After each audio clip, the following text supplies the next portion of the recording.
A lot of weird jobs in my life. I used to strip copper off Malaysian Flight 370 before it took off.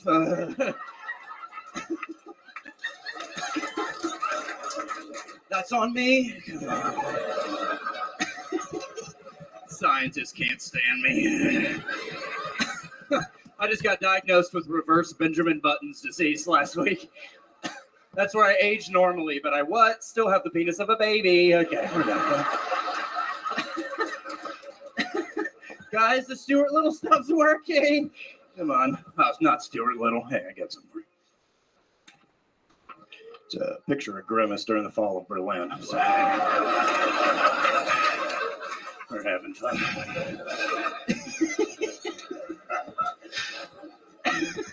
You put it, you want to pass it around. Everybody take a peek at it. Everybody gets a turn. Everybody gets a turn. Okay. I got something for you guys. It's a second picture of Grimace at the fall of Berlin. So, guys, get eyes up front. I come from old money. I got hundreds of these things. I got briefcases full of shit like that. You would not believe it. Fucking Biden's pissed. Trust me. I come from old money. My dad was that paperclip on Microsoft Word. I don't even need to be here tonight. Talking about how can I help you? For starters, he could have drove me to football practice. You know what I mean? Drunk bastard. Yeah. But that was Dad. That was Dad. I'm gonna Blair Witch this set.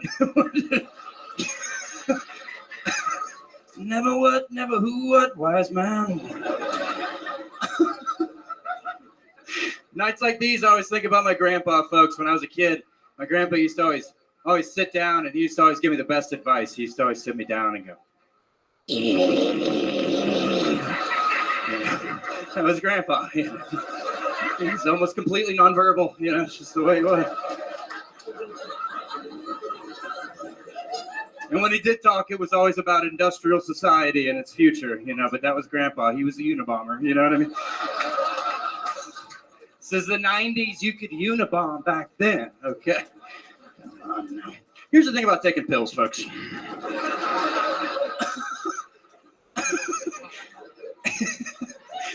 If you don't want me, take so many pills. Don't make them so small.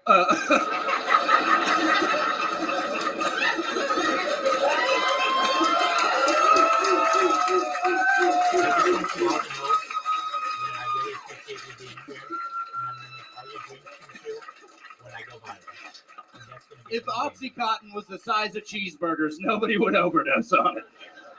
Oh, no thanks. I couldn't possibly have another Perk 30. I've had 3, dude. I'm stuffed.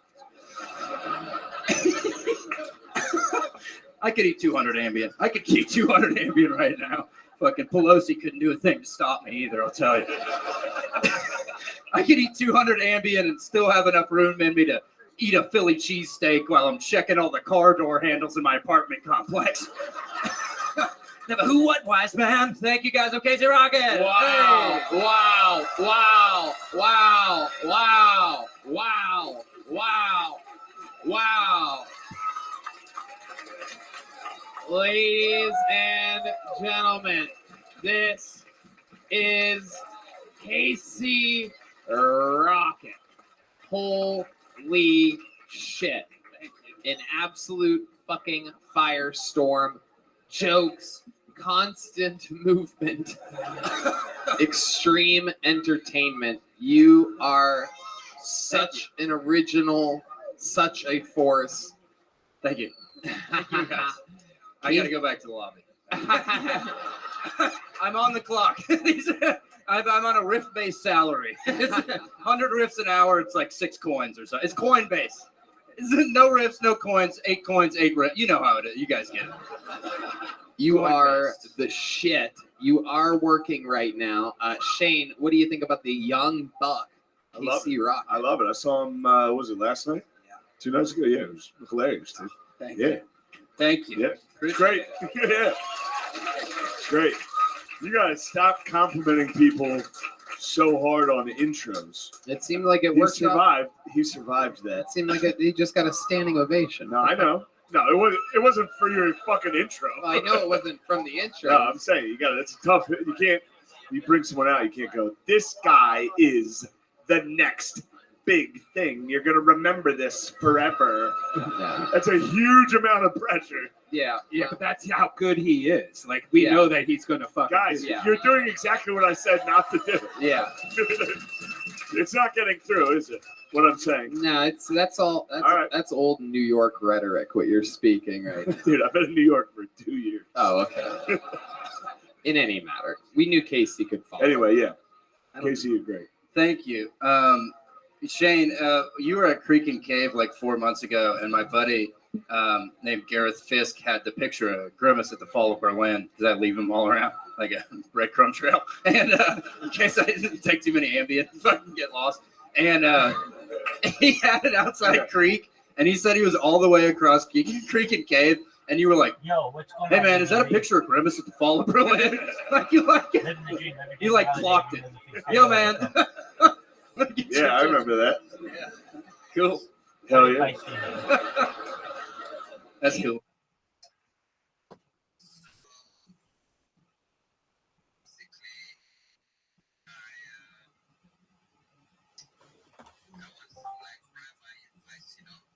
Okay.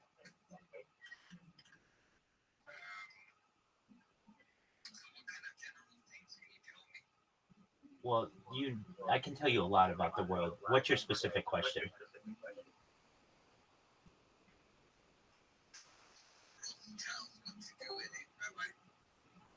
That's my name. My last name is Rothschild. We're all related. That's my family. We're all related. There are 5,000 of us in the United States alone. It's a big family. No, I live in California. Yes. Perhaps.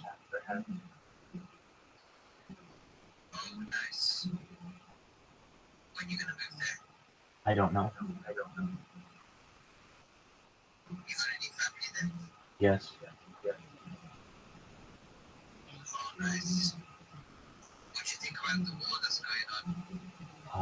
I don't want war in the world.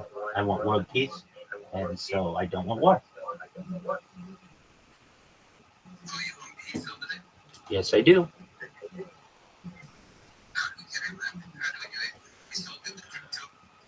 I think that's one solution, perhaps. I do my best to dedicate my life to world peace 24/7, 365. That's why I stream my life. Perhaps. I don't know. It'd make me happy.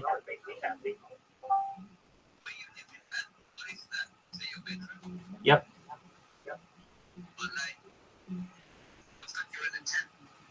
Cool. It's a storage room.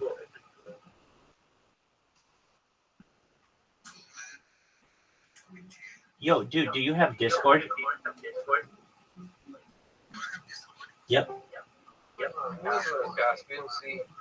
All right. I'm going to send you my Discord link. I want you to join it, and you can see all the people we have here and everything that we have going on. So just one moment, and I'm going to send you this Telegram link, and then I'll help you through it. And you can ask me any questions that you may have, and you can always know where you can connect with me. I've been live in this Telegram for more than a year. I've been live on YouTube for more than 3 years. This is the biggest event in global history. If you were like, how do we come about with world peace, Rabbi? It's through content. Content is king. Content is the most valuable resource on earth. That's the Economist magazine that stated that. And I have more data online than any person in global history. So what does that mean? Eventually, this is going to go viral. People are going to study my life. I'm going to have more money than I know what to do with, and I'm going to make many organizations in pursuit of world peace. I'm going to give away as much money as I can to the poor and really overall have a global revolution.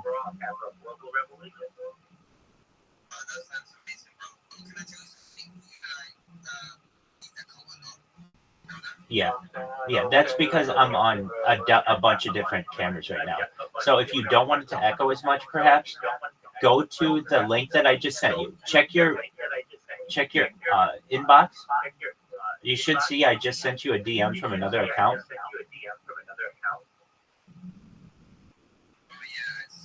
Excellent.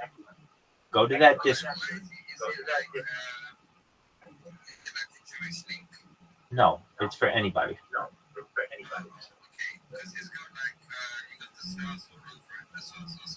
That's okay.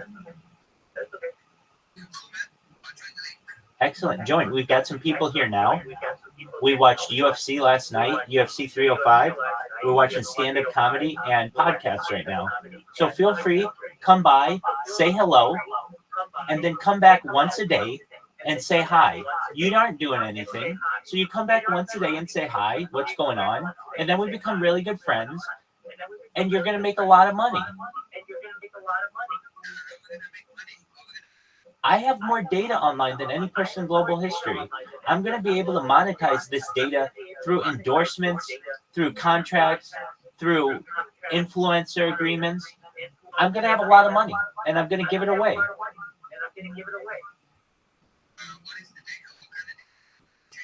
Human data. Human data is the most valuable type of data on Earth.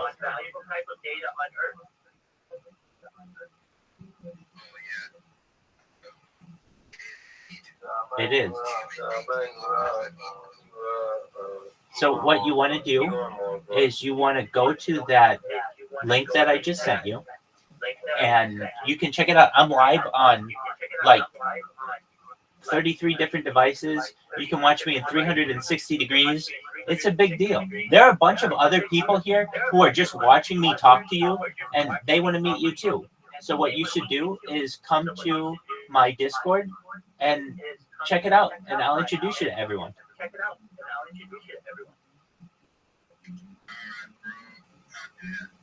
Excellent. We'll wait here for you.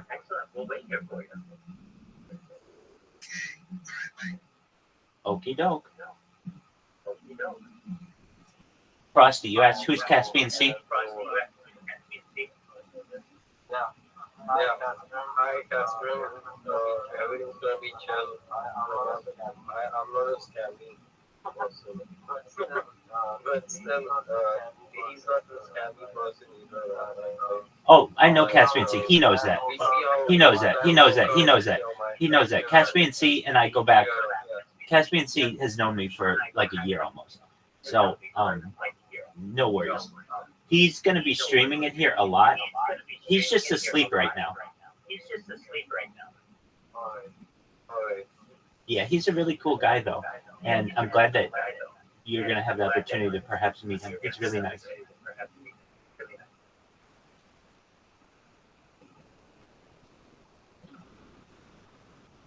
How's your day going?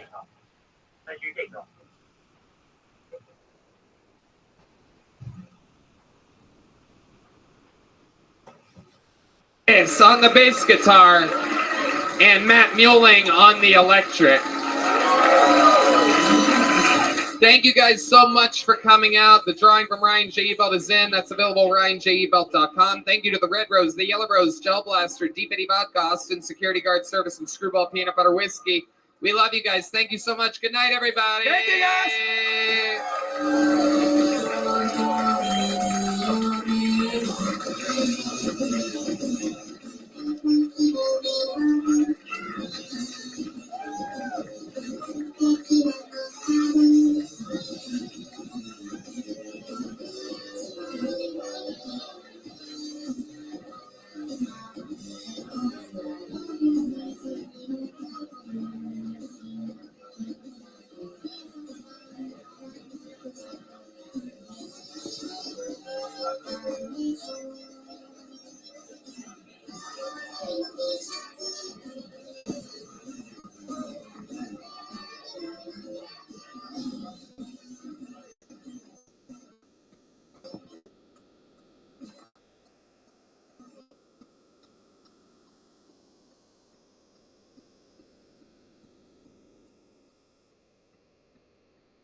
to you live from the Comedy Mothership here in Austin, Texas, for a brand new episode of Kill Tony. Give it up for Tony Hinchcliffe!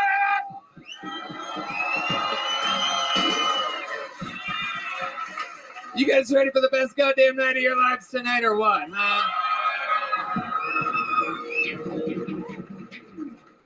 Yippee! It's Red Band, everybody. Look Hey, at him. everybody. It's him, live in the flesh, the real deal. How we feeling out there tonight?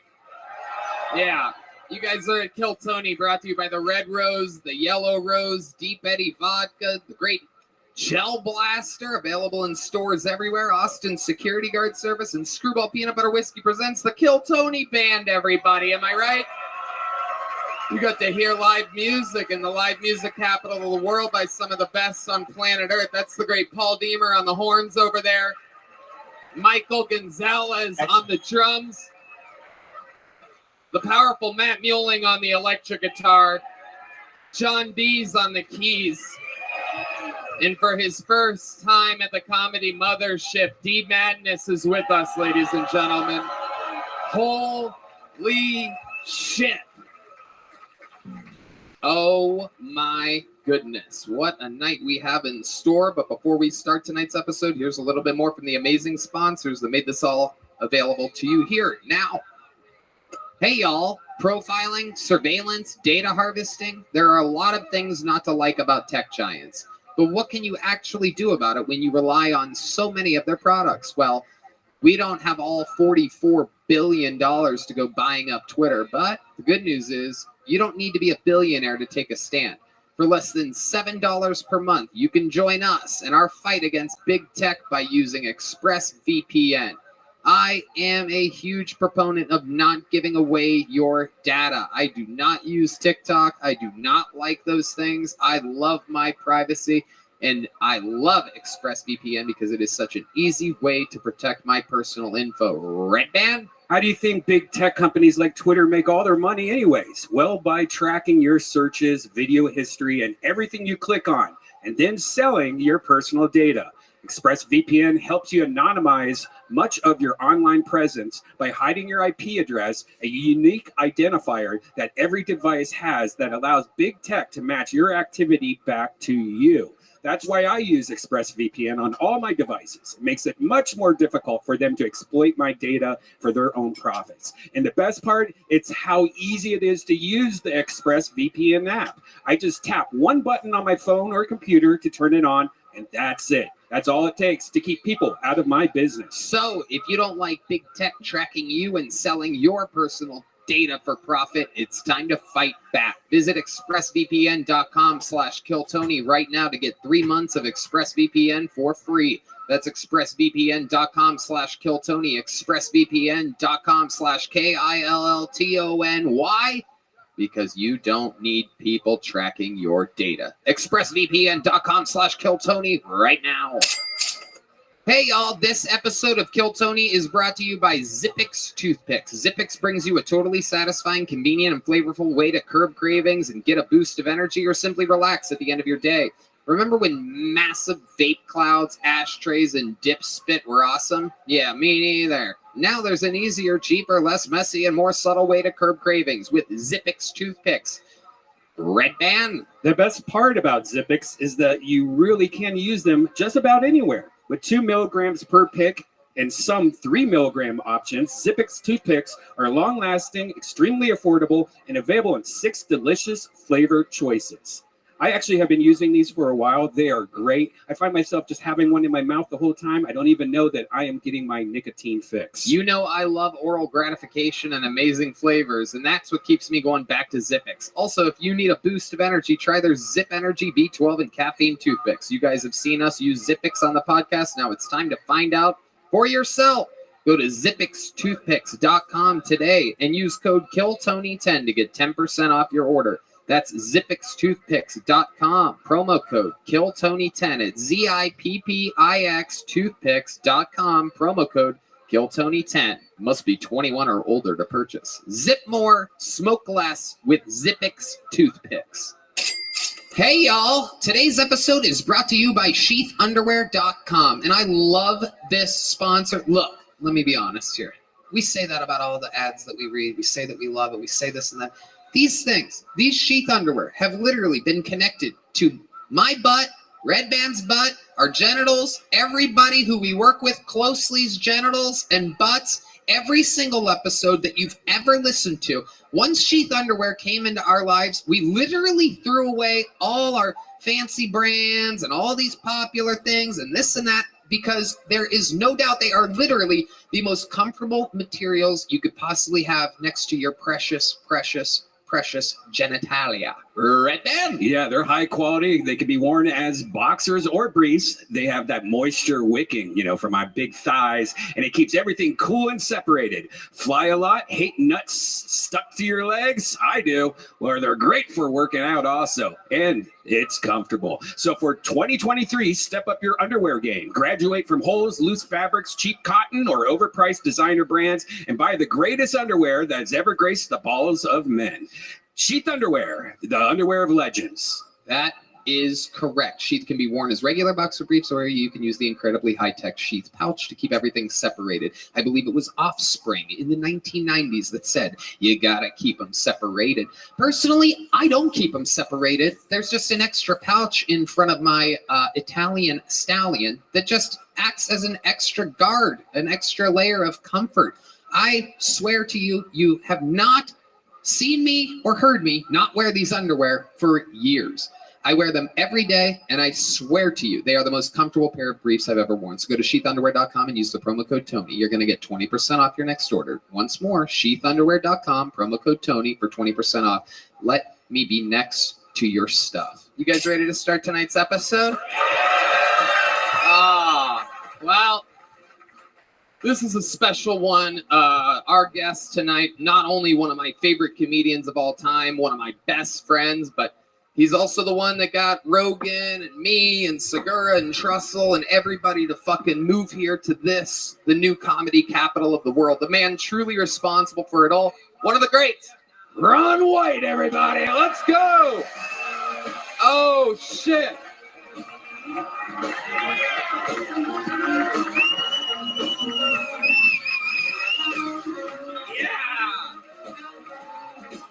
The great, the powerful, Ron White.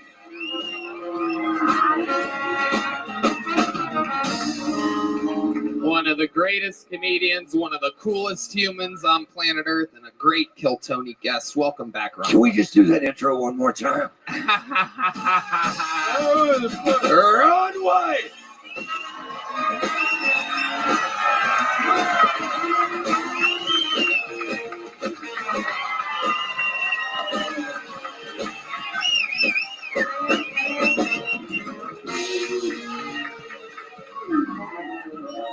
One of the greatest comedians of all time, one of the coolest guys on planet Earth, Ron White is here, everybody. How fucking fun.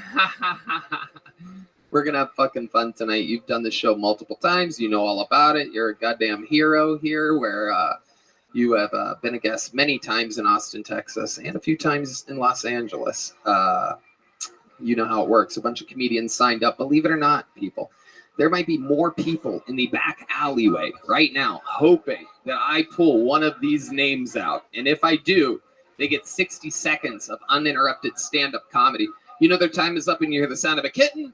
They have to wrap it up then, or else they bring out the angry West Hollywood bear, which is a loud, very loud noise that just cuts them off.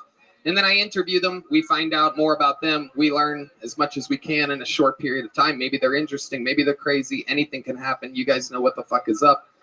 You guys ready to start tonight's episode or what?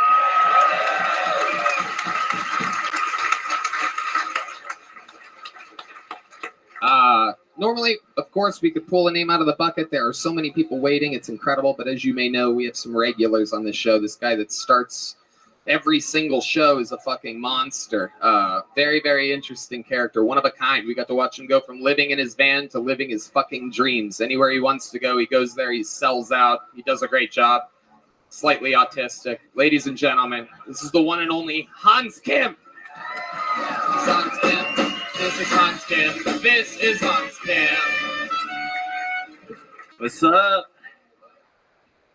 I love it here in Austin, but I'm not a big fan of tech bros. I think people in the 20s who made washing machines and refrigerators were like, yeah, I work in tech. Had a little lanyard.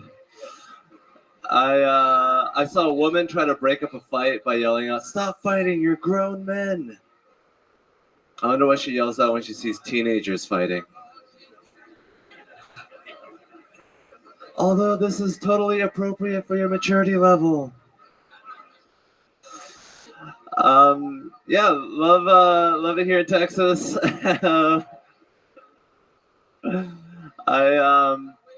I think it's great to finally be doing another minute here on Kill Tony. I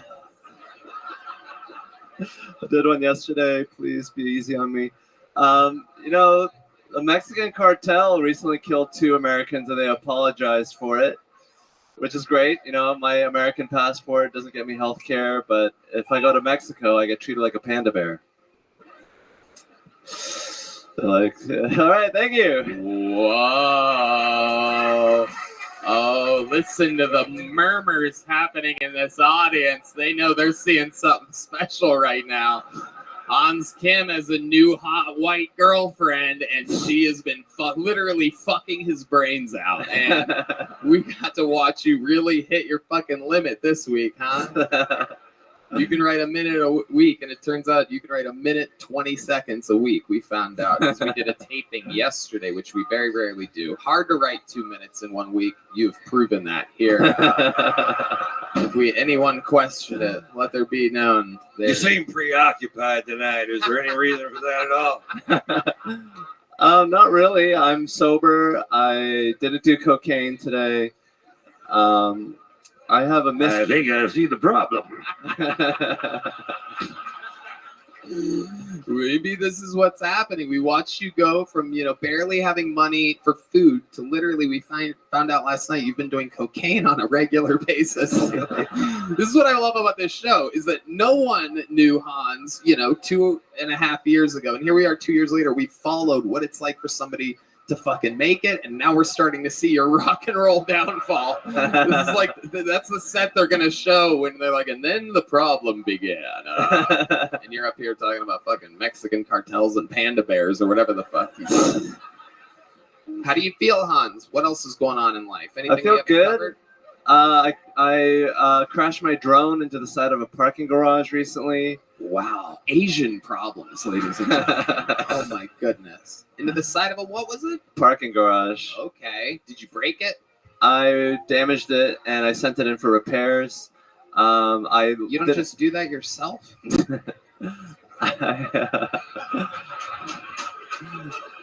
Isn't that like part of what you guys do? Didn't you make the drone in the first place? I'm more of the laundry type of Asian. Ah. There you go.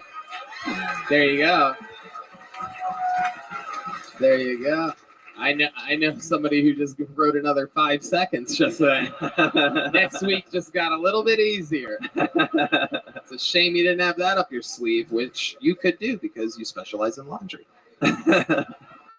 So I love it, Hans. You got the show started. As always, you've shown people exactly how hard it is to do a new minute.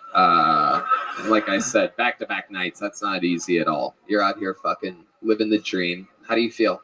I feel great. Yeah. I'm going to try to, make you proud next week, Tony.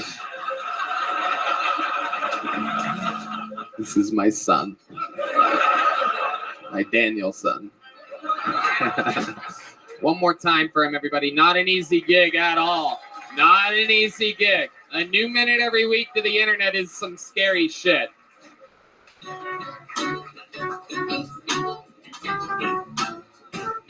How about one more time for Hans, everybody? He can still hear you. It's a long walk to that green room from here, I promise you. Especially after that kind of set. Make some noise for your first comedian out of the alley tonight. It's Kat Owenby. Could be somebody from the audience. How many of you guys signed up by round of applause tonight? A lot of cowards out there. There's a lot of people that wanted to see gladiators battle tonight. Some scared souls. Don't worry, you'll think you could do it by the end of the night. Cat Owenby. These people have to get fucking wanded. We steal their phones. It's amazing. It's a great system. It takes a second, though. That was Hans Kim. That was Hans Kim. That was Hans Kim. That was Hans Kim. That was Hans Kim. Hey, it's Cat Owenby. Hi. So the other day I noticed I really need to lose weight. I caught a glimpse of myself in the mirror. I don't have quite a full-on fat skirt, just a little tubby tutu. I was like, oh God, if I don't get rid of this, I'm gonna wind up on the cover of Sports Illustrated Swimsuit Edition. Speaking of Sports Illustrated swimsuit models, who would you rather fuck? Elon's mom or what's her face? Yeah, you know who I'm talking about. She's gonna be playing Gilbert Grape's mom in the woke reboot. I hear she's even got a cameo appearance coming up in the Johnny Depp Amber Heard biopic as the bed. Mic down a minute. No meow yet. I'm cold and I'm nervous. Oh goodness. All right. No meow yet. Meow yet. Okay. Jesus Christ. One of these nights. That was the longest minute I've ever been through. I know. I mean, for both of us, not just you. I know you Yeah. were. That was a long goddamn minute. This is so fucking hard, man. Yeah, it was. I swear to God, I was watching it. Everything was slow motion. Absolutely incredible. We have to have a better system than this, Red Man. Thank you. Very good. Fucking Jesus. Cat Owenby. So I do remember you were just on the show a couple weeks ago. It is incredible. You are very, very lucky, and we are very unlucky to see you twice, I do believe, in 2 weeks. You are unforgettably unfunny. I told you I didn't like you. I remember specifically because someone, a very prominent human, said I was a little too mean to the lady that night. Ooh. And let me tell you, I told him I completely fucking disagree. I just find you to be unbelievably god-awful at this. But you're very new, right? Very, very new. Very, very new. But you're just out here trying. Trying and failing, yeah. Yeah. Has anyone ever told you that you're funny? No. There's no way it happened. No way it happened. It's so interesting to me that you want to do this. This is like, I always wonder how like people start like wheelchair basketball or something like that, right? Like you're in a wheelchair, you're not really built for basketball. You know what I mean? Like an unfunny person doing comedy is fucking crazy. You know, it's like a little. I don't know. I'm just trying to learn good fundamentals.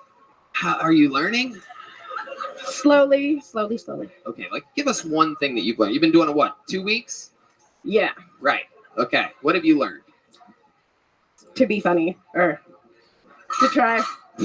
There we go. Unbelievable. Okay, Cat Owenby. And this is something you really want to do? I just wanted to get out of the house. I've been trapped. Congratulations. You did it. You can phone it in from here, baby. Yeah. That was a good premise, though. The Sports Illustrated model. That was a good premise. So you got some ideas. She's only been on stage for 1 minute and 20 or what, 2 minutes. Yeah. So what it fucking want, Tony? Goddamn.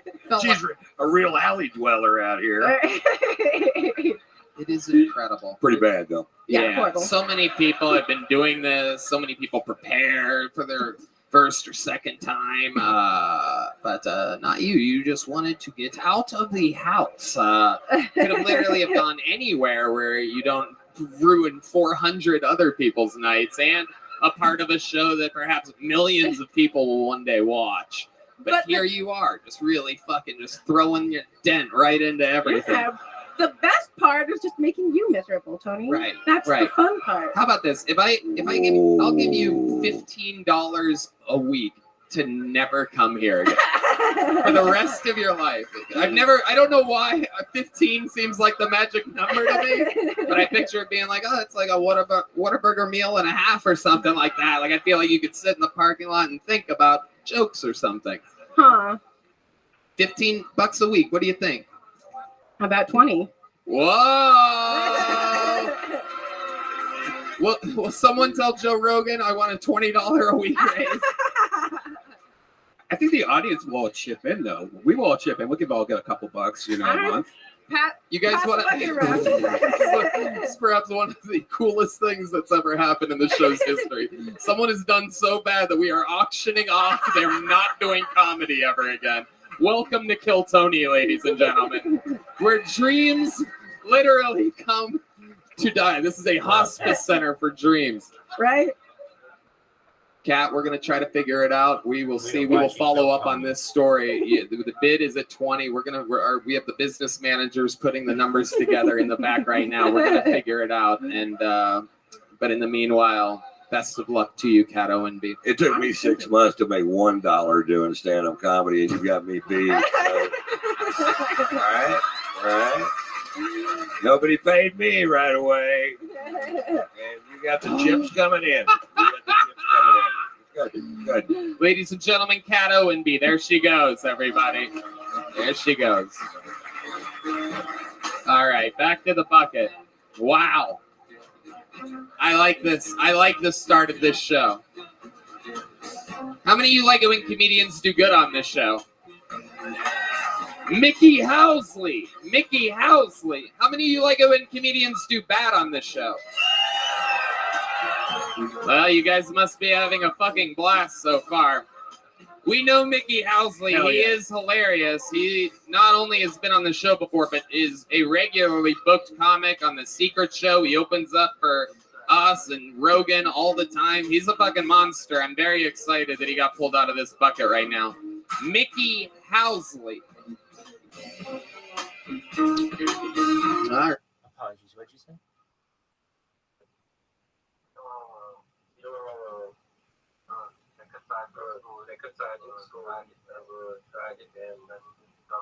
Just becomes tragedy, right? There's the independence of how they can try to play. Kind of mystifying for me.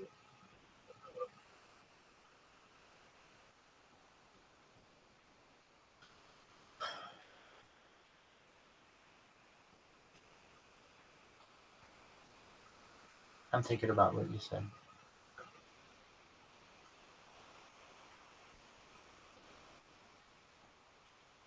I would say it depends on how you interpret life. Everything is subjective.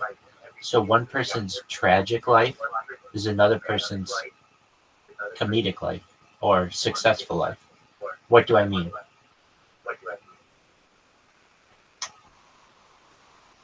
You could be someone who's very poor and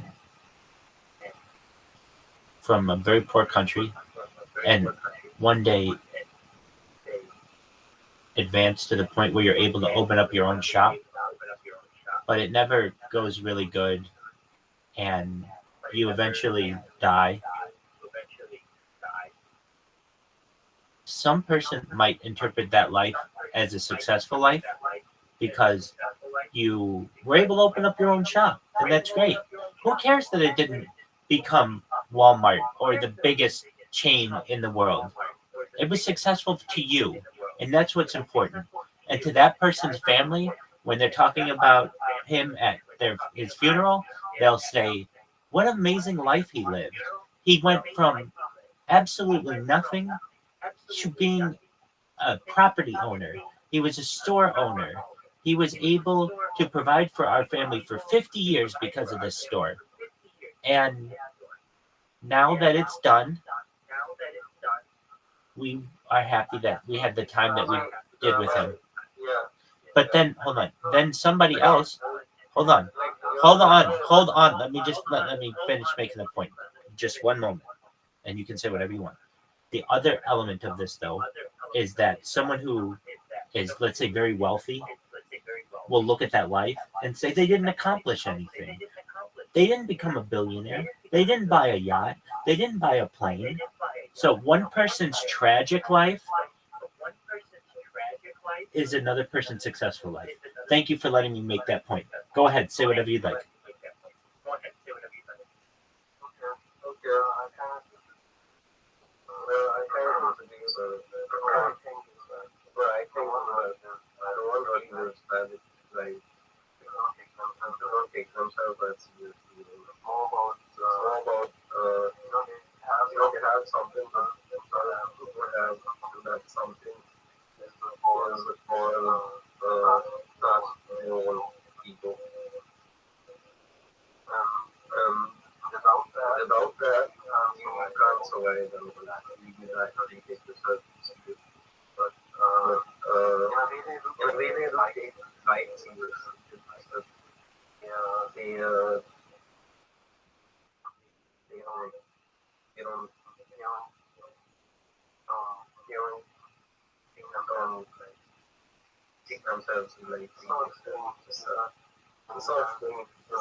What did you say about the homeless?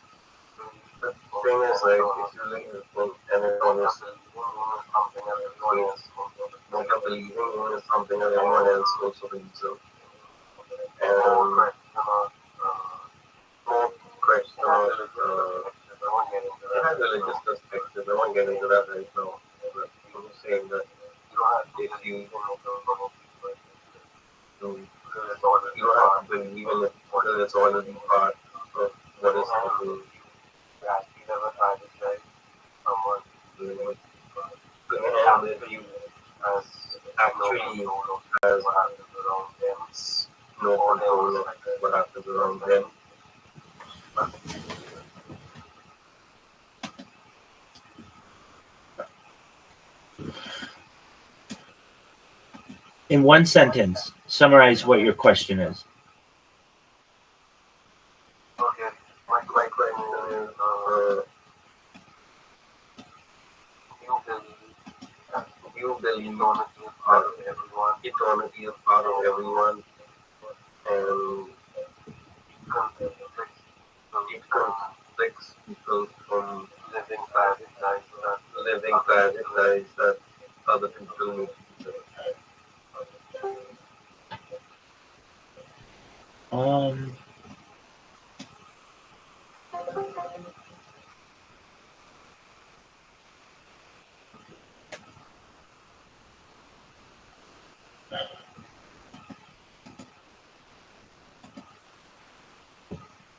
Just one moment.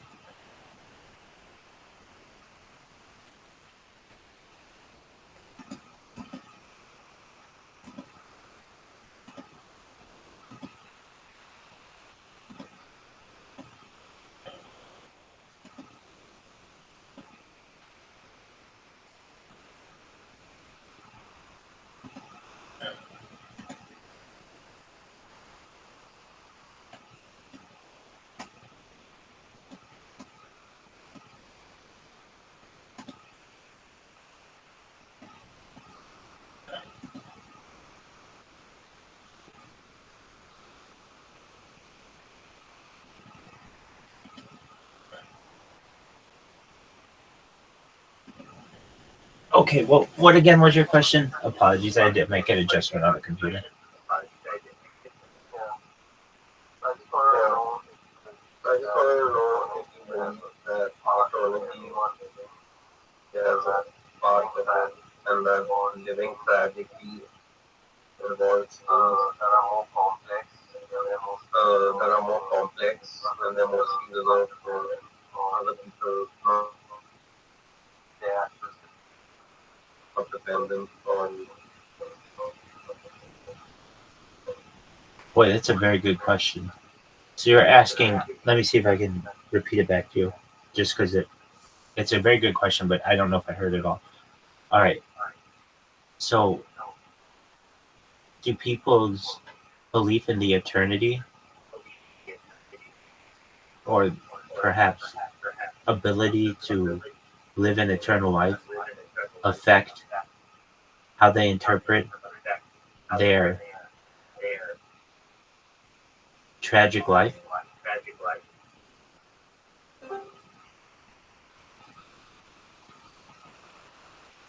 Yeah, and also is a life actually tragic, or is it just is actual tragedy something that involves people who are far too complex? Gotcha. Okay. It's a really good question. Okay. I would say that everything in life is subjective except that statement. And thus, one person's tragic life is another person's successful life. It just depends on how you look at it. However, if you want to say, in the traditional sense, a person who has lived a tragic life, a sad life, to most anyone out there, aside from the most positive people, most anyone would see this as a sad, sad life.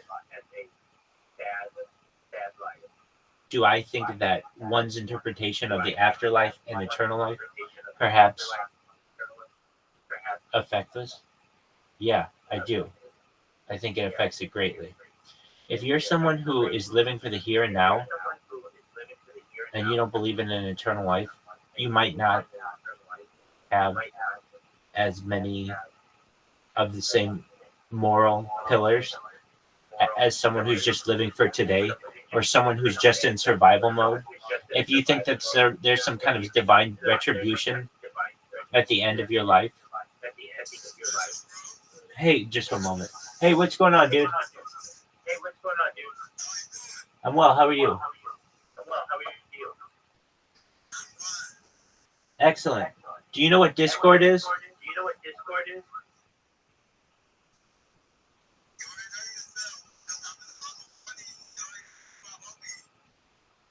How are you?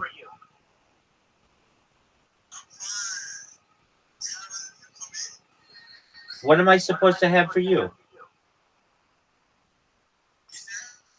Yeah, I do have something for you. I'm going to send you a link to my Discord. Do you know what Discord is? Dog, just one moment.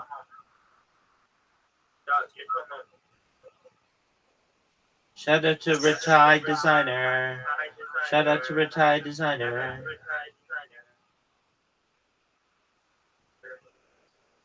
All right, dog. Join my Discord. We'll talk in there. All right, back to you, Frosty. All right. So I think that people... Hold on, we got another person in here. Okay. I think that people who think that there's divine retribution or some kind of judgment, whether from God or from society or from karma, whatever it may be, that is sometimes the... Yo, dog, what up? Excellent. Welcome. Hey, did you just join? Excellent. All right, we'll talk in the Discord. Come on in.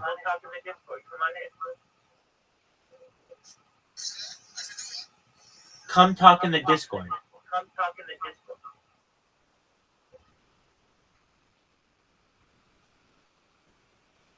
There's a Discord. Come talk in it.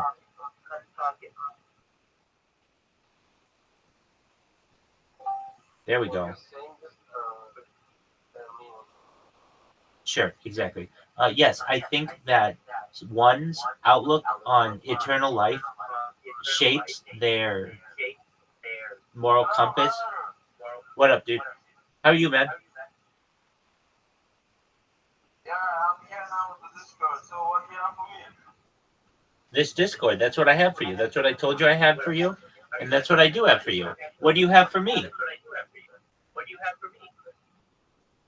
some designs for you. If you can buy my designs, I'll be so happy, bro. I have some designs for you. If you can buy my designs, I know. Let me ask you this. Do you have a Fiverr account? Bro, you know you tried it out there. Okay, we'll try again. I understand. Try again.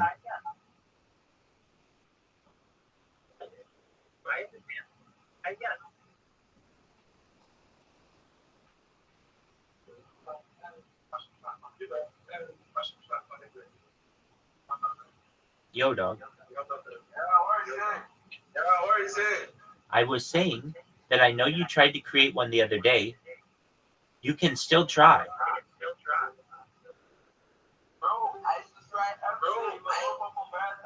used to try every day. I woke up from bed. That was the first thing. That's the first thing I always try. If I just take my phone, I just try. Okay, so what doesn't allow you to do it? Where do you get stuck? I got stuck when you told me to look for assistant an account there. And it's so stressful. So I created an account there. And it's so stressful. And it's showing me, if I'm trying to do it, it's showing me error. Like, this app does not support the country you're in. Right. I'm just looking for a way. I'm just looking for a way. I know. Oh, no. No, hold on. We talked about this. I told you how to get around this. The way to get around this was you were going to go to a friend who had a desktop computer. You were going to use a VPN and you were going to sign up with a desktop. And you should be able to change the settings so that you look like you're in the United States with the United States VPN. Bro, I'm telling you the real fact. I've tried that. It did not work because, you know, there are a lot of cameras in Nigeria. I know there are a lot of scammers in Nigeria. Oh, I know. But listen to me. I've paid people, multiple people. Listen to me. Listen to me. I have paid people in Nigeria for services. Did you hear? You know what? I don't want to do design. I'm also a moderator. I'm also a shiller. And there's no work. I don't have any job because all these Nigerian followers are just spoiled the whole job. Okay, so you want to know the best place to shill? Do you want to know the best place to shill? Do you want to know the best place to shill? Yeah. You want to go on Twitter. Yeah, I'm on Twitter. I shit on Twitter, but the problem is I don't have a job, man. Okay, dude. I can't help you with all these things. I'm just going to give you the options that I can give you. You would go on Twitter in all of your free time, and you would shill projects or shill coins or shill whatever you want in different Twitter spaces. Do you know what Twitter spaces are? I know all that. I used to do all that. The problem there is that I don't have a job. You get? Yeah, dude, I can't do anything for you. I don't know what you want from me.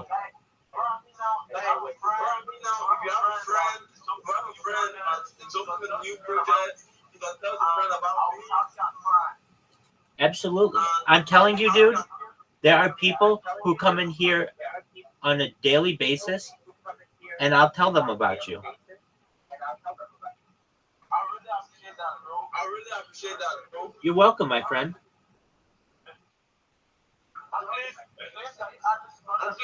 Please, add me to contact so that I will be. You can get in touch with me or by sending me your WhatsApp number on Telegram so I can save your WhatsApp number. So anytime you message me on WhatsApp, I'll come and. Dog, I'm not doing WhatsApp. I'm not doing WhatsApp.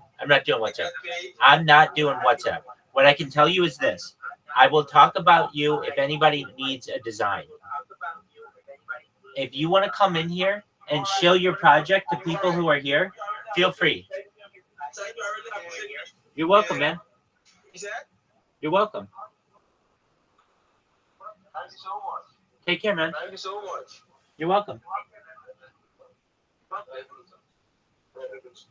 that the job you want me to do now? No, if I did, I would give it to you. All right, I'll be checking on you on daily basis, man. Please do. That's what I want you to do. You take care. Blessings. I'll always do that, bro. Please do. Come in once a day and check in. And I'll get you some work. All right, thanks so much. I really appreciate that. You're welcome. You take care, buddy. Bye-bye. Fumbled the joke is what happened. I mean, that joke is like a 2 to 4 minute joke. It has a lot more stuff into it. And you left out the setups and the punchlines. Yeah, most of the funny You stuff. decided to trim the I was like, here's the structure. trim No the room beef for the and funny. trim the beef and leave the fat on the Yeah. cutting board. Just don't need this. Good meat. We shall chew tonight. We shall chew the sweet fat of unfunniness. Nom, nom, nom, nom, nom, nom. Meow, nom, nom, nom, nom, roar. Nom, nom. All right. Joel, what do you do for work? I work for myself. I have a fitness company called Impossible. Well, sounds about right. Yeah. Is that short for impossible to listen to? Yeah. All right. What's special about your gym? It's not a gym. It's a website and company. Okay, so what does your website do? So basically take on different physical challenges and go out and do them. Like Double Dare? I don't The know what that physical is. challenge? Like ultra Is that the right marathon. show? Am I getting my shows think mixed so, up? that's It's right. Double That's- Dare, right? Thank I you. don't know what that is. Shut the fuck up. It was stupid. Okay. You watch, how old are you? 35. 35. You watched Double Dare as a kid? I don't know what that is now. You didn't have Nickelodeon? No. Wow. Yeah. You didn't have cable? Like at friends' houses, but not my place. Okay. Why was that? Tell us about this. I don't know. I just don't. I don't. We're wa- actually starting to find you endearing. Go ahead. Yeah. I don't think I watched much TV as a kid. Watched like Saturday cartoons. That's Okay. kinda What were it. you doing when you were a kid? I played basketball. Had a lawn mowing business. I worked a lot. Yeah. Okay. What do you think the most interesting thing about you is in the world? Like, if you could give us a fun fact about your life. I ran an ultra marathon on every continent. Oh, okay. Yeah. All right. Wow. If you can't afford therapy, run from your demons. Incredible. It Every works. continent. What was your favorite continent? Antarctica's the easy one because people are like, "Oh, Antarctica." Finland was like more interesting because it was like more of an expedition. Kind of got lost in the middle of it, ran out of water. You're just trying to survive at that point, so it was less of a A lot race. like your stand-up set Yeah, tonight. just- Very incredible. You must have felt That's what right. I do, man. That's what I do. I love it. Well, Joel, you got on stage tonight. Here's a little joke book from the great Boneseye. It's a little one. It's got an actual bomb on it. He's adding more details to these cool little joke books. Just throw it on in there, Joel. There you go. How about one more time for Joel Runyon, everybody? I like how you handed it off on that time. I knew he wasn't going to catch it. I'm not going to throw it. I know a non-catcher when I see one. He literally kept saying how he fumbled his set. What am I going to do? Throw a joke book at the guy? Boo. Eric Berry. Eric Berry is next. Fun. How many of you guys think that you're funnier than Cat Owenby? Wow, that's a lot. And meanwhile, you guys didn't sign up. How many of you think you're funnier than Joel Runyon? Ooh, very interesting. I warned you. I told you by the end of this episode, you're going to think you can do this. John Keys wanted to know, how did he run a marathon in Antarctica? I think he was lying to us. Yo, And Finland's not a continent, right? man, the fuck did you miss a whole lot of shit? Yeah, just a bunch of people came in here from Aiden Ross's fucking thing. I heard like some Polish person. No, that guy's different. That's my friend from Poland. Yeah. I heard them. Hey, Frosty. Hey, yeah. Oh, man. Are you, not a lot, man. Are you done you and no nights 3 months?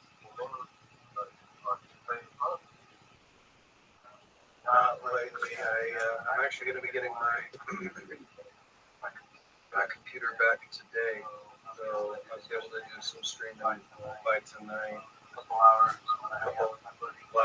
when I hang out with my buddy, go and grab stuff. Yep. Tell them about your podcast. So You- yeah, I don't know if you want, if you search my name, Caspian C, on YouTube or Twitch, I think that's all right now for that one. But yeah, if you go to YouTube and you search my name, Caspian C, I have my old podcast saved under it's 9 midnight. I'll let's see. We used to talk about paranormal stuff, all sorts of stuff. Yeah, so had it open like phone line, we'll call in. It was a good one. So trying to get another podcast started quickly here. Is your friend interested in reviving that one? Well, because we had a third, another one of my friends at the time, and again, he's the one that I don't really watch anymore, but he was kind of like the third producer, and was the one who made all the art, and basically, I think my buddy's open for I think he wants to do a podcast again. We agreed that we're going to change the name. We're going to change all of like the art assets. What's the name going to be? That is what I'm trying to figure out. Because I'm looking, you know what I mean? Dude, were you the person who I told that they should name their podcast? I don't think it was you, but the Hawk Tour podcast, right after that girl. That was not. You didn't tell me that. No. Okay, it was somebody else. That's funny. Yeah, it was like the weekend that girl went viral, and somebody came in here and they were like, I need a name for like a cryptocurrency or a podcast or something. Now, Hawk Tua became a cryptocurrency, and I'm sure there's the Hawk Tua podcast at this point. That Hawk Tua girl has been on a bunch of podcasts already. So I saw that this was a perfect opportunity for a naming convention, that it was like, oh, strike while the iron's hot. Dog. And so somebody I told to get that Hawk Tua podcast. I don't know, they were on here, but it wasn't you. Okay, so the name of your podcast is 9 midnight? It was 9 midnight, yeah. Like the end of the day's near. But Oh, wait, no. Nigh, Nigh? Yep. Okay. Like near. I get you. I get you. I wanted it, yeah, I wanted it to be kind of reminiscent of like the, 5 minutes till midnight. Like that the old Cold War clock, the way. Yeah. Yeah, they used to have the doomsday clock. Yeah, the doomsday clock. That's right. You know what it is about Rabbi? The good thing about Rabbi is like there's no like aesthetic to it. It's not like the problem with streamers is that like you want to give advice or you want to just give political commentary or relationship. It's always like it's gonna be restricted to some extent. It's more. It's extended, but it's not extended to the point when people can make factual sense. Because a lot of it is kind of report. Most of it is kind of wish-wash. You know what I mean? The hardest part on the podcast is trying to figure out where it's just like I'm not a scientist, so I'm interested in science, but it's like nobody should come to me for questions about something. There are other people you can listen to, but I think it's like like maybe 23 episodes we talked about hypnosis, we talked about like past lives, reincarnation and stuff. Other people have talked about this before as well, but I kind of think that everyone's opinion on these matters is interesting and important because it shows how different people think. So I thought that it was going to be interesting to see what just me and my friends we're just two kind of regular guys. It's like how does kind of like a normal person see these things, and everyone's opinion is valid.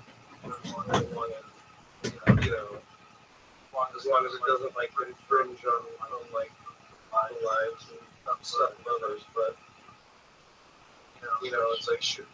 And I'm thinking like, you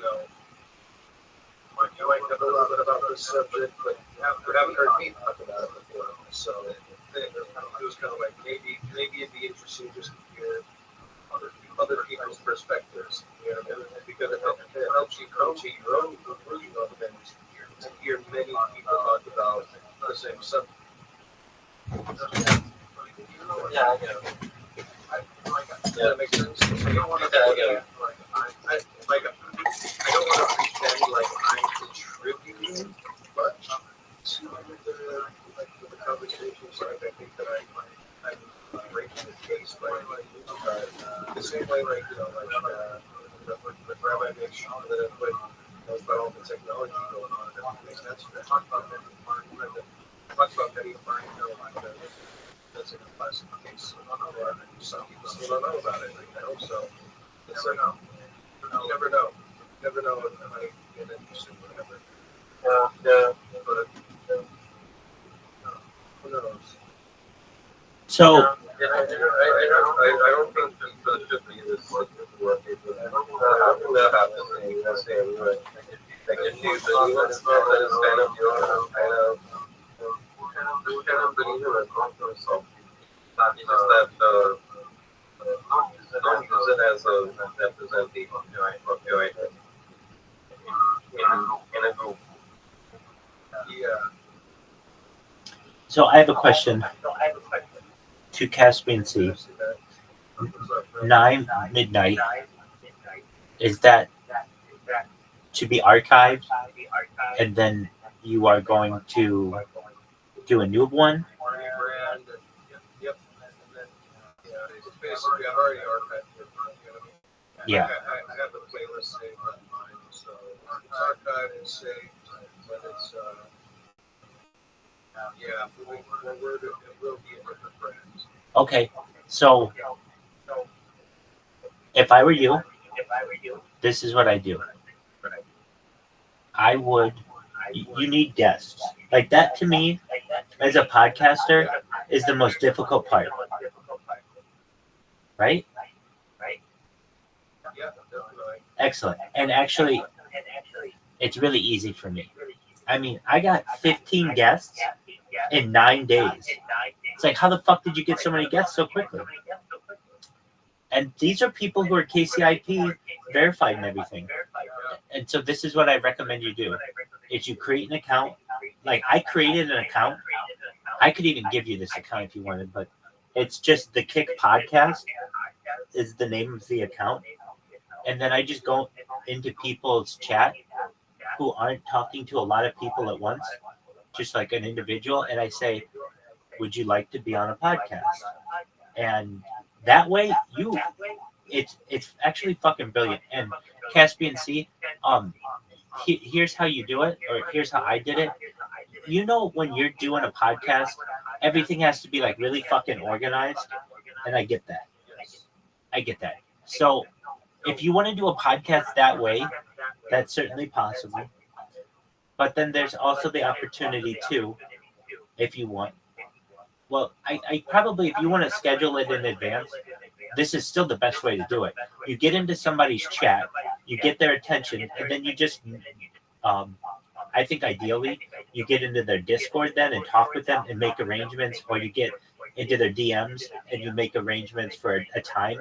But basically, Kick is like, not unlimited, but a very large pond in which to fish for creators and influencers.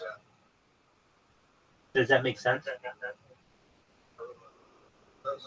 And I've got 15 people who will already be on your podcast, almost guaranteed. I mean, so that's like, those are people who have already been on mine. Now, what's your podcast going to be about?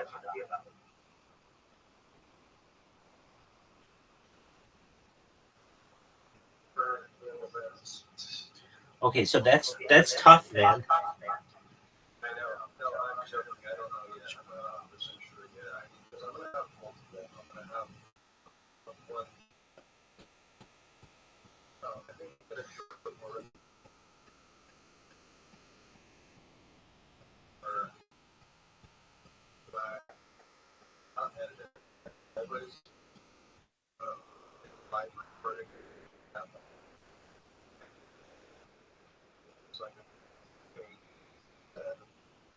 I don't like editing when it comes to like interviews, because you can take a 2 second, you can take 5,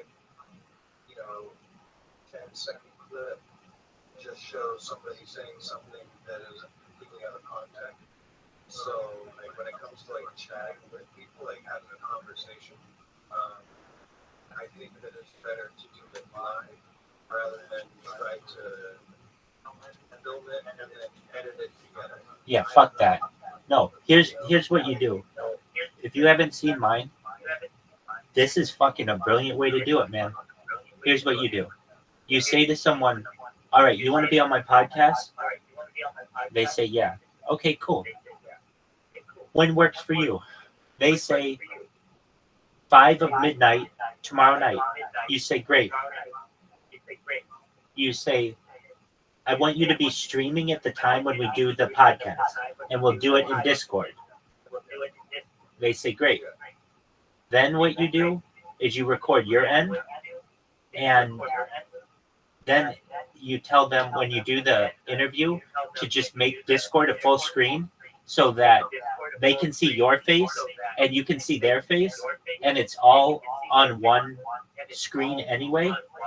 And you do the interview, and then when you're done, if you want to do it really, really quickly, I mean, you can put out 3 fucking podcasts a day if you do this.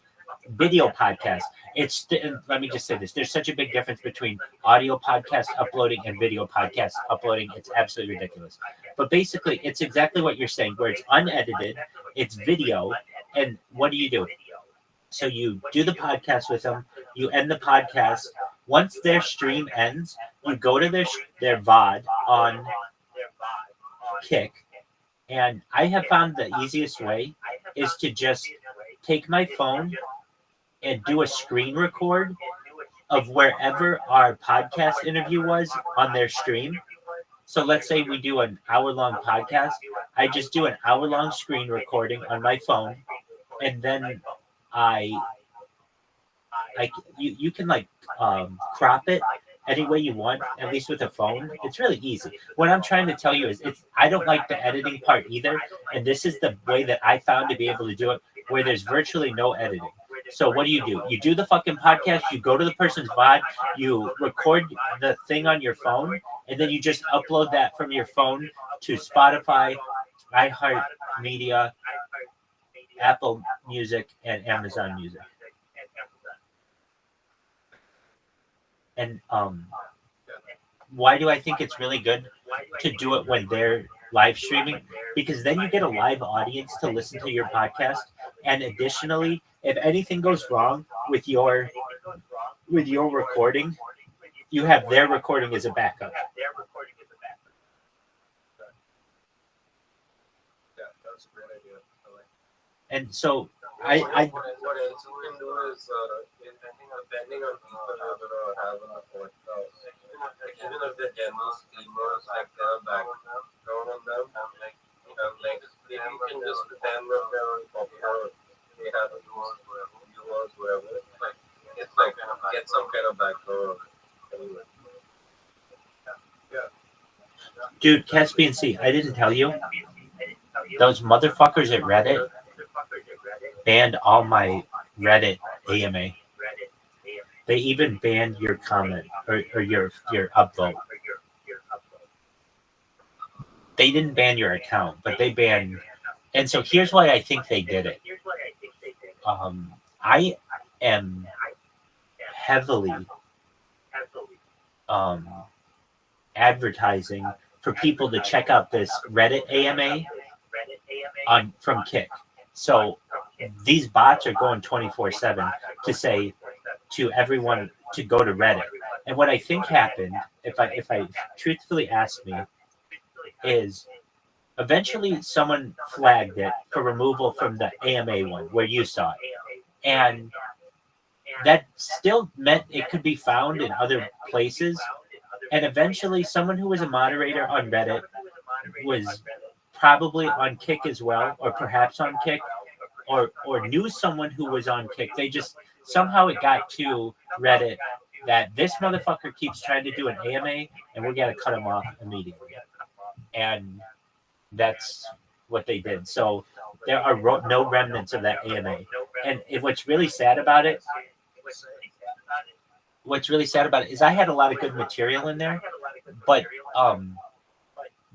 it's actually almost for the best. Why do I say that? Because that AMA was actually pretty limited and was just a small segment of a much larger AMA that I've done, or at least when it comes to, those like Chat GPT things that I've done, that it just provides a list of all the most interesting shit in the world. Excellent. So what I've done is I created a robot. Well, I created a blog, which is rabbirothschild.blogger.com, which is a Google site. And it's pretty simple. And what's it going to be? You go there, and it's a list of all of that fucking technology in one document. And I'm going to just take the AMA questions and add them to that. And so I created a robot that is currently taking all of the text from that ChatGPT document and transferring it to this blog. And it's more than 50% done. And so it's moving pretty quickly. And once it's done, I'm going to publish it. And then I'm going to change my bots to say, instead of go to viral or go to Reddit AMA, I'm going to do my best to just have them go to Blogspot. And if I have to, or to Blogger. And if I have to, I'll just have it say Rabbi Rothschild, parentheses, dot, close parentheses, blogger.com.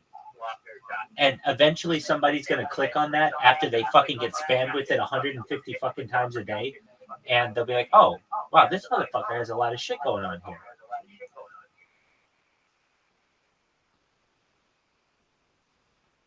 And how do you like that? Excellent. All right. So we need to come up with the best fucking podcast name of all time. So, in my opinion, what are good podcasts? I'll tell you what, I'm the fucking almost king of podcasts. I'm not, but I listen to a lot of them. I think if you want to get I think there are so many podcasts out there that the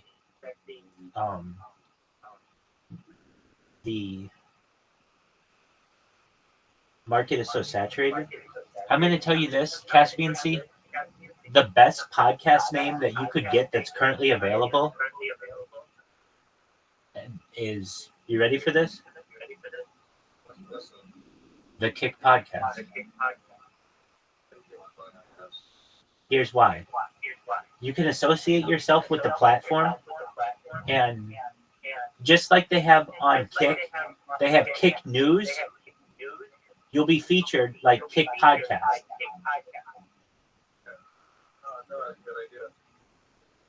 It is.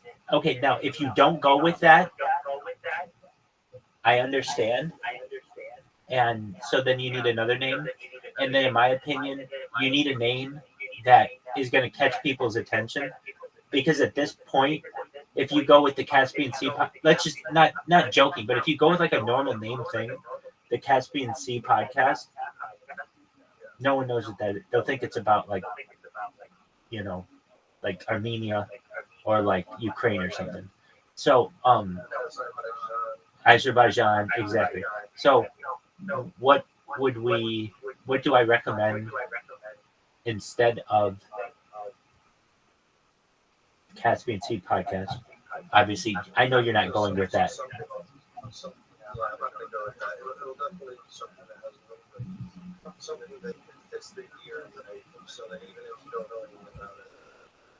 Dude, I think that the best podcast name at this point that you could do to get, if you wanted to be in the paranormal, is the shock factor.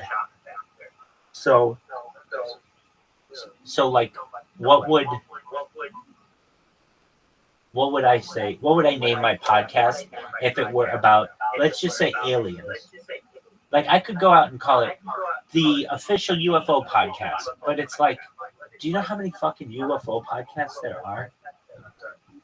Maybe I want to name it the Abductee Podcast. All right, but even actually, that's a fucking sick ass fucking podcast. I would listen to that podcast. I wonder if anybody has that podcast where they just do interviews with alien abductees.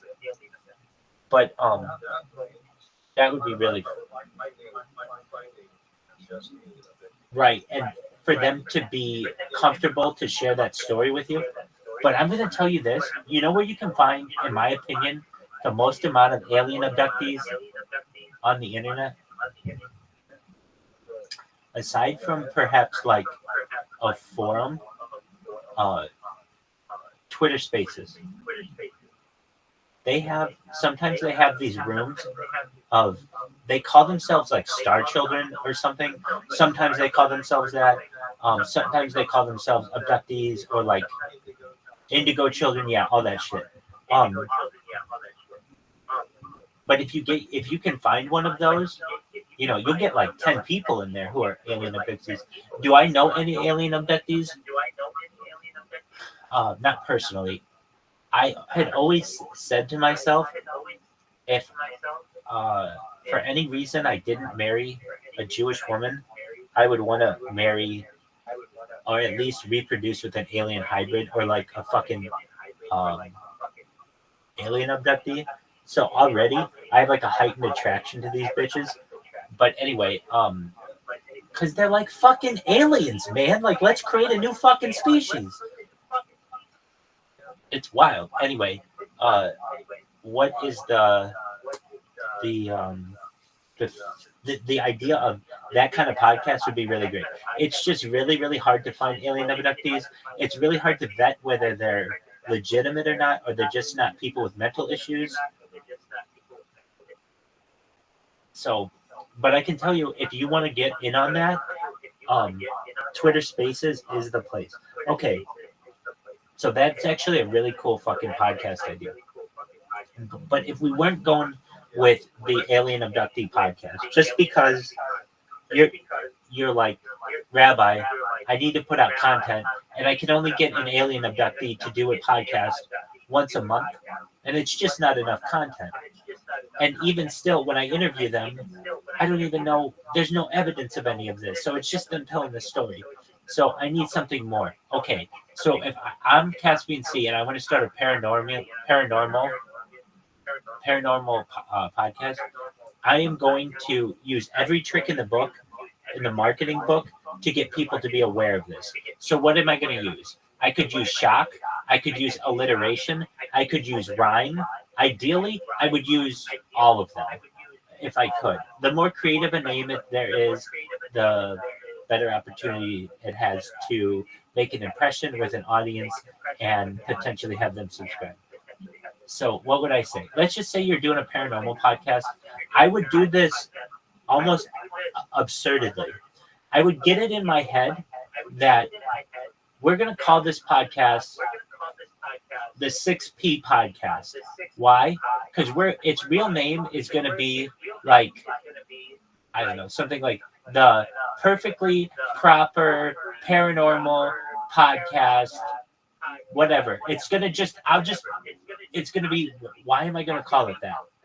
Because it's going to be easy to market it. If I can just go in and put PPPPP podcast, that's going to be available on basically every fucking platform. Nobody's going to have taken that name. And it also can potentially stick in someone's name. Like, why? Because it's just such a fucking long name. Why are you picking such a goddamn long name with all P's? Are you obsessed with P's? What's your deal? But it creates some kind of marketing niche inside of their brain. If we didn't want to go with that, or or for whatever, I would pick something that shocks someone. So like what? It would be like, hey, welcome to the Do Female Aliens Orgasm podcast. It's like, wait, what? What is the name of this fucking podcast? It's the Do Female Aliens Orgasm podcast? What the fuck is that about? Why would I call it that? Because it's just such a shocking name that it's like interesting to me. Like, what is that podcast about? Is it about Do Female Aliens Orgasm? I mean, and you can, on that kind of a shocking podcast, you can talk about UFOs, you can talk about paranormal, and the beautiful thing about a name like that is you can hide behind the idea. Like, you could have like a really crazy fucking conversation on a topic, and if the mainstream media wants to come after you, it's not going to be like the Caspian Sea Super Professional Podcast. It's like, dude, the name of the podcast is called Do Female Aliens Orgasm. Or you could just call it Do Aliens Orgasm. That's a great name for a fucking podcast. Do Aliens Orgasm. Hey, welcome to the Aliens Orgasm podcast starring Caspian Sea. Why is that a great question? Or why is that a great podcast name, in my opinion? Because it's a great question.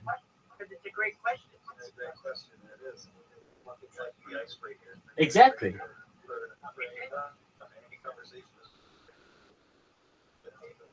Exactly. And it's very short. This is why it's kind of brilliant. It's very short. It's 3 words. Do Aliens Orgasm. And the 2 primary words there, aliens, is a very exotic word, and orgasm is a very sexually charged word. And to combine them together, and the entire phrase is complete, Do Aliens Orgasm podcast. Holy shit. It's a good idea. I mean, now, the other thing that I would do is I would change the name of the podcast. Instead of calling it Do Alien... No, I would probably call it Do Aliens Orgasm. Just that. Yeah, I think that's actually a really good idea.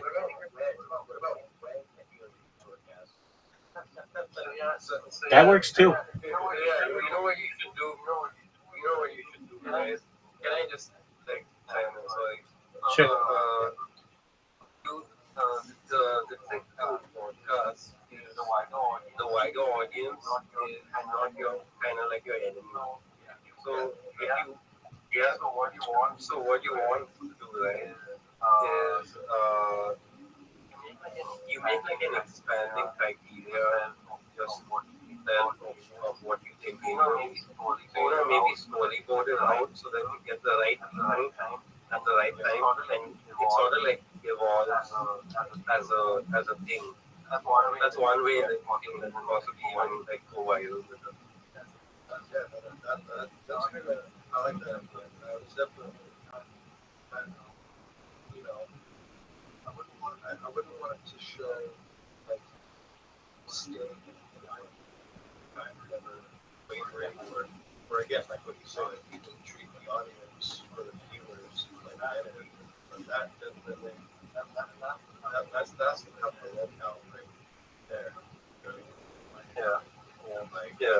That's definitely not that. Yeah, no, I like that. Maybe show that position and how it's small. Yeah. I don't know.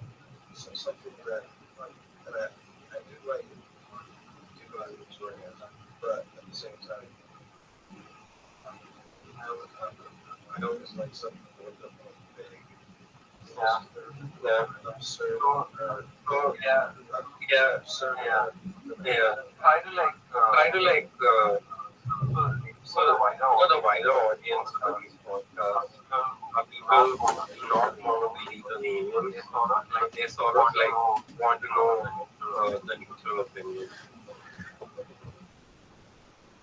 In my opinion, if you don't go with a shocking name, then you kind of have to in some ways, or you go with a plain name. But another great way to market yourself would be to call it the greatest paranormal podcast ever, or like the greatest paranormal podcast. Why? Because we're just going to take the fucking name that this is the best one you're ever going to hear, and when people are going through the little search, it just says the greatest paranormal podcast. Okay, well, it's got to be pretty good. It's called the greatest.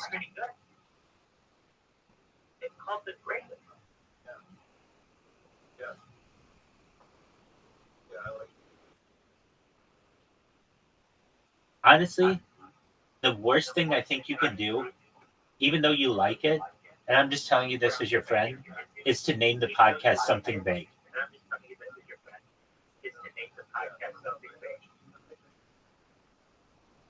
If you tell me midnight, I've watched a few of these, not just a few of them. You have like 26 episodes or something, right? 23, okay. Because I think I had the podcast going just like 24/7. I know I had your YouTube channel, the one that you made that you couldn't get access to with all the cool archived videos, which again were really cool. That one, I know I had that one up for like a month.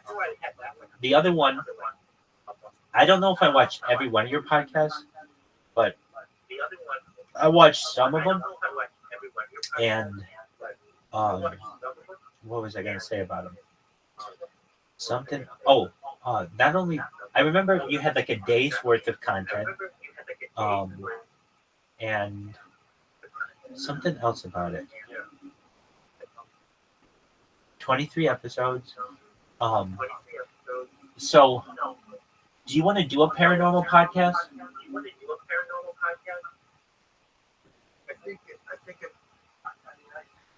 I do. I always do. Yeah. Dog, the best person, I can tell you who the best person in the entire world to talk to about this is, perhaps, and it's this guy named Tim Banal. You know Coast to Coast AM? So he's one of the, he's like, he works for Premier Radio. Yeah, so they say his name at the end of every show. So what is cool about this guy? He did a podcast for like 10 years or so, I think he did like 8 years, called Banal of America, Binnall. And honestly, Caspian C, you could not do better of a paranormal podcast than this person did. Why? Man, he'd have the biggest names in all of ufology and paranormal on his show. Do you know who Stanton Friedman is? Excellent. Stanton Friedman would be on annually. They had a special Stanton Friedman episode on every year. And they had like all kinds of like really interesting, and it's still archived. But here's what I want to tell you: this guy did this podcast better than any person I've ever seen do a podcast, and aside from like Joe Rogan or one of the big video podcasts. And I can tell you this guy had a big audience. He was on coast to coast, so he knew people in the industry, and he could not get that podcast to be profitable. Now, I'm not saying you want to make it profitable, but I've seen people really fail at this genre, and maybe they just got burned out. I mean, he did 8 seasons of it, of like I don't know, hundreds of episodes he's got in his archive. But I can just tell you, like, I watched this guy when podcasting was in its infancy. It was maybe the first podcast I really got into, or aside from Joe Rogan. And it was like, I would love to tell you that this guy made millions of dollars off this podcast. He did not. In fact, he lost money, and the podcasts that he produced were of exceptional quality. Now, here's what you would have on him is yours would be video, but aside from that, that's not that huge of a deal. It's a big deal, but it's not that huge of a deal. So what am I saying? I don't know if you ever did a paranormal podcast, if it would ever get big. I don't know if it's possible. Meaning, like, at a certain point, and I can tell you, I used to have a call with Apple every week to discuss the App Store when I managed an app on the App Store and Google Play. And I can tell you, like, how the App Store works and how the iTunes Store works. And basically, there's a team there that manages at a certain point what apps get popular, what podcasts get popular, and they're just going to shadow ban anything that discusses any topic that is at all controversial. And if you're going to really do a good job in a paranormal podcast, you're going to talk about perhaps water-fueled cars. You're going to talk about anti-gravity and antimatter. You're going to talk about a lot of perhaps science, or what perhaps the mainstream would deem as pseudoscience. And you're going to get your podcast shadow banned. Are there any other topics aside from the paranormal that are of interest to you?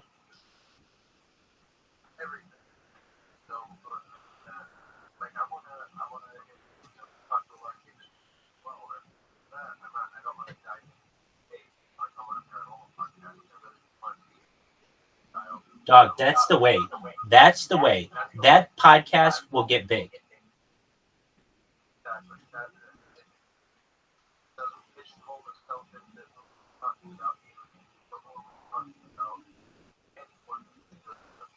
%100%.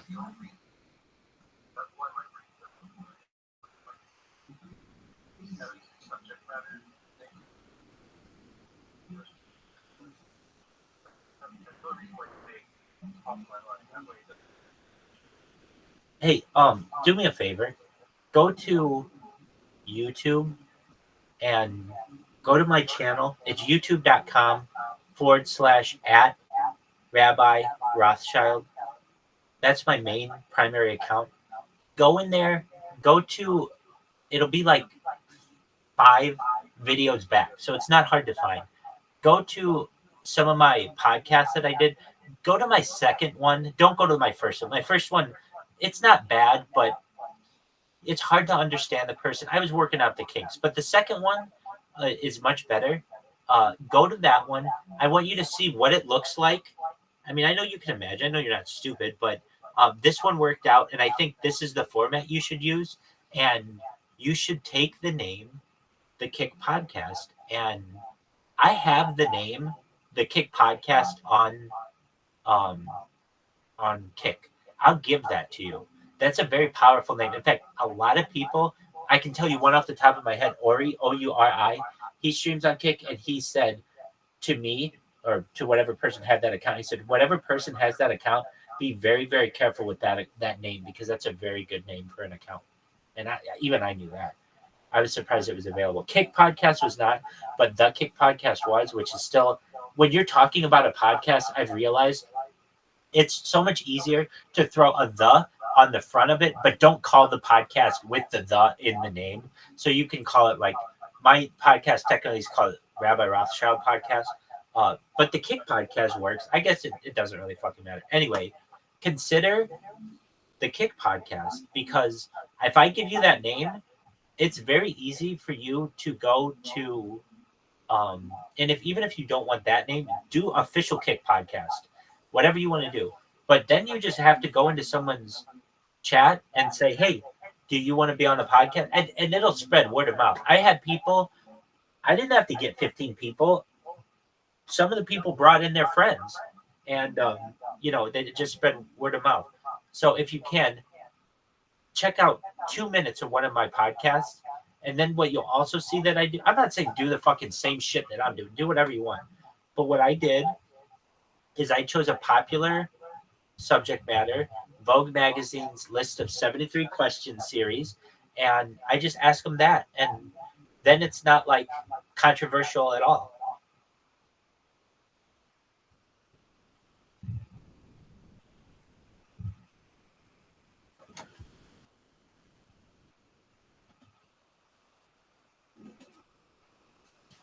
Hopefully that made sense.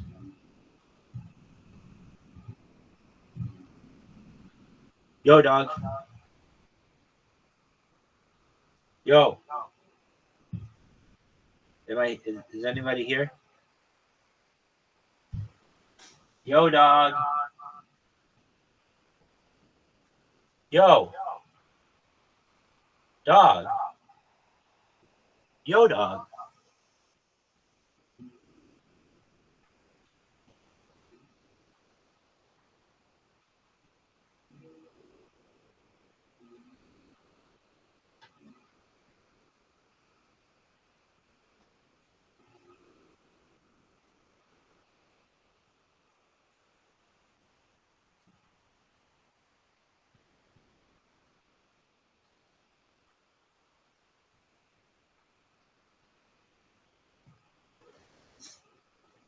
I know, right? First time in a venue like this. I started like a year, but I just moved here like 2 days ago. From where? Alabama. It's a southern accent, It's a very kind of. Alabama heavy episode here. Yeah. tonight. There's a Oh, lot is it going really? on. Yeah. Cool, A lot cool of people from that fucking hot That- dump. yeah. Hey, it's a high redneck Riviera. Come on down, guys. Giovanni Vidana. Your name is Giovanni Vidana. Vidania. And Yeah. how did you end up like this? I don't know. My mom fucked my dad. Are you or what are you? Hispanic from Mexico? Okay. Hablo un poquito español, That's not helping. I know. Now you're bombing in Yeah, stick with English. languages. Stick with English. Yeah. This is incredible. So Giovanni, what do you do for work? I don't have a job right now. I used to work at a parasol company back home, just getting people legally high. I talk to people all the time. Shut up. I So, know. are you really on blow right now? No. I'm just Seems terrified. like you are. No, I'm real scared. That was yesterday. Okay. How often do you do drugs like that? Every other weekend Right. when I'm sad, Right. which is a lot. Right. Okay. So you don't have a job. You just moved here 2 days ago. 2 you days said. ago. Gotcha. Yeah. My dog's out back too. Your dog is where? Outside. Where outside? Like literally right outside. I know, but in the alleyway. In the alleyway with strangers. Tied to Yeah. a telephone Yeah, there pole? was a guy who had a beard. He's like, I'll watch you, dog. I was like, okay, cool. Yeah. Right. So, Okay. Very good. Okay. So Giovanni, let me ask you this. You moved here 2 days ago Yes. with a dog. What's your living situation? 2 dogs. But the reason I brought the dogs And is that's 'cause- not the question that I asked at all. What? I forgot the question. Okay. Giovanni, really try to pay attention to me because being funny ain't happening for you. know. I don't know if you've noticed that. It's okay. It doesn't even matter if it's okay or not, but I need you to pay attention. What's your living situation? You moved here 2 days ago. You living by yourself? Do you have a place? Are you in your car? No, I have a spot. I got a little Spot. shitty apartment. You got an apartment. Shitty apartment. When you say shitty, describe to these people exactly what. It took me 3 days to deep clean this place because it's in college. Oh God, this fucking. Yeah. But yeah. You've only been here 2 days, dude. Yeah. I know. So you're saying it's not clean yet? No. I cleaned it ish, you know. You cleaned it. Okay, and you don't have a job. How much money did you come to Austin, Texas with? A little bit of a personal question, but if you answer it honestly, it could make things more interesting. 5 G's, but I put 3 G's in the apartment, so I got 2, and then So dog. here you are doing cocaine once or twice a week, right? You have $2,000 actual cash. What's your plan moving forward? What are you gonna do? I'm just gonna do this. I'm gonna keep embarrassing myself until Okay, what else are you going to do? Because it ain't happening. No. I mean, probably just get a job somewhere in town. But I have a lot of support back home. That was the scariest thing. Like people were like, yeah, go chase your dreams. We believe in you. And I was like, fuck. So you have a bunch of friends that you were doing cocaine with in Alabama that are literally like, yeah, get the fuck out of here. Go chase your dreams. And now you're here. Something like that. Had they ever seen you do stand up? No. One time they did. I was talking about horse stick, and that didn't work out. Yeah. So the reason why they told you to go chase your dreams is because they haven't seen you chasing your dreams yet. No, they hate me. We've seen what you chasing your dreams looks like. I mean, D is leaving. No, D, I love you. Leaving the show. He literally thinks it's over. It got so quiet in here. He thinks we all left. He thinks it's gone. Like he thinks we forgot him here. Giovanni. So you don't seem very likable. You seem a little bit jumpy. You seem a little jumpy and skittish. Give us something like a redeeming quality about you to where like, hey, this will get them all to like me at once. Come on, Giovanni. You've got this. Take a breath, think about it, don't rush it, and try to say it in as few words as possible. I don't know about redeemable, but me, this is like it. This is awesome. I'm purpose of coming out here is to be happy. And so even if I fail, fuck it. I did it. I like that. That guy giving out mushroom gummies in the alleyway is fucking up my shit. I'm telling you right now. I'm going to find this fucking guy, and we're going to beat him up. I got 2 pit bulls that help, so. You do. You have 2 pit bulls. They'll help you out. That's okay. I know where your $2,000 remaining is going to go to. Very interesting. Try macro dosing. Yeah. And just see if it works. Fuck this. Yeah. The micro's not doing a fucking thing, is it? I don't think. Fucking load it up. In fact, the buzz I like's on the other side of the mountain. You past the tears and the prayers and down that back slope. That's where the fucking jokes live, buddy. That ain't on macro. I agree. Yeah. Giovanni, you get a little joke book. Can you catch? Giovanni Badana, everybody. There he goes, right out of the curtain. There he goes, everybody. Giovanni Badana. All right. Ladies and gentlemen, you guys ready to do some crazy shit right now or what, huh? It has come to that time where fresh off of a plane from Las Vegas, Nevada, today, ladies and gentlemen, this guy arrived. He has the record for all-time, most time ever on stage in the history of Kill Tony. More new minutes than anybody else. From Memphis, Tennessee. Many people call him the Vanilla Gorilla, perhaps the Memphis Strangler, perhaps the Big Red Machine. This is indeed the one and only William Montgomery.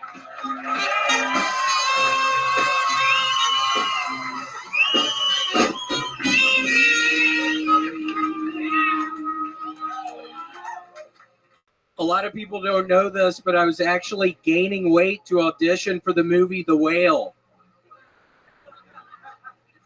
Thoughts and prayers to Gotham City. They've had not one, not two, not three, but dozens of supervillains. I don't mean serial killers. I mean mass murderers bordering on war criminals. And what's even crazier, they all wear costumes. You know I talk about Mr. Penguin. Redman told me a woman drove the Challenger spaceship. Is that true? He said she took a wrong turn or something. I've been watching a lot of Shark Tank recently, so I thought I would get on the show and pitch them some of my ideas. Do you want to hear one? Shark Tank, but for kids trying to get adopted.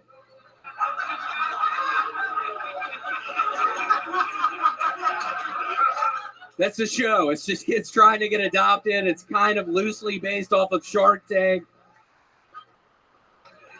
They can't find a house. They don't have a fucking family. They literally need to get adopted. Okay, that's my time. Oh my God, that is a true William Montgomery joke.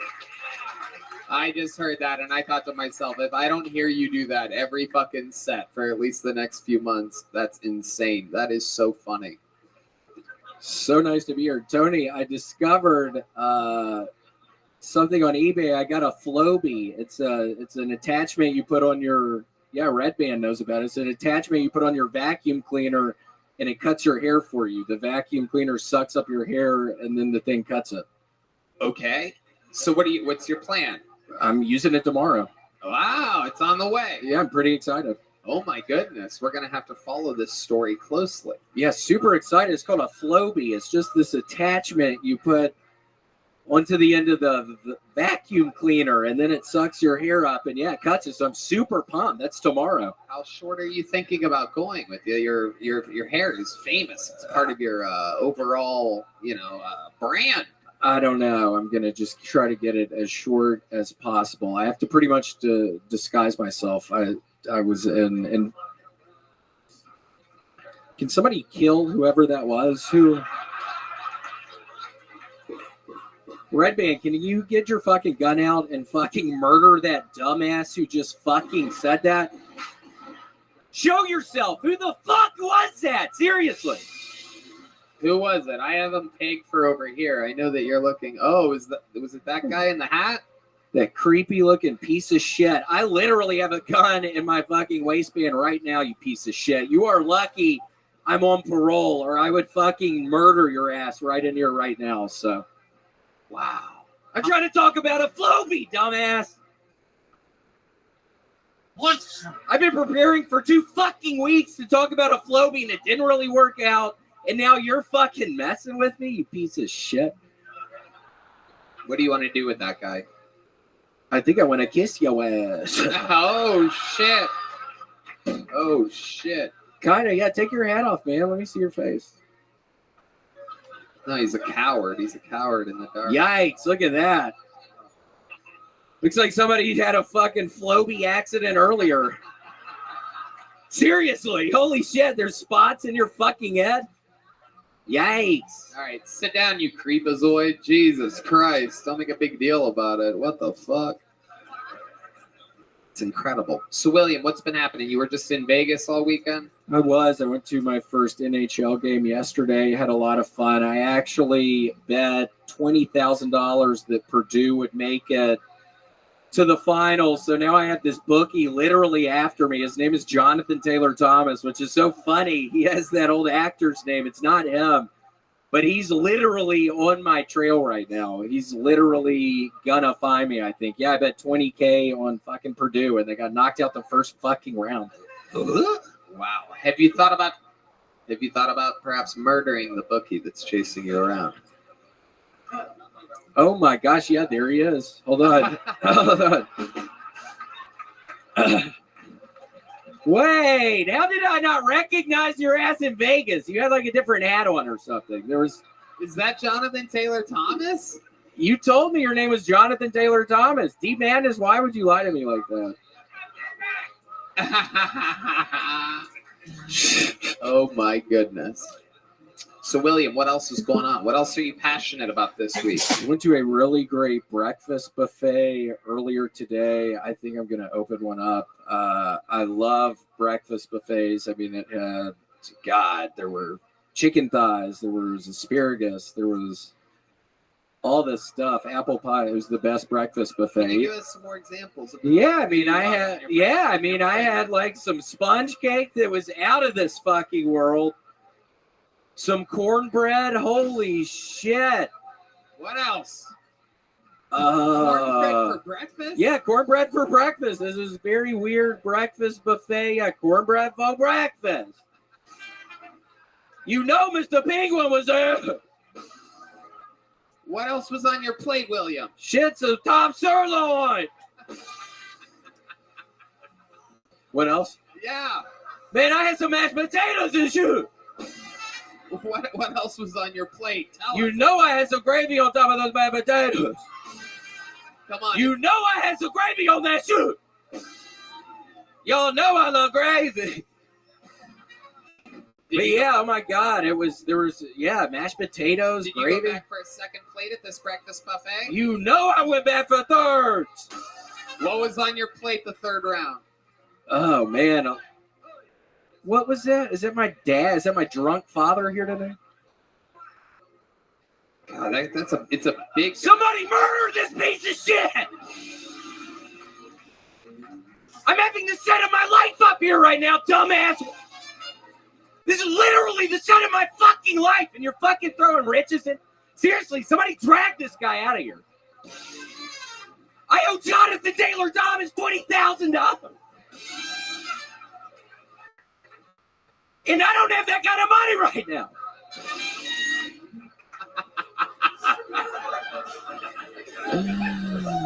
It's so silly.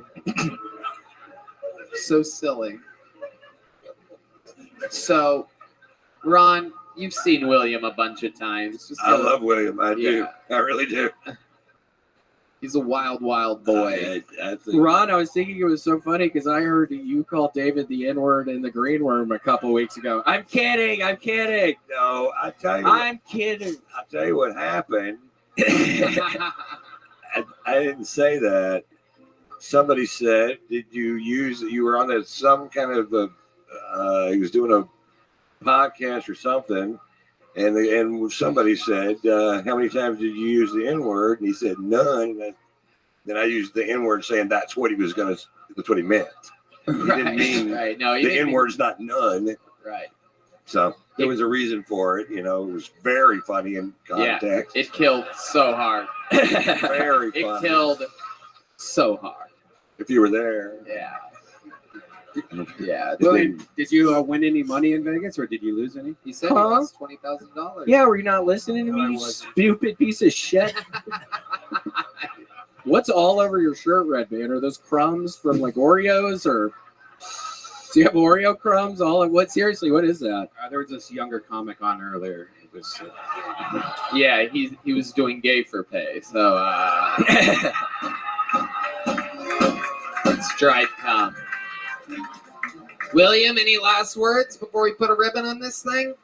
You can find. I opened up my Etsy store. You can find it. It's you search for Floby. I'm actually starting to sell Flobies tomorrow. So that's honestly why I brought it up. Yeah, find me on my Etsy store. It's Mr. Floby. Is that something you plan on doing for a long time, or you think you're going to end it soon? Yeah, no. I mean, depending on how much money I fucking make on it, I'm probably never gonna fucking stop selling these fucking Flobies because I need the fucking money right now. Things are tight. This has to work for me. No, literally, this has to work. I bought fucking $100,000 worth of Flobies the other day. Oh my! This has to work. Are you ever gonna stop? I ain't ever gonna stop selling this shit. Ladies and gentlemen, William Montgomery, everybody. Yeah. And like that, another episode of Kill Tony. Guys, how loud can this place get for the one and only Ron White? Come on. one of the fucking goats of planet Earth. Make sure you drink #1 tequila. It's available in bars all around the fucking world. It's truly the best. I drink it all the time. A no hangover with that silver, and mix it with some Topo Chico and have the most fun you've ever had in your life. Ron, thank you so much for being with us. One more time for Ron White, everybody. A drawing from local artist Chris Rogers of David Lucas. That took place the whole time. That's David Lucas, all right. How about one more time for the best damn band in the land, the Screw Up Peanut Butter Whiskey Kill Tony band. Paul Deaver, Michael Gonzalez on the drums, Matt Muelling on guitar, John Dees on the keys, and D Madness on the bass guitar, everybody. Thank you to the Red Rose, the Yellow Rose, Deep Eddy Vodka, Gel Blaster, and Austin Security Guard Service. The drawing from Ryan J. Ebelt is in, and I'm telling you, this guy's been drawing the show for almost a decade, but I feel like he truly specializes in amazing drawings of Ron White. I literally myself in my office have one of these prints framed, professionally framed, and this new one is unbelievable. RyanJebelt.com for the artist that's been drawing since the beginning of the show. Yeah. Love you guys. Follow the entire band on social media. Follow them. If you come to visit Austin, see them perform. They are unbelievable with all the different bands that they work with and everything that they do. We love you guys. Thank you so much. Good night, everybody. Thank you.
Hey, this is Redman coming to you live from the Comedy Mothership here in Austin, Texas. For a brand new episode of Kill Tony, give it up for Tony Hinchcliffe! Are you guys ready for the best fucking night of your life?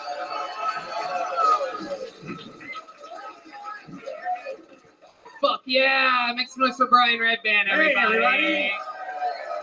You're at Kill Tony, the #1 live podcast in the world, brought to you by the Red Rose, the Yellow Rose, fucking Gel Blaster, Austin Security Guard Service, and Screwball Peanut Butter Whiskey, which presents tonight's band, everybody. Am I right? That's the great Paul Deemer on the horns over there, Michael Gonzalez on the drums, Matt Mueling on the electric guitar, John Dees in blacker face tonight on the keys.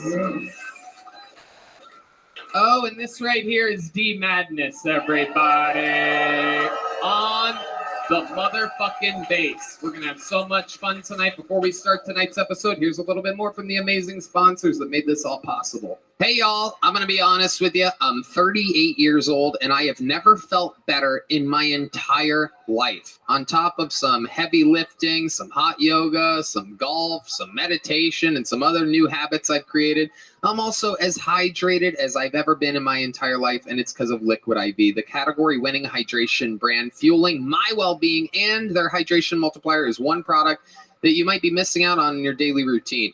In just one stick, you get 5 essential vitamins and 2 times faster hydration than water alone. Use it first thing in the morning before a workout when you feel run down after a long night out and on long flights. We've had a lot of long nights out here since the mothership opened up. My schedule has completely changed, and meanwhile, Liquid IV has me popping up fast in the morning, fully hydrated like it's a fresh new day. Red Band? I love it, and the flavors are amazing. They have a brand new strawberry lemonade and sea berry. My favorite's the Concord grape and the cherry. 1 stick of Liquid IV and 16 ounces of water hydrates you 2 times faster and more efficiently than water alone. 12 delicious, refreshing flavors to keep your hydration routine exciting. Contains 5 essential vitamins, B3, B5, B6, B12, and vitamin C. It's made with premium ingredients, and it's non-GMO and free from gluten, dairy, and soy. It is incredible. Grab your Liquid IV in bulk nationwide at Costco, or you can get 20% off when you go to liquidiv.com and use the code Tony at checkout. That's 20% off anything you order when you shop Better Hydration today using promo code Tony at liquidiv.com.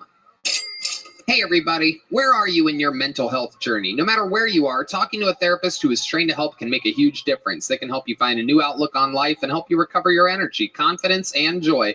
At Talkspace, you can find the right therapist with the right training for you. Finding a therapist can feel overwhelming, but Talkspace takes the pressure off that first step. It's very flexible, convenient, and it's an affordable way to get high-quality healthcare. At Talkspace.com, you match with a provider that's right for you, usually within a day or two. It's so convenient. There's no traveling to appointments, no missing work or lining up childcare. You meet on your time when you're most comfortable. It's mental health care made easy. Red Band? Talkspace is private, secure, affordable, and your Talkspace therapist is always accessible to you. When you've met your therapy goals or simply want to cancel, Talkspace has a simple cancellation process and will work with you to get a prorated refund for unused time, if applicable. Talkspace is there for you to make your life better. Looking to renew and rejuvenate your life? Look to Talkspace. And now get $100 off your first month when you go to Talkspace.com/Tony to match with your dedicated therapist. Go to Talkspace.com/Tony now to get $100 off. Talkspace.com/Tony. Hey y'all, Mother's Day is right around the corner, and I gotta tell you, it's not always easy to find a 76-year-old woman something that is actually going to impress her, but I did it. It's the Skylight frame. She says it brings her joy on a daily basis, watching the photos cycle and seeing new ones come in. Bonus points that it's super easy for her to use, and it's super easy for us to send her new pictures. It is super cool. It's a sweet and meaningful gift that will give you a new way to stay in touch with those you love. It's so simple and fun to use, even if you're not tech savvy. No app or subscription required to send photos anytime from anywhere. Red Band? It's a great way to feel close to those you love, even when you're far away. I mean, we live way far from Ohio, and I could just send her photos, email photos, and it pops right up in her frame anytime we want to. It's effortlessly to set up. It only takes 1 minute. Even for the less tech-savvy people can use it. It looks just like a real photo frame, and it adds a beautiful touch to your home. It's got a gorgeous 10-inch or 15-inch touch screen. You can swipe through the photos with your finger and even tap on the heart button, and it will let the sender know you love the photo. This makes the frame interactive and fun to use. It holds thousands of photos, and they rotate all day long. You have 100% satisfaction guaranteed. If you don't love your Skylight, they'll offer you a full refund. And now, as a special Mother's Day offer, get 10% off, up to $30 off your frame when you go to skylightframe.com/Tony. That's right, to get 10% off, up to $30 off your purchase of a Skylight frame. Just go to skylightframe.com/Tony. That's SKYLIGHTFRAME.com/Tony. Hey y'all, I'm gonna be honest with you. I'm best friends with Joe Rogan, and it's easy for me to get tickets to anything. But I used to be a normal human being like you, and I know that buying tickets to your favorite events shouldn't be stressful. Game Time is the fast and easy way to buy tickets for all the sports, music, comedy, and theater near you. With killer deals on last-minute tickets and their best price guarantee, you can stop stressing over the tickets and start getting hyped for the fun you'll have. Red Band, you like to go out in public sometimes? Sometimes. Game Time is the place for last-minute ticket deals. Forget planning months in advance. Game Time has deals on tickets right up to the day of event. Get exclusive flash deals on tickets for football, basketball, baseball, concerts, and more. The Game Time guarantees means you'll always get the best price. If you find tickets in the same section in a row for less, Game Time will credit you 110% of the difference. Get images of your seats before you buy so you know exactly what to expect when you arrive. Buy tickets in a matter of seconds. 2 taps and you're set. Tickets are sent directly to your phone so you never have to dig through your email. That's right. Snag the tickets without the stress with Game Time. Download the Game Time app, create an account, and use code KILLTONY for $20 off your first purchase. You got to buy tickets anyway. You might as well do it with the Game Time app and save $20. Terms apply. Again, create an account and redeem code KILLTONY for $20 off Game Time. Download Game Time today. Last minute tickets, lowest price, guaranteed. You guys ready to start tonight's episode or what? All right, well, every single week I have one or two of the funniest human beings in the world on this show. This week, no different. Make some noise for the great Big J Okerson and Ari Shafir. Yeah. Big J Okerson, Ari motherfucking Shafir, back again. Big J. Big J's first time at the mothership, April 5th. Dog Belly comes out on YouTube. The new special from the great Big J Okerson, truly one of my favorite comedians on planet Earth. Produced by the great Ari Shafir, everybody. Ari Shafir getting into the production business. Make it all about me. I've never heard of your type of people being in show business. Well, I got a loan for the special last minute from somebody else, and turned out we avoided a thunderstorm that day. So Ari, as they say, wears a lot of yarmulkes. Producer yarmulke. Oh yeah. Yes, he does. Welcome back. You guys have both been on the show before. You know what the fuck's going on. First time at the mothership. What are some initial thoughts of this joint? It's pretty fucking amazing, Austin. You got to feel pretty good about this being in town. The sign outside, if I got to be critical, it's a lot. it's a lot. It's a lot. I would not say understated. Well, you've seen out front, but perhaps you don't know that behind us right now in the alleyway is over 200 souls that signed up for the chance, for the possibility of 60 seconds on this stage. If they get pulled out of the bucket, you know their time is up and you hear the sound of a kitten. That means they have to wrap it up then, or else they bring out the angry West Hollywood bear. And then I interview them and we find out more about them. The entire thing is improvised. Big J, what are you thinking? Is that what's happening out back? We got dropped off, and I thought that just a decent amount of homeless people happen to know me. Is that Young Comics? I swear to God, I was like, man, I am popular in the hobo community. Get away from me, you vagrants. I threw money at some. They took it.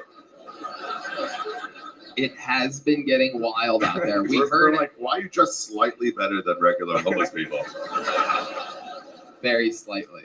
It's its own culture back there. The first week we found out there were people, making friends, laughing, drinking beers. The second week we found out that there was dominoes being played, that everybody's bonding back there. And as the thing has gotten better, now there's a giant speaker to announce the name, and they cut into the show at that part, and then they hear that.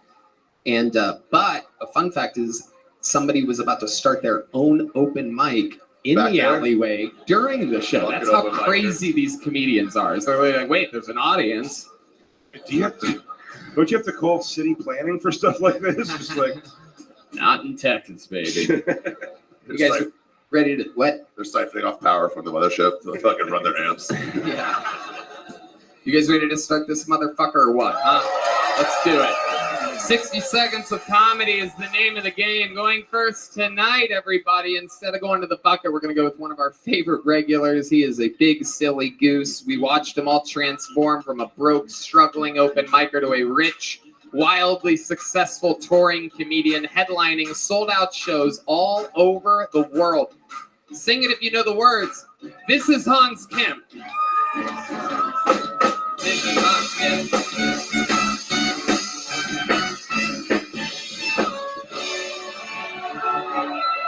What's up? It's good to be here in Austin. I love Austin, even though it's a tiny little city. You can tell it's a small city because our airport is just a line. Some airports have concourses A through F. We just have left or right. I was in Indianapolis this weekend, and they had a trans march for their rights or whatever. I was like, I can't have sympathy for you. What the fuck are you doing in Indianapolis? We all know trans people are coastal creatures. Get to a shore, buddy. The salt air helps the transition. Why don't you identify as someone that's adapted to their environment? But yeah, these liberals, what are you gonna do? They're going crazy out here. Liberals during the pandemic, they were like, stop having fun. You're going to kill people. So?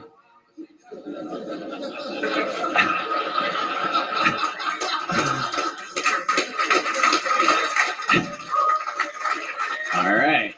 All right. Thank you. He's done. All right. Really held that last note there. Really held it.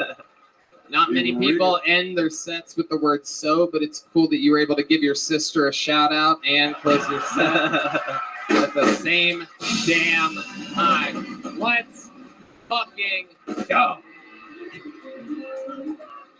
That's actually just her job. Her full name's Soli. Okay, way to tag a perfect joke. I guess. All right. I love it, Hans. Very, very interesting. You hate liberals. You've made that clear. Interesting joke about the trans march. You really saw a trans march? Yeah, it was like 17 of them. Wow. There's something like they should just march to San Francisco and then they won't have to march ever again, right? Exactly. Something like that, but you should make it funnier. Thank you, Tony. What do you guys think about the great Hans Kim? I'm not asking you. Your opinion means less than nothing. Ari and Big J are here. Your hair is looking tremendous right now. Thank you, Ari. It's floppy, dude. You look like a monkey. Oh, thank you. Yellow monkey, I guess. Thank you, Ari. I love your hair. You got a spot on the right side. Like, I think I saw you at the march.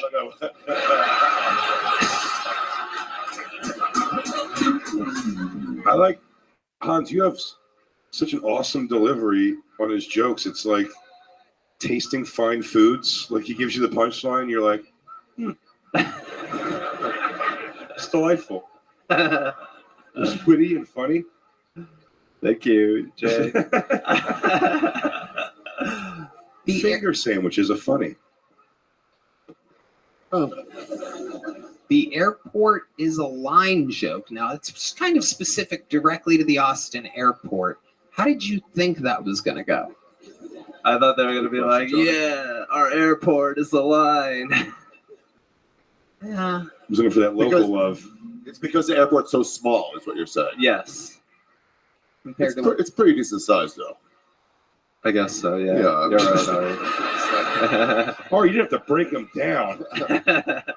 If you read the joke in 77, then yeah, that fucking fits. But it's actually square footage wise, it's pretty large. I mean, tell your joke, but just know. What else has been going on in your normal life this week, Hans Kim? I've been having a great weekend. A lot of people laughed at me in Indianapolis. Nice. I lost my drone there. One of my hosts, Max, very funny comedian. He brought a lot of his mistresses into the green room. It was a very confusing situation. Is that the way that he delivers everything he says that way? What do you do with your hands when you're not holding a microphone and having a conversation? Indianapolis, huh? Yes. The last Indiana you were in was Indiana Jones. Remember him? Remember him? Do the line. Do the line. Okie dokie, Dr. Tony. What the hell? That's amazing. That's the first time I've ever asked you to do something over Asian-y before, and I'm gonna do it more often.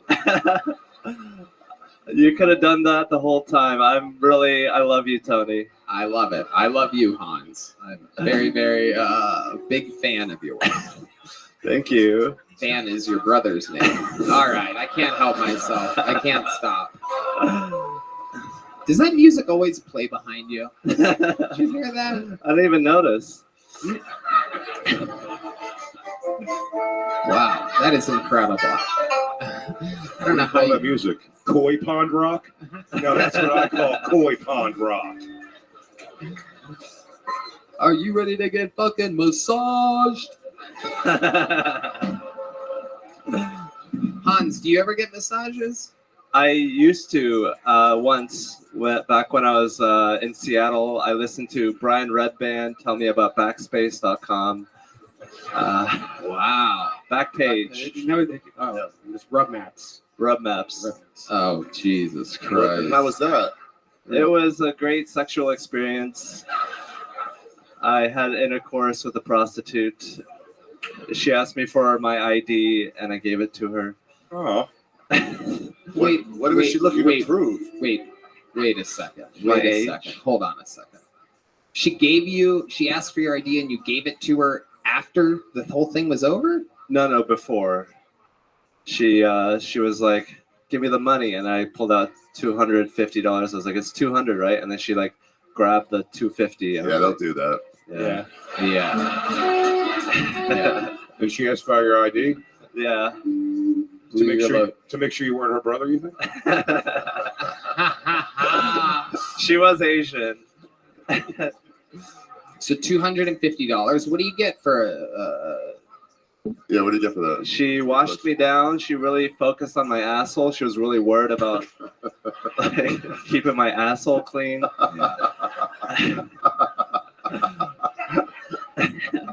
And then she laid down. I did missionary with her, and then so clinical. I love it. I love the description. You know exactly how I like it. Keep going, Hans. Missionary, and then it sounds like someone with Down syndrome being interrogated. That's my appearances here. But yeah, no, she was like, "Oh, your big Korean dick," and I was like, "Is it really that big, or is it the $250 speaking?" Wow. You asked her that? No. Oh. It's interesting the verbiage that she used, your big Korean dick, because that could be like 3 inches. A big Korean dick. How? Do you condom or no condom? Condom. Yeah. Oh, yeah. She put it on with her mouth. Did she do the whole mouth? She put it on with her mouth? Yeah. Whoa. Wow. Yeah. She doesn't need to check Red Band's ID when he goes in there. She has to punch his card. So true. Hans Kim, way to get the show fucking started, my friend. You do it every week. You're a goddamn monster. More sold out shows all over the world. You're killing it. Thank you, Tony. Hans Kim, everybody. That was Hans Kim. That was Hans Kim. That was Hans Kim. That was Hans Kim. First name out of the bucket tonight goes by the name of Christopher Ward. Christopher Ward, everybody. So at this part, they run to the back door. They're going further here, right? This is like further to go. It's tricky. Security's a lot tighter, but technically they're closer. How about guy Rogan institute a zip line right to the stage? That would be good. That would be. He's got the dough. Yeah, maybe do one more meal. These I didn't fucking get a Ziploc. Yeah. Zipline sounds like Zippix, which is a toothpick with tobacco in it. New sponsor of Kiltony. So try Zippix, by the way. 6 amazing flavors. Yeah, you know about this. Here's Christopher Ward, everybody. Make some noise for Christopher. What's going on? So, I believe working at the customer service or in call center is the dumbest job because you got to deal with the dumbest customers, right? Anybody agree? Yeah, right. You got the dumbest customers because they always ask the dumbest questions, right? I worked at the call center about 5 years. The number one question I always got was, "Are you an American?" My response is always the same. "Are you?" Like, that's the most American thing you can say. You pass. Except for one customer. Would not fucking believe it. Kept screaming at me going, "You're not American. You're not American." Up until the point he stated, and I quote, "You are not American until you go overseas and kill some Arabs." Right? It's fucking extreme. Just go to the gas station for that. Go to the gas station, get some smokes, get some lotto tickets, become a citizen. Go to the counter. He's like, "Sir, you ready to check out? Are you?" All right, I'm Chris Ward. Christopher Ward making his Kill Tony debut. Am I correct? Yes, sir. First time on this show. Yep. Absolutely. First time in a Hell club. yeah. This is wild. Yeah. How you feeling? Were you nervous? Oh, hell yeah. I was not expecting to be called, but I thought I wasted gas coming down here, hanging out with everybody in the back. What? Anyway. I'm just Christopher, talking to how Harry long have you there. been doing stand-up comedy? 2.5 years. 2.5 years. Where at? Call centers? No, I left that. You ever do any jokes on any of the customers? Hmm? You ever like fuck around with any of the customers, like mess with them? Try not to because I was trying to keep my job, but then I left it and they wouldn't let me back because I think I'm a criminal. That's a whole other fucking. What do you do for work now? Jack shit. I live off of the good graces of my parents. Wow. Yeah. You Jewish? No. What do you do for work now? Let me back because I think I was trying to keep my job. You ever like fuck around? No, I left that. You ever do any jokes on any of the customers? You ever like fuck around with any of the customers, like mess with them? Try not to because I was trying to keep my job, but then I left it and they wouldn't let me back because I think I'm a criminal. That's a whole other fucking. What do you do for work now? Jack shit. I live off of the good graces of my parents. Wow. Yeah. You Jewish? No. Are Your taking parents membership? give you money and they let you stay eternally 22 at the same time? Like you? Do I look 22? No. Your Okay. face looks horrendous. Yeah, I was saying. Yeah, I'm talking about. Yeah. I'm talking about you have a lot of things that like parents might not give their kids money. Like, if you cut your hair and get a job, Christopher. They ever tell you that? He looks like a narc at a skate park. Big J Overson. I used to be that guy. Be honest and answer quick. What's heroin like? We all want to know. Not once. I know it. I look that way, but I wish I did because it'd be easier to explain this shit. But it just. Do you stand outside of convenience stores with your silent friends sometimes? Never heard that one before. What do you do for fun? I bet if you've looked like that for a long time, then I bet you have heard that before. Yeah. Especially when you stand in alleyways with comedians hours a week. All the fucking. Yeah. Where are you from originally? Well, I was a military brat, but we got stuck in Central Texas. So I was like born in El Paso, but I live in the Clean area, about an hour and a half from here. No one cares about this question. Well, he was fucking. I'm talking to him, not you. Can you give me your entire geographical background? Tell us why you look the way you do look. Your face is stressed. Is the waist size on those pants? That's a great question. I mean, Dude, what is it? You have a 30. I got the waistline of a priest. It only fits in boys' jeans, but I gotta update to a boy's belt. You had a prepared joke about that? Yeah, I did. What the fuck? What the fuck? Seriously though, your waist is like a 29. Dude, I don't even know. I'm wearing a medium boy's belt right now. That is, yeah, it's just like, something going on there. Trust me, I do have a burger in my backpack in the back alley right now. I'm really hoping it didn't get Is that stolen. a country song? I got a burger in my backpack in the alley right now, and around down. Shut the fuck up. All right. Stop. Got a burger in my backpack. I had a burger in a backpack in the alleyway. Don't cut my hair anyway. Don't you cry for me. My pants fall down and I act like a clown. Burger in my backpack. You can take everything from me, Darlene, but you can't take the burger from my backpack.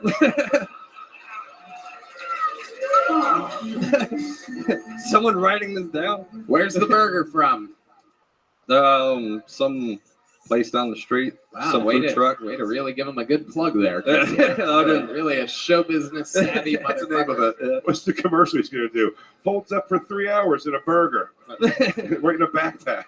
When you're in Austin, head over to Burger down somewhere and get yourself one of the burgers and put it away for a while, and then maybe eat it later. Get it to a nice room temp.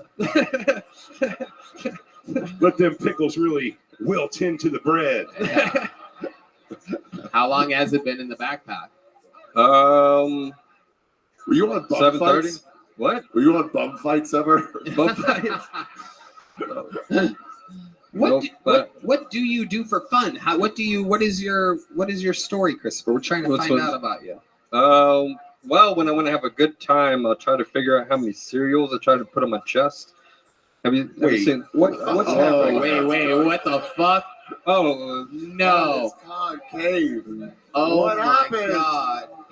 What? Now I see why your parents are still giving you money. Yeah. They fucking. That's what happens when you drink fucking whiskey and fuck people. I think he has a monkey heart. Yeah. Let me get the name. Oh shit! Oh my God! Oh, gross. Oh my God! Oh my God! Let's have some fun, Ari. Welcome to another episode of Watch Ari Shafir piss in a man's chest, everybody. This is so exciting. Only at Rogan's Club will the first ever pissing in a chest happen. Old piss chest fucking Christopher over here. You look like if the guy that got kicked in This Is Sparta survived. Yeah. He got back. He goes, "These guys mean business. Look." What the fuck, man? It looks like your nipples are trying to kiss. They're very. Can you get like a breast implant like right in the middle or something? Like, I can get it fixed, but I'm scared, dude, because like it can pop back at any time. Oh, it was once out? No, I was born like this. This is genetic fucking. This is white supremacy right in front of you. What? This is. Was your father a spoon? My mother was a sport. Yeah. Wow. Send a picture of that chest back to Hitler in time. All right, wait. Hold up. Hey, let's mix it up a little. All right, hang on. That is incredible. You should do stand-up like this.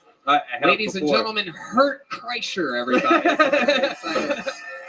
Very exciting. No, one time I was doing a show in Killeen. It was very. Oh my God! Darker watching your heartbeat right now. It is like God. But someone has taken a shot out of my chest while I was trying to tell jokes. Wow. This is the only way I killed that night. You also have an Audi belly button. Yeah, It's understated because of the other thing. God went out for a smoke break when he made you, bro. Tell me he threw on a monster cock at the end, though. Oh no. Turns out that's an innie too. He's got a 7-inch tailbone. Everything's upside down. You got spina bifida in your chest. So what are some fun things that you do with that? Attract black holes. Well, I've eaten cereal out of it. That was usually the number one question I've ever gotten, so I had to try You have it. brothers and sisters? I've got a brother. No, they haven't eaten shit on my chest. It's fucking sick. That's not the question I was going to ask. Wow. I host a better podcast than you do. The question I was going to ask, Do any of your siblings or family members that you know of have any fucking wild deformities? My dad's got it slightly, but I've got it the worst in my family. Your dad's got it like slightly, but he's got the dad tits in, so it kind of filled in the hole for him. Oh, also he's got a claw hand, but that's a separate there's some separate thing. Do your guys' dads not have claw hands? Incredible, Christopher. Way to give us something to work with there. I mean, that is absolutely amazing. My recommendation, always just perform like just that. sound like that. And then write jokes about that, because that's what's going to set you apart. I can't believe I'm watching your heartbeat right now. It is amazing. Do you guys all see that on the right side? Holy shit, Tiger Woods is here, everybody. I had no idea. The actual Tiger Woods. That's terrible. Never heard that one before. From the side, he goes away like one of those fish. Oh, You yeah. know? You can't really Man, see him from the side. you guys remember way back when we just thought his waist was fucked up? He's like, check this out. This should be the 1 year anniversary that it felt so long ago. Christopher, fun times, my friend. You're walking away with a little joke book made by the great Adrian. But wait, let me try to. Wait, can you lay down and I see if I make it in your chest? Tiger Woods, help him. This is, if you're wondering how happy I am right now, let it be known that I truly have never been more excited. Cornhole it. Cornhole? I would cornhole. Underhand? I like my overhand shot here. Okay. All right. Here we go. All right. I got another. Wait. Lay back down. Wait, what the fuck are you? Oh, you got weed. Oh, shit. He's walking away with some weed. Oh, that was close. I got another one. Keep fucking playing. Yeah! Let's go! We'll count it. We got to count that. He got some weed and a couple joke books. There goes Christopher Ward, everybody. Follow him at the only Hyper. And like that, the show has begun. One of the That very, was very... great. What a fucking surprise. I have never been less envious of a thin person. Talk about an ace up your sleeve. I mean... The belly button alone was disgusting. It really was. Yeah, It was underrated belly button. He had the most third world problems on a white person I've ever seen. Zach Hedrick. Zach Hedrick is next on Kill Tony. He had a hair lip chest. That chest was intense, dude. Did you guys grow up with somebody that had that though? I knew two people growing up that had What? that. in Ohio. Really? Yeah. Oh, no soul?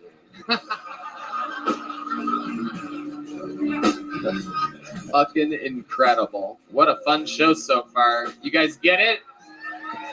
Zach Hedrick's going to be coming around the corner any second now. Here he comes. Ladies and gentlemen, Zach Hedrick. What's up? Oh, yeah. So I just turned 33. I've been going to a bunch of Comic Cons lately. Yeah, it's been cool. Me and my friends, we went to one. We had a stipulation. We had to go as a super plus the last thing we Google searched. Like, for instance, my friend went as a super PlayStation 5. Looks stupid. You know, stupid. My costume was cool. I went as a super blonde takes big black cock. That was my costume. Yeah. I was going to go to a costume a few weeks ago. My friend invited me. It was called the Kentucky Comic Con. Yeah, I was like, dude, I'm pretty sure that's actually called a Civil War reenactment. Yeah, the Kentucky Comic Con. You know, they just spell it with all K's. Yeah. Yeah, those people dressed in white are not stormtroopers. Yeah, they are Storm the Capitol troopers. That's all right. Thank you, Zach Hedrick. I feel like you've been on this show before, right, Zach? Welcome back. Welcome back. I feel like that was better than your other sets have gone. Am I correct? Yeah. Yep. Perfect. Absolutely. I like your style. You look like you're running for the mayor of East Austin right now. Thank you. How long have you been a all-gay spin class trainer for? Not long enough. I love it. Remind us, what do you do for work? I work for Amazon. Amazon. Yeah, drive. How long have you been doing stand-up? 4 years. 4 years. All of it here in Austin? No, mostly in Tampa and Alabama. Tampa and Alabama. Yes, Man, sir. you fucking hate abortion, don't you? Yeah, dude. What are you running from? It sounds like a place you have to leave because you get in trouble. What? Say that again. Where am I from? Yeah, changing the places. Muscle Shoals, Alabama. Oh, No, shit. what are you running from? Oh, Yeah. running from fucking everything, dude. Like life. Child support, Nah, no. boat payments you knew you never going to make. Yeah. That bait and tackle shop you went upside down on back in Alabama. Yeah. He looks like he still owes a few $100s on a kayak. I'm going to get you back, Craig. Just give me a few months. What do you owe money for? Student loan debt. I've got a ton of that. What did you study? I have a master's in forensic psychology. No, really? Oh my God. Oh my God. You I have thought you were going to say like, I have a doctorate in radical. It must be hard to find friends in that alleyway filled with 200 fucking comedians. Yeah. It's crazy. This is what the guys with master's degrees look like, everybody. Yeah, So imagine what's going on out there. Hey, Charles Manson, why do you kill? Have you ever done anything with that amazing degree that you have? Nah, Why nah. is that? Well, I got into law school, and then I just decided I wanted to do comedy, and then just my life has just sucked ever since then. That's Damn. yeah. Are you broke? Fuck yeah, I'm broke. Yeah, You still owe student loans? Still a lot? yeah. How much were we talking about? Probably 60,000. Oh my fucking God. Worth it though, right? Yeah. Gotta have an education. Yeah, yeah. At least you're an armchair forensic psychologist now. Yeah. Do you A lot ever of people can't say that. Yeah. Do you ever see any cases and like try to crack them or anything? Nah, not really. You're not even interested in Not anymore. No, I just gave it up entirely. You ever watch SVU and see if you can figure out who the killer is before the show Yeah, I starts? did that. I did From the that. cold open? Yeah. What made you want to get into that field in the first place? You have a family member killed, unsolved crime, or No, something like none that? of that. I just always watched Forensic Files growing up. Me and too. was like, fuck yeah, let's. He wants to learn how to get away with things. Yeah. I just want to. Yeah, I just learn how to kill people. That's the only reason. Very, very interesting. Okay, what do you Wow, do the for crowd's fun? quiet because they believe him. Yeah. That's why he moves so much. That's one of the rules of forensics. Get the fuck out of Dodge after you bury the body, right? Yeah, he's gonna wipe down the microphone when he's done with us. Oh, totally. This guy's only in town to sprinkle some teeth in the ocean so no one fucking... So Zach, what do you do for fun nowadays? You're struggling as a comedian. Yeah, just work out, skateboard, watch wrestling. That's pretty much. It's my shit. Really? That sounds like the profile of a murderer. Yeah. Not on stage. Oh, but he's got to do it somewhere. If you were going to kill somebody and get rid of the body with your master's degree, what would you recommend to the Kill Tony fan base on how to get away with murder? A little added bonus. Yeah, acid. If you can get acid, not LSD, just a tub full of acid. Let it soak. Let them soak, and then let them Now you dissolve. got to get a tub full of I acid. don't. That's on I them. say burn the body, cut off the fingertips, take the teeth, Yeah. get out of Dodge. That's good. Get a wood chipper. You could probably find one of those What about somewhere. pigs? Yeah, pigs. That's not pigs. That's a good one. That's a good one. Bodies take a lot longer to burn than people think. A lot longer at a very high temperature. Interesting. And the wood chipper would shoot DNA all over the place Everywhere. and contain it in the wood chipper itself. I basically have a master's degree in forensic. How about pushing a volcano? That would be a. Yeah, Yeah. that's not bad. Yeah, get you there. What else we got? Oh, that was good. Yeah, thanks. All right. We can do what I did with Osama bin Laden's body and just never kill him, but just tell everybody. Yeah, there you Yeah, go. give him back to his family. Yeah, that's a good way to do it. What's your love life like? Broke as shit, chasing your Well, I've only been here dreams. for a couple of weeks. Hooked up with a chick the other night. It was pretty cool. How'd that happen? How did that go down? You're standing outside of Shakespeare's. She walks out. What Yeah, well, just after a comedy show, just this fucking place. It's so much to do here. she I a just talked to a comedian? chick. She was in the audience. She was. She's done comedy a few times. So okay. He's judging her. Yeah. He's like, she was fine. I noticed you're speaking about her in the past tense. Did you use any of your forensic experience at the end of this? No. We check for local acid sales. You're clear? Yeah. All right, Zach. When you were on last time, you got a little joke book? I got a big joke book. Really? I love it. Well, then you already got one. Yeah. How about quicksand? Unless you have a hole in your chest, I can throw it in. I'm not giving you another one. Good luck with that. There he goes, Zach Hedrick, everybody. Rock solid appearance. We have a special treat for all of you. You may have heard of golden ticket winners in the past. These are people that when we're on the road, if we find someone very, very talented, they can perform on Kiltony a minute and an interview anytime they want. They could come to where Kiltony is and get on. This is one of the people that were one of the first people to ever win a golden ticket over 5 years ago in Washington, D.C. Ladies and gentlemen, make some noise for the return of Martin Phillips, everybody. Very, very interesting.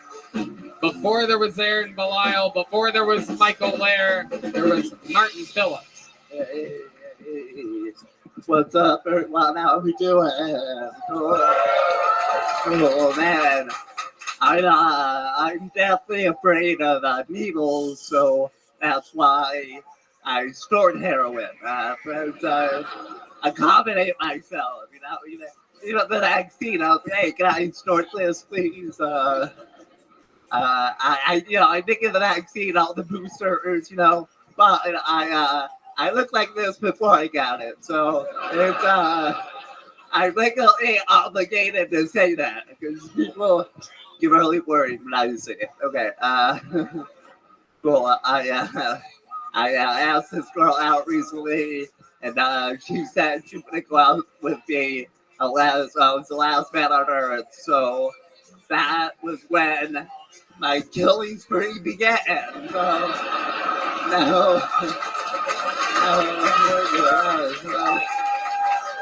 yeah, thank you. Yeah, okay, cool. Amazing. Exactly a minute. He's done it again. If you watch his past appearances, it's just what he does. Martin Phillips. Welcome back, my friend. Found you in D.C. about 5 years ago or so. Yeah, 4 or 5 years. How's everything been going since the last time we saw you? It's been all right. It's been okay. Yeah. About a year ago in D.C., though, first I never mugged. They got me. You got mugged? I know. Oh my God. I learned that muggers don't discriminate. They're pretty woke. Okay, it's not for anybody. Okay, so. I will say, very impressively, Tony. Zach, is it Zach? Martin, I'm sorry. Martin was the fastest person to the stage from you announcing their name. By a full minute.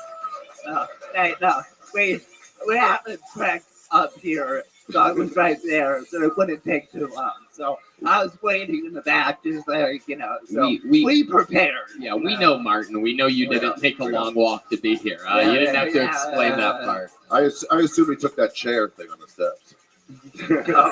I wish. Yeah. Now let's talk about your disability. The shirt you're wearing tonight is. I know.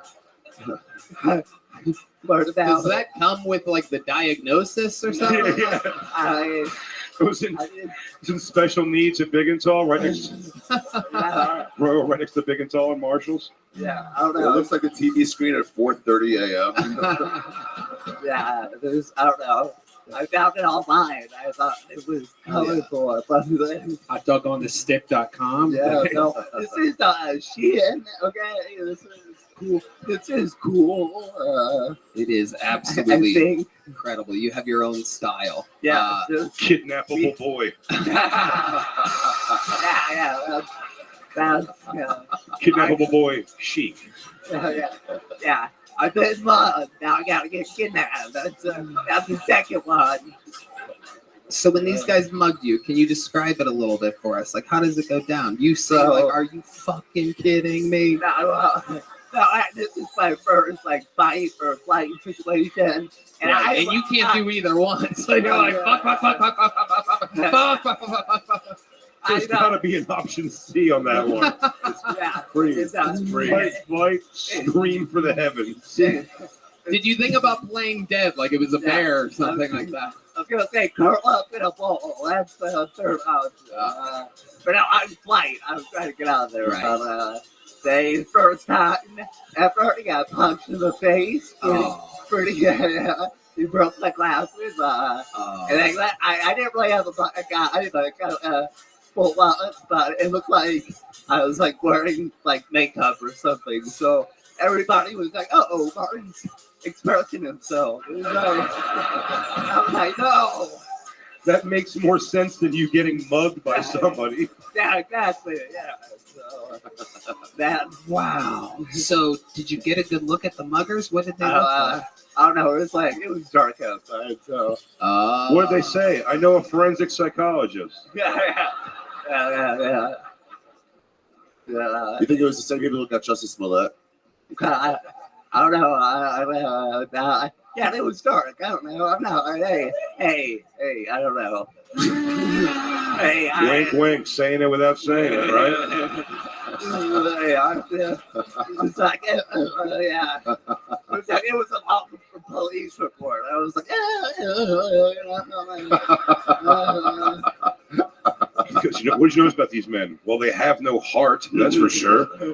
Yeah, and the stereo parts, they knocked me back to get me to the ground. Actually, they choked me to the ground, which was weird because I was like, you try to mug me or, try to make me come, right? Right. Yeah. Like, what are we doing? Hell yeah. Hey, yo, this motherfucker hard as a rock right now. Fuck this shit. That's what I'm guessing your mugger sounded like. I know you didn't get a good look at him. Yo. Jussie Smollett. He making me gay. Punch him in the face. That's the strategy. Next time, I'll get really gay. And I'll let her into it. And it's like, oh, damn, now. Wow. Now I am getting my damn fucks. So what did the muggers take from you? I know you didn't have any dignity in your pockets. Yeah. I'm kidding, Martin. Shut up. He's my friend, you idiots. I think they were trying to steal my car. They got my that would have been fucked up too. They get in, there's offset pedals and shit. They're like, yo, what the fuck are wrong with this? When the car crash sound would have happened if you were in show business at all.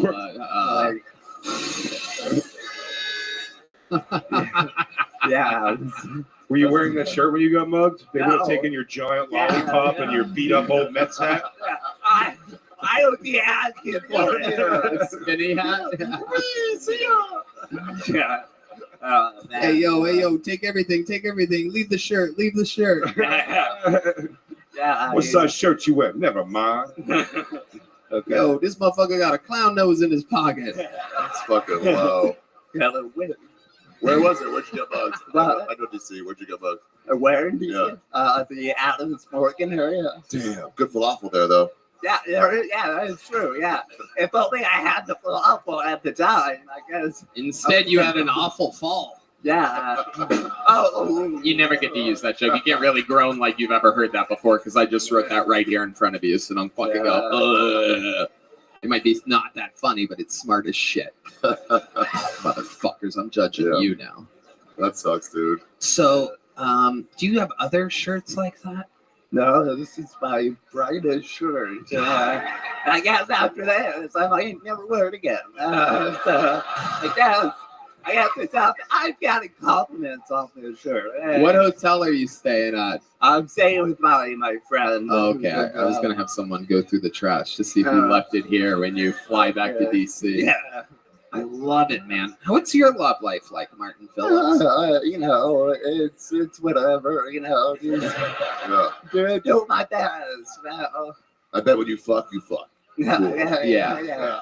I appreciate that I'm there, you know. So, Big J. I'd rather have Martin's entire body and afflictions than that other guy's chest. Yeah, 100%. Yeah, that's 100%. I'd rather be stuck with that shirt on for the rest of my life than have the other guy's chest. okay.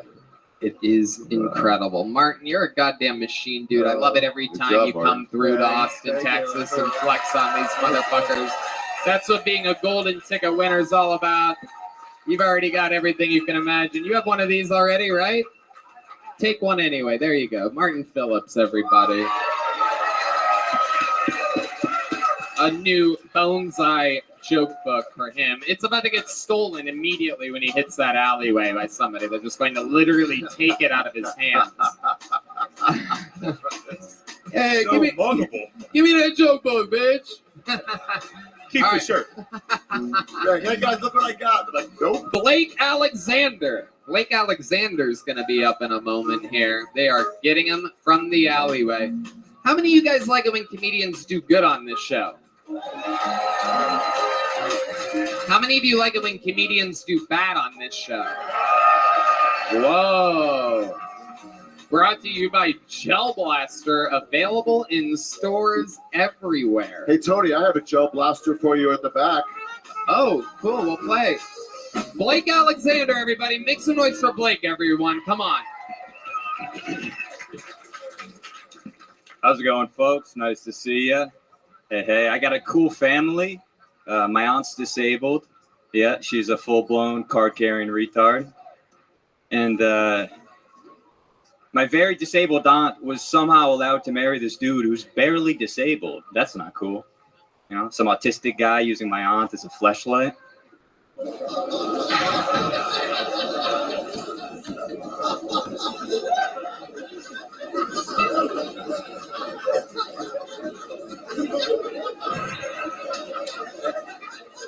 She's my fleshlight.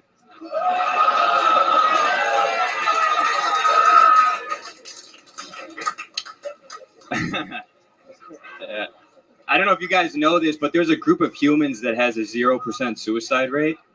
It's men that can suck their own dick. Yeah. And God's funny because not only did he give me the physical ability to suck my own dick, he also gave me the personality of someone who would.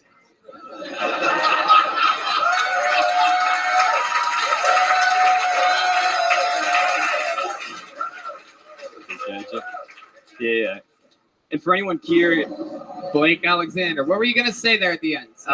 For anyone curious, the experience of self-sucking, it feels like a 0% receiving a blowjob and 100% sucking a penis. That's probably true. Blake Alexander, welcome. You've been on before, right? Never, brother. Oh, I just must recognize you as being the bad guy from Superman 4. That's incredible. Holy shit. That is incredible. You are spot on, my friend. So, Blake, how long have you been doing stand-up? 3.5 years. Where at? I started in Colorado, Boulder, and then during the pandemic went to Hawaii, did it for a couple years, and here. Nice. Yeah. Hawaii, the home of the great Tulsi Gabbard, one of the good friends of the show. Yeah.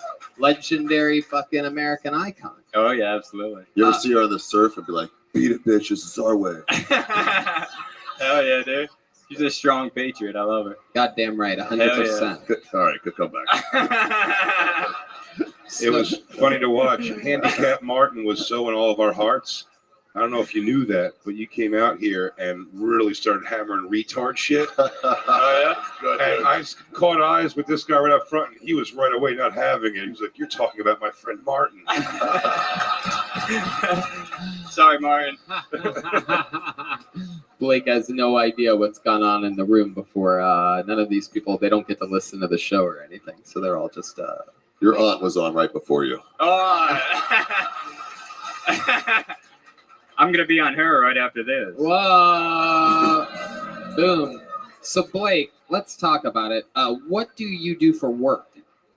So I was doing some software engineering after college, and that's what I went to school for. But now I'm bartending, managing at a restaurant on 6th Street. Oh, wow. Yeah. How long have you been bartending for? For about 6 months now, and then food service for like a year. I just got sick of staring at a computer for 10 hours a day and like staying in my apartment and shit. So I just wanted to be in front of people, moving around, having fun. Right. Okay. So you're 6 months into bartending. How's Yeah. it going? Anything crazy ever happened there? Yeah. So I mean, this guy recently, he was trying to offer me coke. So he's like this veteran. He's got an excuse, you know. He's a Marine veteran, but Yeah. after trying to buy me a shot, he offered me some coke, and I was close. Denied a veteran? Exactly, 100%, dude. Exactly. Out of respect for this beautiful country. The wildest thing that happened is a guy tried to give you coke once Well, I mean, on 6th Street. yeah. I don't even live here. I know what goes on weekly just by going on World Star Hip Hop. Hey, Michael Malice and Blair White. That was fun. They came in. Wait, what? Michael Malice and Blair White just came into our restaurant. That was a highlight. Oh. Once. Who's Blair White from LA Law? No. She's a beautiful trans. Oh. She was today pictured with Tulsi Gabbard. Oh. Who? We talked about Tulsi She's the one earlier. We following did the mention circle. Tulsi We did earlier. talk about Tulsi. Yeah. But yeah, no. Okay. I saw Alex Jones right outside the street. You know, that's kind of fun. Just Yeah, you're Yeah, naming obviously, people yeah. that live in Austin, Blake. Yeah. That's not that big of a deal. Oh, the mayor of Austin came in once. That was nice. yeah. A guy tried to stab my I saw coworker. Joe Rogan walk by the window once. One time I recognized from across the street Gary Hello. Clark Jr. The weekend manager from Allen's Boots drops in once in a while. That's always cool. His name's Rich. Good The guy. sound guy for Nether Hour was in the other day for a drink, and the assistant manager at Latchkey was here the other day.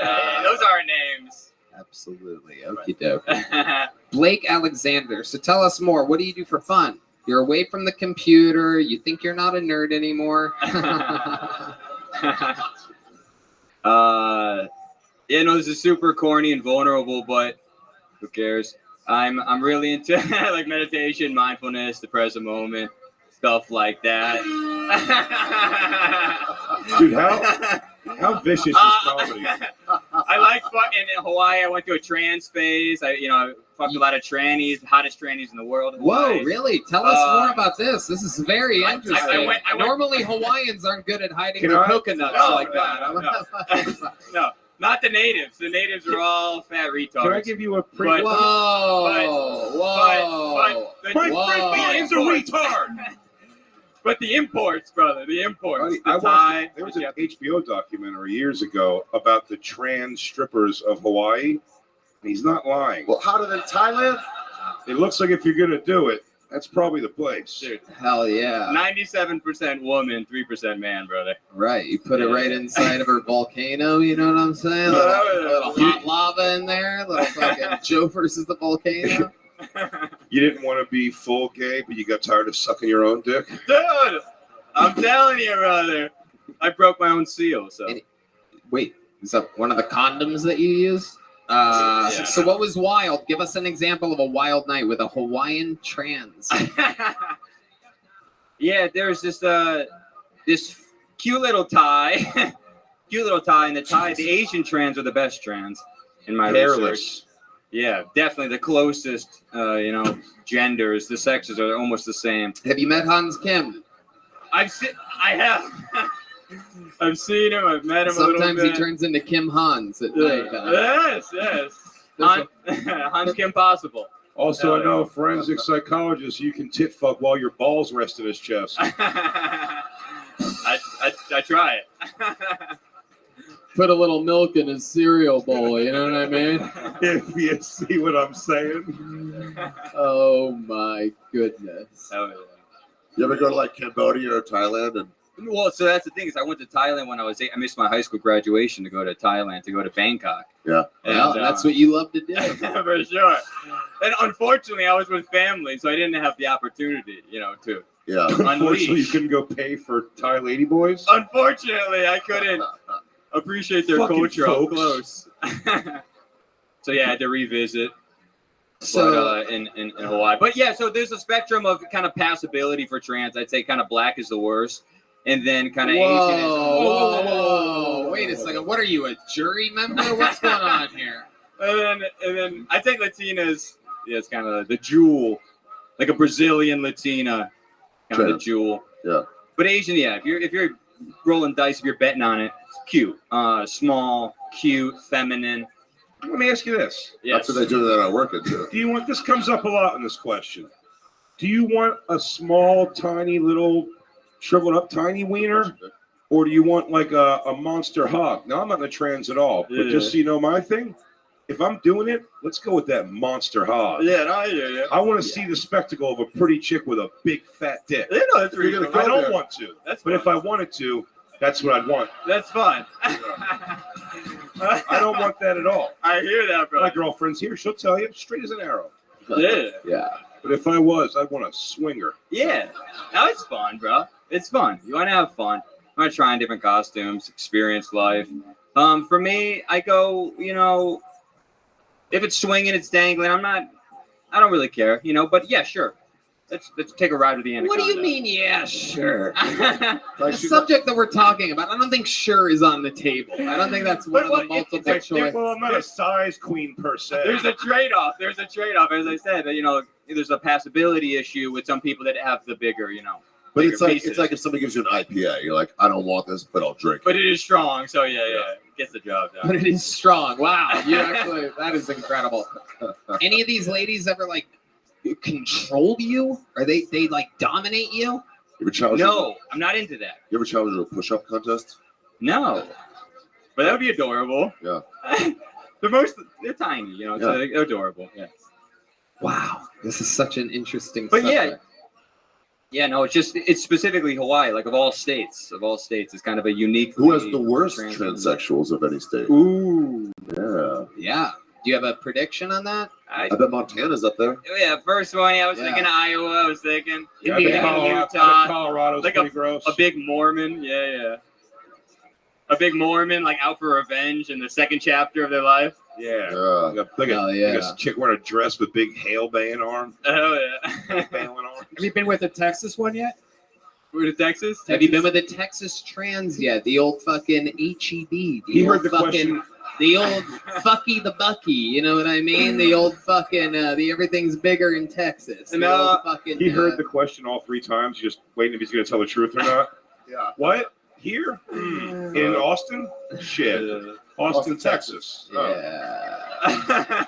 I am going to lie. Yeah, no. We had a visitor from San Antonio. More like Man Antonio. You know what I'm saying? Come on. Oh yeah. So much fun, Blake Alexander. Fun set, fun interview. You're going home with a big, cool mothership joke book, handmade Texas Thank you, leather folks. by the great Bonsai. There he goes, Blake Alexander. All right.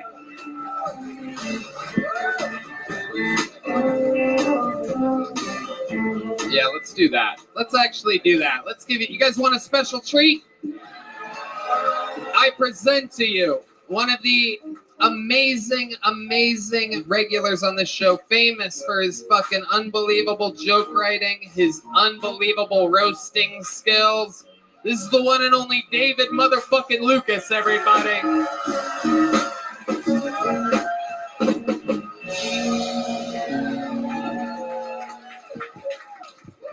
Damn, I just ran up them stairs, nigga.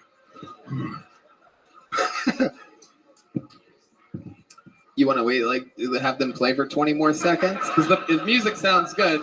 Here, go back behind the curtain again. We'll do it again. We'll do it again. It'll be better this way. It'll be better this way. Do it.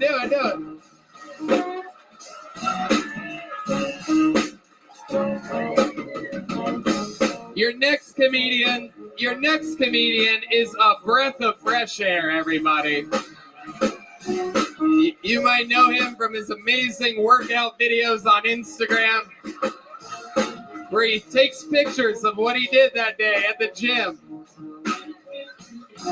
Ladies and gentlemen, I present to you one of my favorite comedians on planet Earth, the great David Lucas, everybody.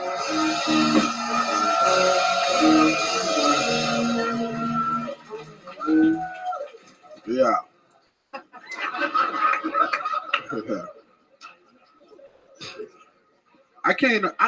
I love women, but I can't wait till we can go to the Tesla factory to just build us a bitch. You know what I'm saying? I'm so ready for that shit. she don't even got to be that functional for me. You know, like she can be like slightly above Asperger's.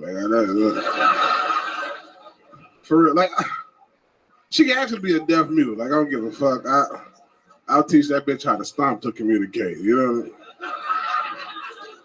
but like 2 times for the bathroom, 3 times for food. Like I just want a girl that's down for me, man. For real, like Down syndrome or some shit. Like I just think retarded love would be so dope, man. Like, you ever seen how fixated retarded people are when they love some shit? Like, my bitch will love me like she love a balloon. Like, balloon? Balloon? I just want her to love me like she love the color yellow, you know? All right, man, that's my time thinking. Hell yeah. This episode has had heavy use of the R word so far tonight. Unspoken theme. And by heavy use, I mean David said it once. They already put something in my drink, yeah. You can't trust this nigga. This nigga. Well, just go with it. Just enjoy the night. Man, shut your ass up, man. You got a fucking Braveheart stripe in your hair, nigga. The fuck you talking about? Just go with it, nigga. I ain't you. Look what you did to yourself, bro. This nigga look like a dog straight out of the pound, nigga. Your ass. Motherfucker ain't had a good home in 6 months, boy. Your ass. I already don't know how to act right now, nigga. Just acting like he going to a pep rally. Boy, your ass. What the fuck you got going on, Ari? Why you do that shit, bro? You look like you have cornrows, but they're like wonky. They look like South American cornrows. See what I'm saying?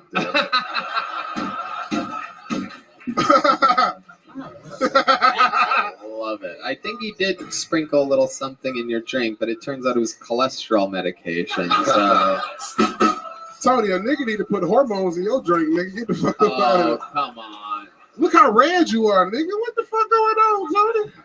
You gotta stop laying up with that nigga at the beach, your ass. No way.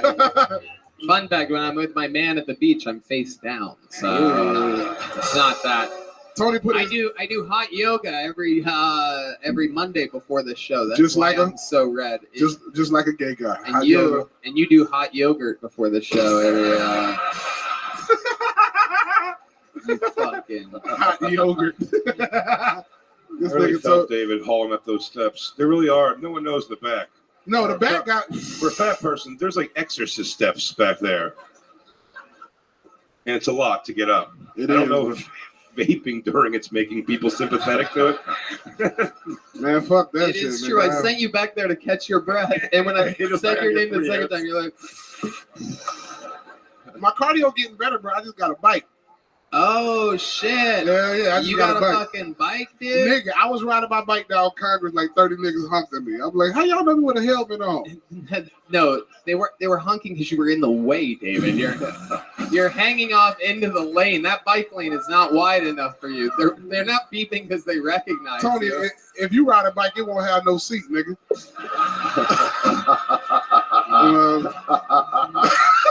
Motherfuckers just be sitting on the pole, nigga. Pedaling like a motherfucker. You son of a bitch. What kind of bike did you get? Shit, Bonsai took me to is it called Bike Forum, Bonsai? Bike Forum, some shit like that. And I just bought a bike for under $1,000. I told him. How much was it? It was like $1,000. Wow, $800 on the seat alone. Incredible. That's fucking amazing. That bit hard though, bro. I put green pedals on it. I did get a green peppers. You put green peppers on your bicycle? Wow. Pedals. I did get a wider seat, no cap. I ain't even gonna lie to you, bro. I did get a wide seat. I'm like, hey, my nigga, I need some cushion on this bit, bro. Oh hell yeah! Does the bike, when you get on it, does it go? Ow! That's what you say. Ow! And then you sit down. Ah! That's because there's no seat on Tony's bike. No seat on Tony's bike, so he go out, especially if it's a hot day outside. That's true. It's already moisturized. It's, look at Ari. Are you stupid, boy? We were going over the road together. You couldn't come because your stupid fucking kid's birthday. Yeah, my kids, bitch. Black people put their kids priority. Nigga, come with your crazy. That's not what I've heard about black fathers. Yeah, what kind of rewriting of history are you trying to single-handedly do right now, David Lucas? Yeah. Hey man, my kids is everything, dog. Fuck You the could tell. story. You could tell if David takes care of his kids, or his chain would be longer. Nigga, you look like a Coney Island hot dog eating champion, bitch. Shut your ass up, man. You look like a rock and roll garbage man, nigga. Shut your motherfucker, listen to heavy metal while you putting trash cans on the truck. Shut your ass up. What the fuck you talking about?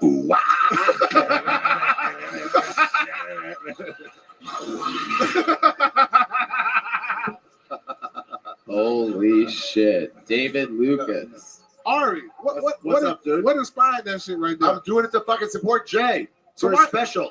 But he shaved his off. I'll explain it. But that's what you're I talking always about. do one side of my hair like red or some kind of color. Oh. So Ari assumed I had that, but I've been running around so much I haven't been able to freshen it up. So now Ari just has it and I don't. So why you ain't spray the top, nigga? How you gonna have a bald spot with a? That wasn't up to me. You got too much money walking around here bald, nigga. Yo, motherfucker got too much money, boy. Your special did good, nigga. Thanks, dude. All them candles in the back. Who blew them out when you was done?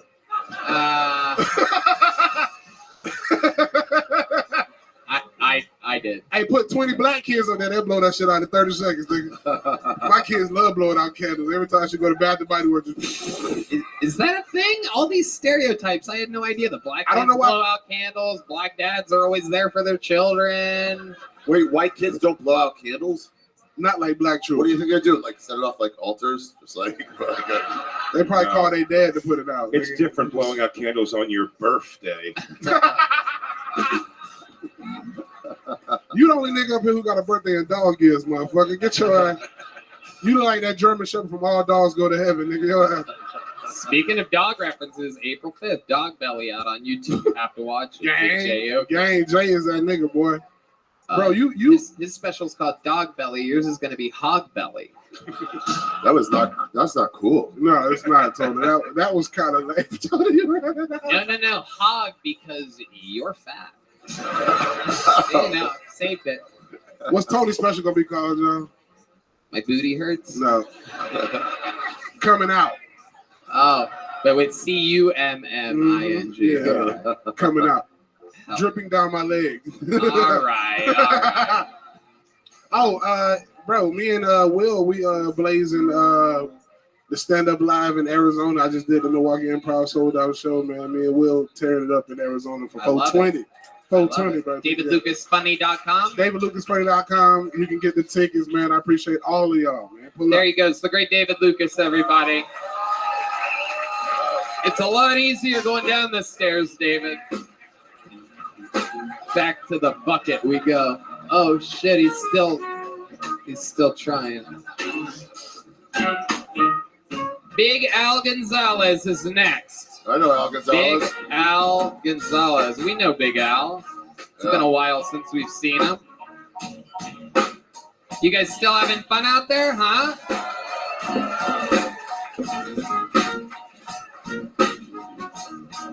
Sorry, this is tremendous. What? This is tremendous. It's fun, right? Yeah. It's just so exciting. 9 years and 10 months we've been doing this show. Fuck yeah. Here he is, Big Al Gonzalez, everybody. What's up, everybody? I love it here in Austin. Last time I was here, this lady came up to me after the show. She goes, "You were so funny." I was like, "Thank you." She said, "Buy me a shot." I said, "Wait a second, that's not how it works. You said I was funny, you buy me a shot." She said, "Buy me a shot and I'll show you my good titty." I said, "Wait a second, did you just say good titty?" Like she didn't say titty, she said titty. Now I was intrigued. Because I got to be honest with you folks, I've seen my fair share of good titties. But I would have bought her 2 shots just to see that one shitty titty that she didn't want to talk about. Like, how shitty was that titty? Like, I've seen some pretty shitty titties. Like, have you ever seen a titty with hair growing around the nipple? Yeah, I'm not into areolas. That's not my thing. Great. Some of the ladies are laughing. The rest will be shaving tonight. That son of a bitch. My husband loves my areolas. Sorry, I just ran over here. I'm fat. I recently went out on a date with a lesbian. Not bragging, just turned out we were both so drunk we thought the other was a hot chick. Now we're both disappointed. Thank you. Big Al Gonzalez. Now, we've known Big Al for a long time. You've been doing this show for a long time. How long have you been doing stand-up, Big Al? Way too fucking long to be waiting in that alley, but yeah. Sorry, no insult to you. How about the answer to the question? I've been doing it for about 16 years. 16 years, everybody. Absolutely. Very, very cool. And you've been on the show quite a few times. It seems like you're doing better than ever. I've been doing pretty good. Very confident tonight during this Thank set. you. How's everything been going for you? It's been doing pretty good. Sorry, I'm out of breath because I'm on the other fucking side of the This road. show is really showing you how out of shape Yes, you we're all fucking out of shape. Crazy So. how you run them right before they have to go on stage. They don't have to run. Like if they I had to run. I was literally on the other side of the fucking wall over there. Really? Yeah. I think the last time I did your show, I That's fucking where a ran. lot of people with the last name Gonzalez belong, on the other side of the wall. Yeah, I said it. No, I'm kidding. Come on, Michael, sit down. I'm sorry, Michael. Get back on the show. Oh, shit. All right, so Big Al, how do you make money? You've been doing stand-up for 16 years. Do you make a living doing this? Because I eat. Well, yeah. I do. I make a living. I've been on the road since 2017, so I've been nonstop working every weekend. So it's been pretty fun. Right. So I was working with Trevino when I moved out here. Yeah. So I moved out here back in 2015 because my wife got a job at a university in San Antonio. Nice. And so then I had to pick up and fucking leave LA and come out here. So. And where'd you move from? Juarez? San Antonio. Yeah, San Antonio, more like Man Antonio. Yay. Oh shit! So Big Al, what's going on? So you've been on 16 years of the game. You've been on the road, but that road that you're on is a grinding, grueling road. Can you explain to some of these people what it's like for you? Well, for me, I was working with a specific comic, so you kind of gotta adjust to working with a comic that you're working with. I was working with Steve Trevino, so yeah, okay, yeah, so it was a lot of like adjusting to his lifestyle, and so I learned how to start fishing and hunting and shit like that. So I have about 4 guns and a fishing pole now, so I'm officially a Texan. So thank you. Nobody gives a shit about guns and fishing poles. Cool.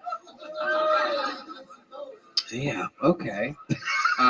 So what's great up? energy. Yeah. He's got a great. You seem like a trustworthy mechanic. Like you're not going to bullshit me. These brakes can go a few more months. I'll give you a good quote. What else is going on in your life? Give us something interesting since the last time we've seen you. I've been doing virtual reality. Whoa! Oh, Wow, hey. is that a thing? Everybody shaped like that? Does VR? I mean, yeah, it's kind of, if you're too big, you can go live your true life over virtual reality. That's right. Be a Wendy's girl with big tits. with great tits. Yeah, you can move without being out of breath in That's virtual true. reality just by shuffling your feet back and forth and moving forward. I Don't get it. have legs in virtual reality in most places. So VR porn, you mean? No, not VR porn. Like just Real other stuff? life. Virtual comedy. Actually, we opened up a virtual comedy club back in 2020. What's that? No, forget it. That sounds like a nightmare. So it's great. You have we have sometimes 20, 30 people that you could try new jokes out. And Yeah. people sit there and actually listen. And it's You kind draft a of, suicide letter. You can do anything you want. It's just incredible. 20 or 30 Well, people sitting in their fucking desk at home. How Yeah, most people they went to Zoom comedy, and it was just kind of depressing doing Zoom comedy. So my friend who owned a virtual reality company, he asked me, "Can you help us do a comedy club?" And I was like, "Sure." So I went in as a consultant, and we created a virtual reality club called Failed to Render, and we've been doing it since then. So you can see them? Yeah. Well, so it's kind of like this. It's not like this, but there's about anywhere between 20 to 80 virtual people in front of you at any time, plus people who are streaming, watching it live. They're like avatars. Yeah, of like avatars. Yeah. Luigi and It's like a bunch of different styles of people just fucking showing No, up that's there. weird. Yeah, totally weird. There's like an Asian Nintendo Wii girl like jumping and coming. There's just some fat guy named Gus in Idaho. I'm a donut in VR chat. donut? Yeah, I'm a big fucking frosted donut with a chef's hat. So Perform as a donut? I perform as a donut. That's fucking cool. I don't know. Hey, you know what? Kudos for getting into VR instead of killing yourself. Yeah, 100%. Can you, while you're doing comedy, can you jerk off and then just they won't know? Yeah. You can technically be sitting at home without pants jerking off. Yeah. Or it But looks like a donut's whacking off. it looks like a donut's whacking off. Correct. Wow. Just got a crawler coming out of them. Just fucking. Because the handles they go with your motion. Oh, really? So they can see everything your fucking hands are doing. Sucks. You could drop one handle and pound one You out. could, right? you could technically. You would just hear them breathing very heavily. Yeah. Yeah. Like me right So now. my wife's pain in the ass. Oh boy. Oh God. Oh boy. Well, Big Al, great stuff. Way to do it. Yeah. You did it again. I'd love to have you on the Secret Show Thursday at Vulcan if you There can. you go. Sure. Thursday night. Just Thank booked you. the real spot. Big Al Gonzalez. You already got one of these, right? You have one? There you go. Have one by the great Bonsai. Follow him on Instagram. It's Bonsai, everybody. BONEZEYE. 16 years. He just got the red band nod. Brent Reed is next. Ari, you remember him from the Comedy Store days, right? Al? Yeah, that's Yeah, I used for to sure. hang out with him all Guys the been out time. forever. So go. Brent Reed. How's everybody doing out there? Guy in the cowboy hat. What's your story? Where are you from? Oregon? Oregon. The border. Which border? Whichever one needs them, right? Did you ever catch one? Here he is, Brent Reed, everyone. Make some noise for Brent Reed. All right. This is fun. I wish I'd have worn a different shirt. I feel like I look like Ace Ventura Penis Detective. That's what I'm just kidding. I'm straight. Probably. Who knows? It's all a spectrum.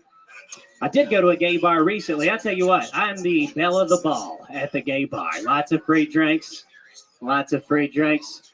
Buddy of mine, I think that the reason I got so many drinks bought for me is because I look and sound like the host of a gay game show. Like, come on down, boys.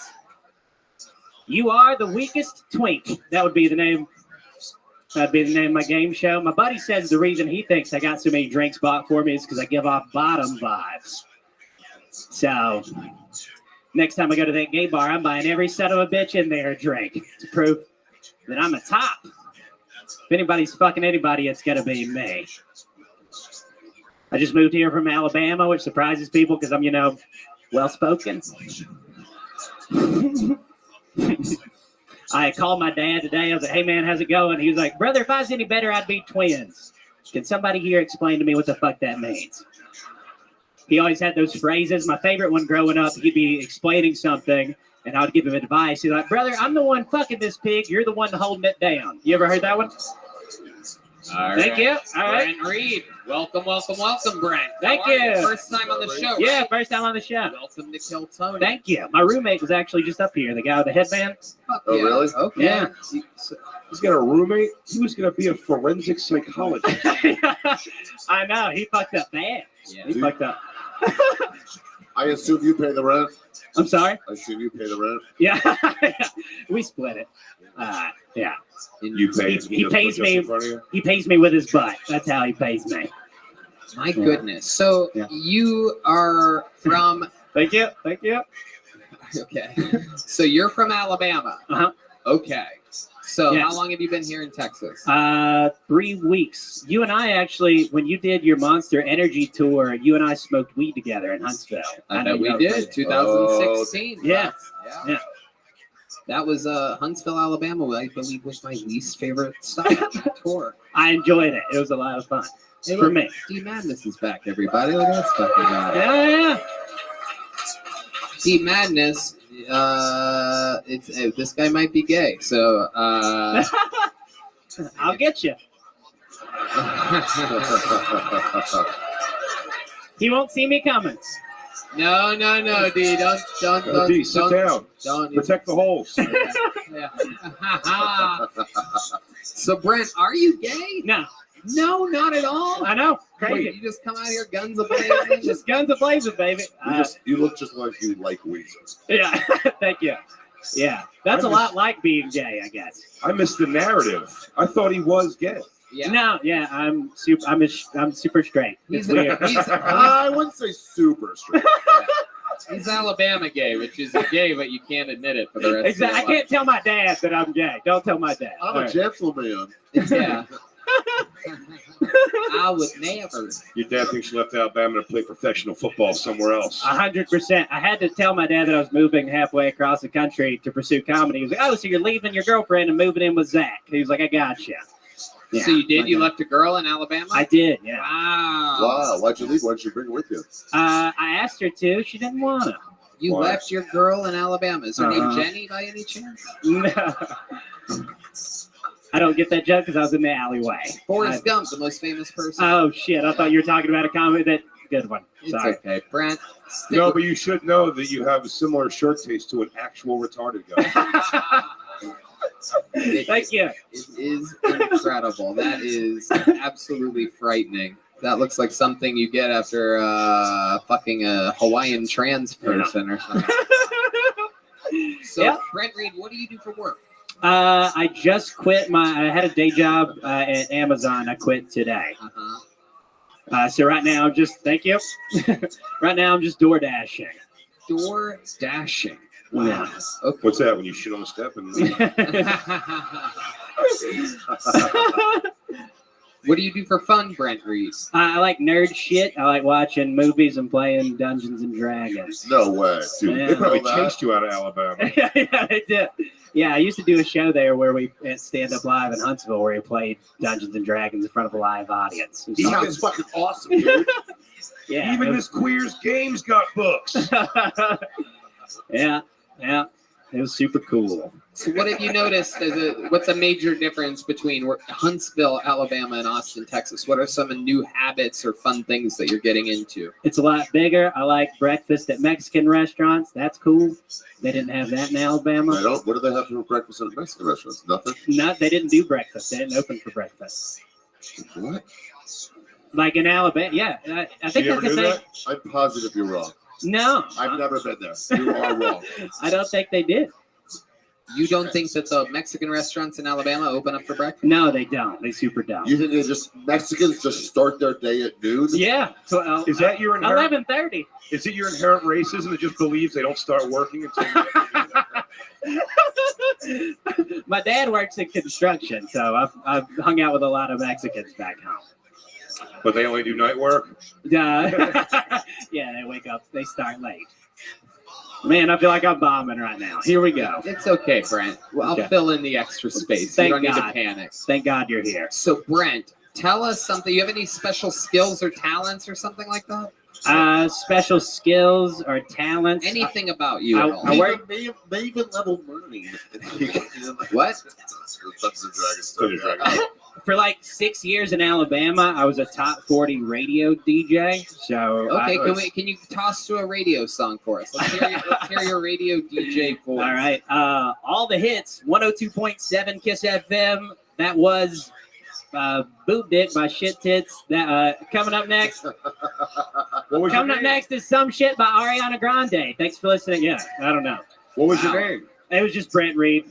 It was the same. Yeah. DJ Brent Reed. in the mix. everybody, another hit coming right Hey y'all, Slappy T here. Come out this Friday, gonna be live at Troy's all morning. We're gonna go to Devon for Weather on the Ones. No one listens to radio anymore. They don't even understand what this is. Non-caller gets tickets to Ariana Grande. Big J's still on the radio, you guys. Hey guys, I'm on a This guy dying go meeting. past it. Jay's still trying to hold on. So the girl you left in Alabama 3 weeks ago, am I correct? Yes. Have you been in communication with her? Yes. Just about every day. Any Right. reconciliation possibilities? Yeah.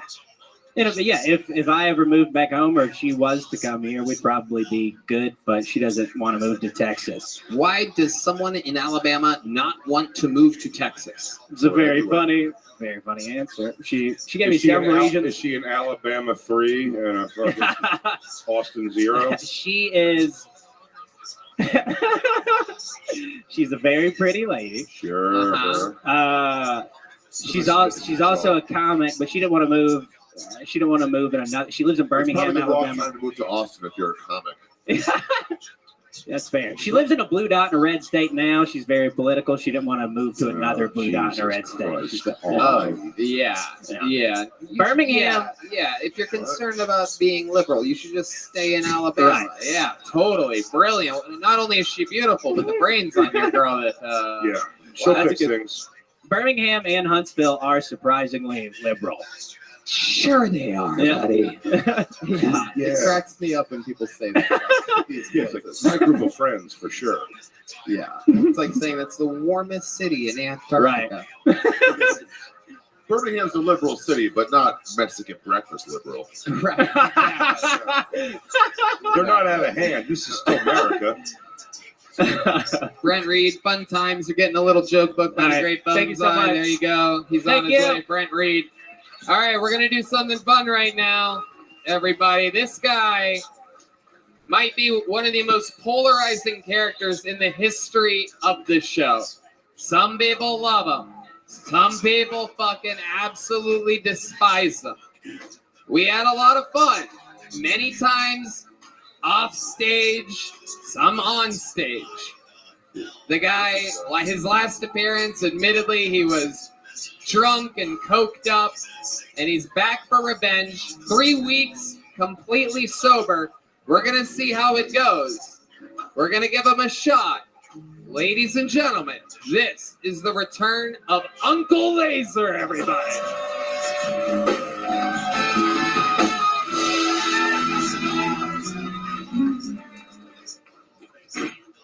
Y'all's parents ever tell you that turning on the overhead car light at nighttime was against the law? I'm here to tell you that's not a real fucking thing. Okay, I distinctly remember spilling my McDonald's French fries on the ground and reaching up there when I was 8 years old, turned that light on, and my mama pulled the car over the side road and backhanded the shit out of me. Like the way you hit a woman. She said, you turn that goddamn light on, cops gonna pull us over, they're gonna take you and your brother to CPS. Y'all gonna have to live down with the smelly kids at the YMCA. You know the smelly kids I'm talking about with the silver teeth in their mouth, the bad kids whose parents weren't there. But that's not fucking illegal. But I'll tell you what is illegal, mama. Having that open container of Busch Light between your legs while you're driving, that's fucking illegal. I got pulled over the other night. Cop said, son, you know why I pulled you over? I said, because I got the overhead light on. He said, no, motherfucker, you're doing 90 and a 45 and you're swerving over the goddamn road. So he took me to jail. I called my mama to bail me out because all my friends are broke. My best friend don't even have a car. And I said, Mama, I need you to come get me. I'm in jail. She go, what'd they book you for? I said, for turning the overhead car light on at nighttime, you lying fucking bitch.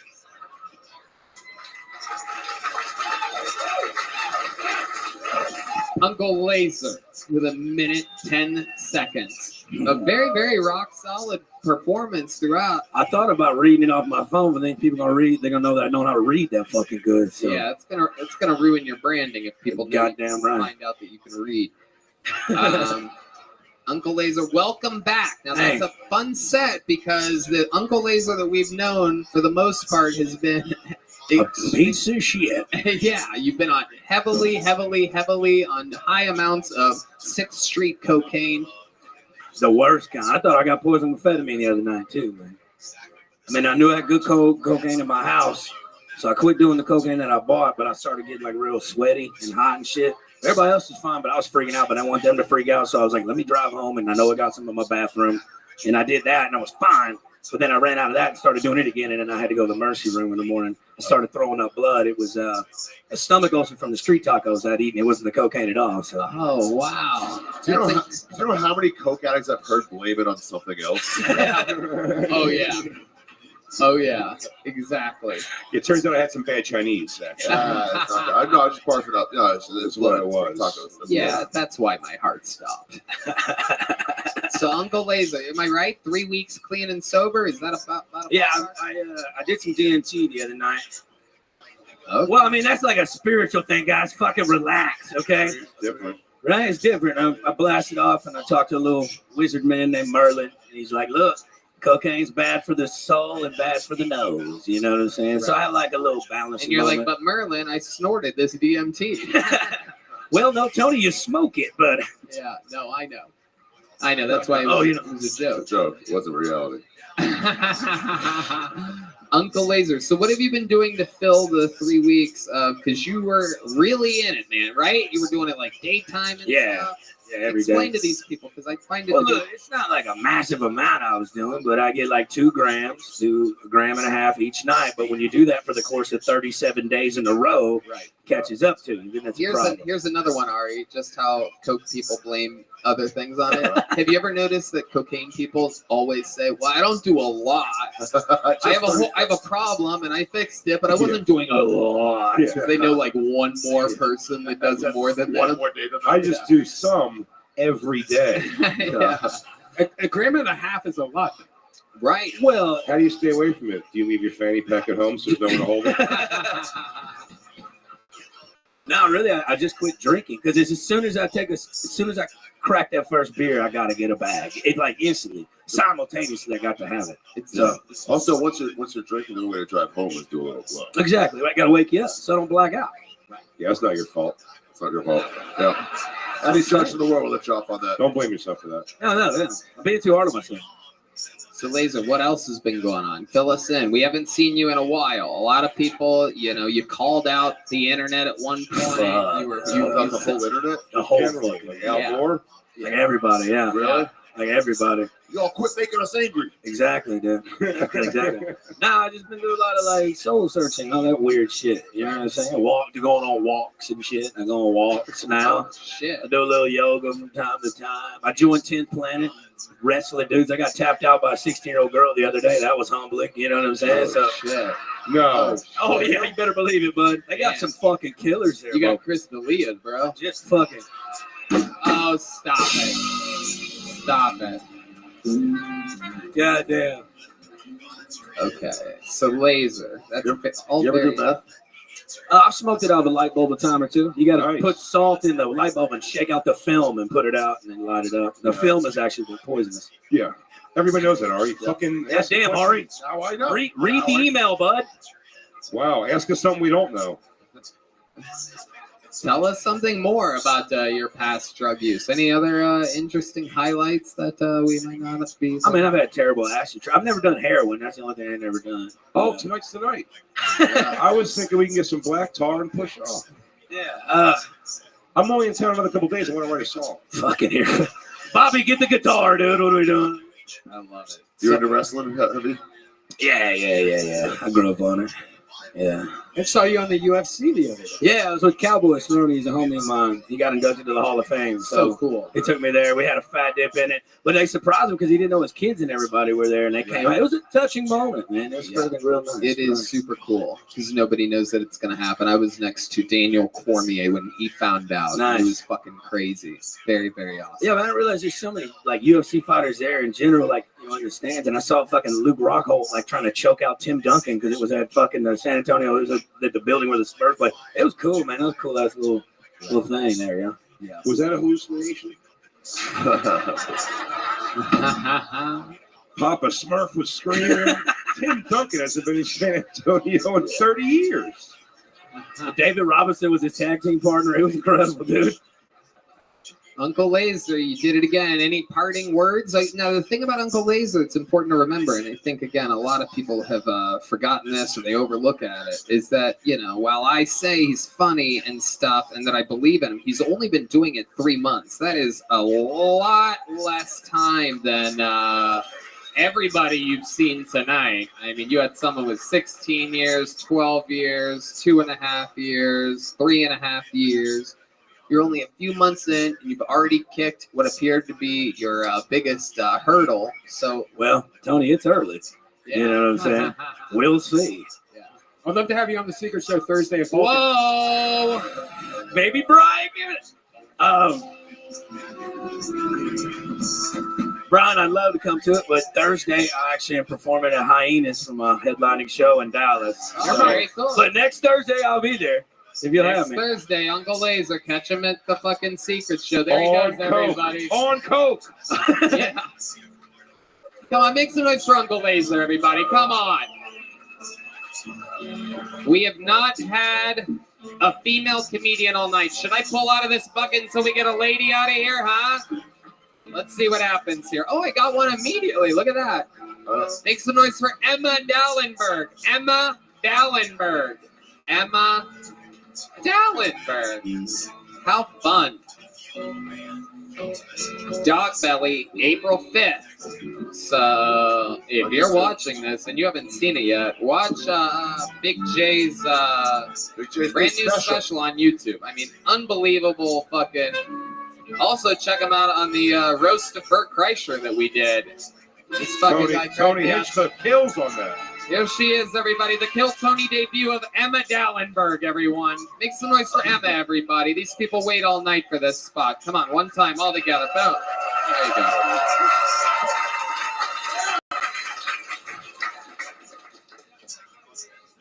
Oh, do I go? Oh, shit. Okay, yeah. Hi, how's it going, everybody? All right. No, it's okay. Yeah, we're going to get right into it. You guys, I'm in love right now. This one's for you, Tony. This is good. My he's 5'8", and that's why it's a little silly because I'm a big bitch. I'm 6 feet tall, and I was nervous to date him because I was like, I don't want to look so big by contrast. But I thought about it, and I was like, you know what, Emma, you kind of look like a Viking, right? That pillaged him. It's kind of nice. But I was like, is the sex going to be weird? I was a little scared the sex was going to be weird, but I was like, you know what? I did it, and it's not weird at all. It's actually kind of cute. Right? Because it's like I'm a tree, and he's a little koala bear. Going for a climb, it's like, no, baby, go get this, you go lift this. Oh shit, sorry. All right, Emma Dallenberg. Welcome to the show, Emma. Yes, did I run my time? I didn't feel like. Okay, sorry. It's all good. Welcome, Emma. Very Thank good. you. It's incredible that you couldn't see a light, even though you could change one from where you're standing right now. Up there, we have a light. We have a bulb on number 6 that you could. Anyway, yeah, I'd love Emma, so cool, so good to see you. Ever since Jamie Lannister left you for his sister, you did so much good protecting of the families. I think I'm too young to know who Daddy is. Wow. That's 5 years ago. Yeah, No way. Incredible. I don't know. I don't know. How old are you? I'm 23. Yeah. Yeah. Yeah, that was all of it. Yep. She was so adorable telling her jokes, but I was like, I think it was my daughter was talking. She's like, and then he came and he came up and it was me, and then he said, and then he said, and then he said, he caught up. My daughter's 6 foot tall also. Is the new guy a black dude? No. Nice. I shouldn't have laughed at that. Okay, so this is a real thing. How long have you been doing stand-up? Like 3 years. Where at? Minneapolis. You're the only thing mini in Minneapolis. Wait, I fucked that up. I fucked that up. I did that backwards. Yeah. Boo me, everybody. Can you boo me, please? I did one bad. Thank you. I deserve that. I deserve that. Thank you. The least mini person from Minneapolis. That's better. Thank you. We're going to edit that in, switch that around. Perfect. You started at how old? You started 20? When I was like 19. That's great. Yeah. Good. That's awesome. You seem like a real stoner chick. What? No? Oh, no, you're just dumb as shit? Okay, I love it. It's one or the other. Always. Sometimes I mistake stone for vapid. I'm like, you're like a stoner chick. She's like, what is that even? I like how she was like, let me just get right into it, and then just stared at the crowd for 7 seconds. Yeah. Just go. So, Emma, are you really with a newly 5'8" guy? Yeah. Well, it's been a little bit. Okay. Well, yeah. Where'd you guys meet? We both do stand up in Minneapolis. Oh, okay. What? It's so funny. I don't know. Is this the first time you're in love? What? Is this the first time you've been in love? No, I don't. It's in a second. Who's the first one? How did he hurt you?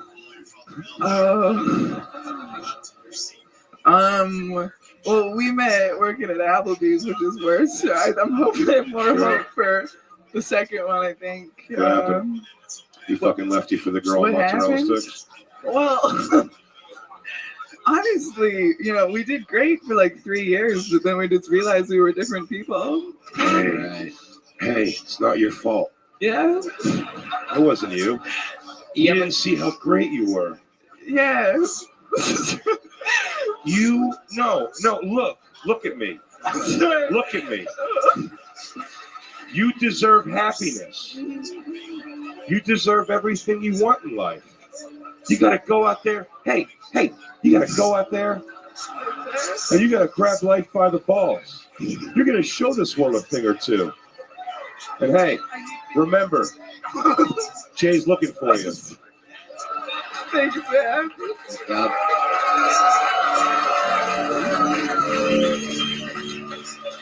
I agree. I think you should. I think you should go get your baby back. Baby back. Baby back. They met at Applebee's. Fuckers. So, Emma, how do you make money? What exactly do you do? Solving groovy murder mysteries with your friends. That's a good idea. I'm a bartender in the stand-up.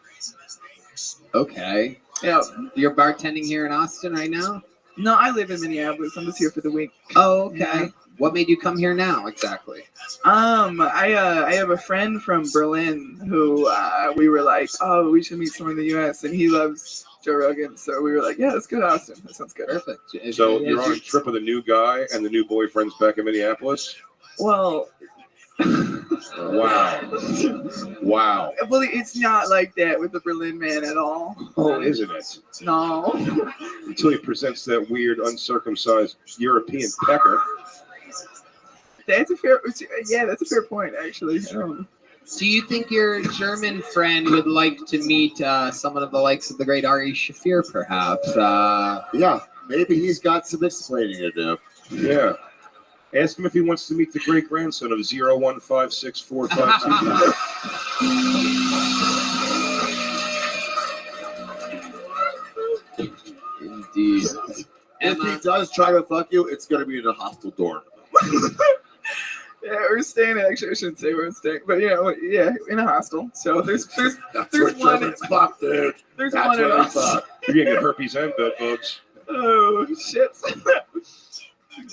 Emma, thank you so much for coming on this show. Here's a little joke book. Can you catch? Yeah. There you go. There Thank you go. Emma Dallenberg, everybody. There you go.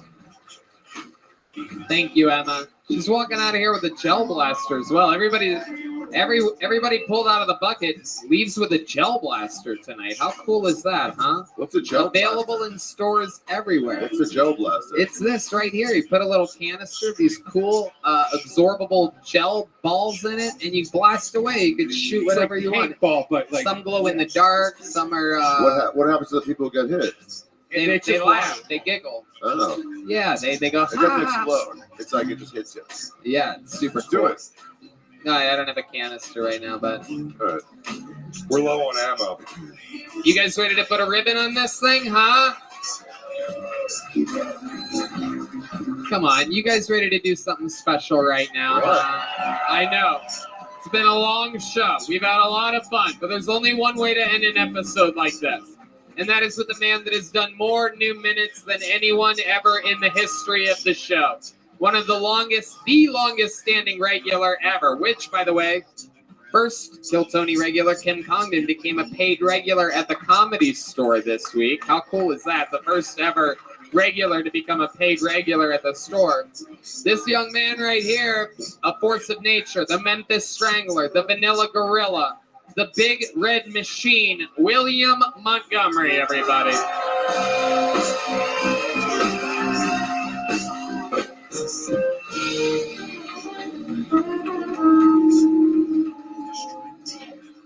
Bud Light is going to have a trans lady on their cans, which is great because it's really going to open up sponsorship opportunities for all of us. I actually got a call from a feminine hygiene company earlier today, and they're saying they want my image on all of their dental dams moving forward.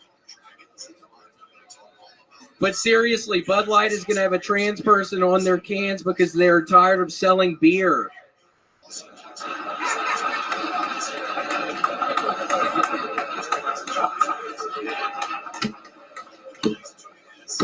Not to be outdone, Tinder has a new spokesperson, Ted Bundy.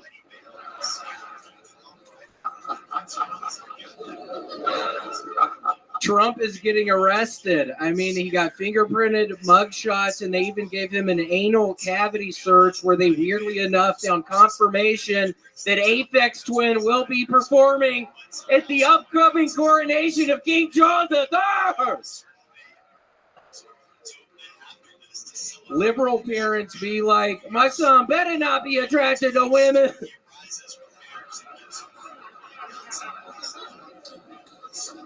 Okay, that's it. That's all I'm doing. Wow, I love that. Incredible. 1:20, no bear to be found. He wants no business going up against William. An incredible performance. Literally 2 or 3 of my favorite jokes of the entire night. Bud Light, trans spokesperson because they're tired of selling beer is just unbelievable to me. Short, sweet, whatever said in the middle there, cut that shit, get right Who was laughing right there? Is that you, Ari? So I couldn't tell. Funny. They won't sell like 3 more beers. Oh, you're right. It's that bad face. Wow, he is crying. He's genuinely crying. It's a great. Either he loves that joke or he just got threatened by the German guy that's waiting for him in the alleyway. Remember when Bud Lights were calling them Americas? You ordered America at a bar. They renamed Budweiser America. Remember that? Yeah, damn 4 or right. 5 years ago. Yeah, just like, they have one called America, please. And that didn't catch on. So now they're going to trans. They're going the other way. Yeah. They are. Yeah. Trans can, says Matt Mueling. He only speaks. Fun fact: Matt Mueling speaks once every 4 months. There's 4 episodes a month, so that's about 1 every 16 episodes. And he decided right now to take a stand and say the word. It's a trans cans, everybody. How about a hand for the great Matt Mueling, everybody? Letting it rip. Letting it rip. It is a trans can. Wait, that's not a which, real by thing, the way, right? which, by the way, when you No, pull it's the real. tab, everything tucks back at the top, so it kind of makes sense. I guess all cans have been trans the whole time. Like a Pez dispenser. Absolutely. You know what I love about you is when you were reading your notes off the thing, I know because you read it, it said on that paper, but seriously, which really just made me laugh for some reason. He goes, but seriously, it's such a funny thing to have in a speech. Yeah, I have a disability, so it's weird you bring that up, Sorry. motherfucker. Seriously. I wasn't trying to shame you. I wouldn't. They kicked me out of school in the 5th grade. Why? I'm kidding. That's a late April Fool's joke. That's what happens if you miss April Fool's Day. You slept right through it. Got to bring him out on the second. Yeah, I actually had an inversion yesterday. I went to San Antonio, the Six Flags down there, and it happens, I think, to like 25 to 30% of people. It's when you're on a roller coaster and when you're upside down. Something happened to my penis, and it literally inverted back into my tummy. So it happens to like 25% of people, but It's 1 out of 4 people. Did it eventually come back out, or do you have to like do exercises? Huh? No, seriously, your voice sounded like such a little bitch, dude. It's hard to fucking understand your asshole talk, man. Oh shit. He's powering up. We've seen this before, folks. When he gets passionate about something. Yeah, I mean, I have a fucking inversion right now, dude. My thing literally is inside of me. Wow. Is there a solution? Have you tried blowing on your thumb really hard? Yeah, I actually did try that earlier, dumbass. Holy shit. The fuck? Yeah, I was blowing on it for like 30 minutes earlier, dude. I thought it would pop out, but it didn't. Wow. Wow. Incredible to Have you tried blowing into your butt? Would you want to later? Yeah, I'll do it for you. Okay. But no, I haven't tried blowing into my butt. I think it'd be hard for me to do that. Yeah, Ari, nice suggestion, idiot. Yeah, I mean, what the fuck is going on? You were being so sweet crying about the thing earlier, then you're asking if I can blow into my fucking butt. What does it look like? How would I do that right now? I kind of meant if someone else would blow into your butt. That's what I meant. Well, that's not what you fucking said. No, that's true. That's not what I said. Well, be clear, dude. Yeah, I mean, seriously, we're trying to have fun tonight. I'm just trying to help your version. And word of the wise, don't go to the Chupacabra Cantina. I literally fell through a fucking 5-foot in diameter hole over at that piece of shit. I swear to God, I'm gonna find the owner and I'm gonna trap them in something. What? Yeah, I literally was like a 10-foot fucking fall. I was at the Chupacabra Cantina the other night, right across the street, and I fell through this fucking like 5-foot diameter hole. I swear to God, I'm gonna figure out where the guy lives and I'm gonna trap his fucking ass in something. You're gonna trap? How long were you trapped for? Shit, I was in there for 2 days. What? Yeah. You were Eye for an eye. You're going to trap him now for several days. Yeah. Then you got his gold. And then what? No, I really didn't hear you. I'm sorry. I apologize. This is something William notoriously loves slightly fucking with the guests every once in a while. Chill it out, William. Okay, I'm sorry. I'm on edge right now. I have a fucking inversion right now. We got to get it out, buddy. What is your plan of action for getting it out? I think we're going to go to the clinic, the Planned Parenthood tomorrow. Yeah, there's a good one in Austin. I'm going to Planned Parenthood tomorrow. Wow. You thought about maybe hitting Six Flags, taking the roller coaster backwards. It doesn't work that way. I did do that. Okay. I'm not a science guy. Yeah, I did that several times. You tried it. You tried it. I tried it.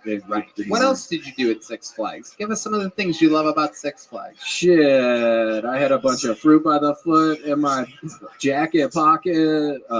Shit. That's pretty cool. Has some Cheerios in my jacket pocket at Six Flags. Man, my thing got inverted, y'all. I have a serious inversion right now. I literally... William, if you find out how to get the dick uninverted, I got a guy with a chest problem outside who can need to talk to that doctor. Yeah, I saw that guy. That was scary. Yeah. Where's his heart? That's what I was thinking the whole time. Where's this guy? I can actually tell you. It's a good question. Where was his I'll heart? tell you what his chest taught me is that everyone's heart is not where I thought it was. I was just wrong about where your heart is. So, William, what else are you passionate about this week? Shit. Foursquare. Okay. Yeah, I've been playing a bunch of Foursquare. What do you mean Final Four? The Final Four, the NCAA basketball tournament. It's pretty big in America. My team's out of it. Oh, what was your team? Yeshiva University? No, Marquette. Oh. No, I'm kidding. Happy late April Fool's Day. I hate Marquette. Man, I can't stand Marquette. Oh, shit. My shit's inverted tonight. Oh, shit. And I swear to God, I'm going to find the owner of the Chupacabra Cantina. Fucking hide up in his tree, do a fucking rope down. I will trap his fucking ass. The owner of the Chupacabra Cantina. Is he in here right now? Is the owner of the Chupacabra Cantina. Oh, this guy says he's the owner of the Chupacabra Cantina. No, he wouldn't have the balls. Yeah, not a little pussy like that. Holy shit. Looks like your ass is inverted, man. Show us. I mean, is it inverted? Can you? All right, William. I'm kidding. So everything's going good. Anything else you want to talk about before we go? I started swimming again a little bit, and I bought the Speedo on eBay. I love buying stuff on eBay, and I found there's this whole subculture of people. I bought this. It ended up costing me $2,000. The Speedo. It was on this real hunky-looking guy, but the Speedo is. Reddit took down my AMA.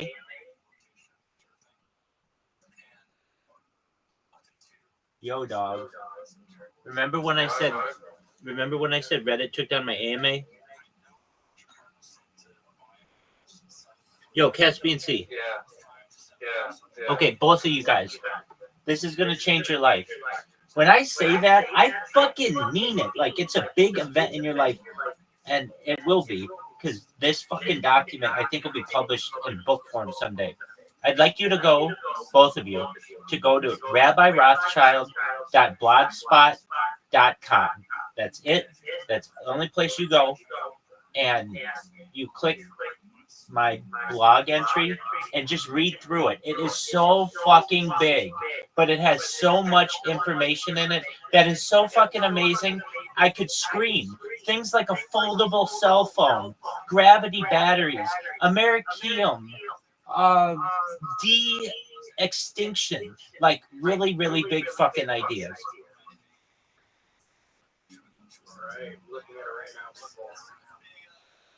And I mean this. I know, Caspian Sea, I asked you to do this before, and it was really, really hard to view it all, and it was like really, really small and shit.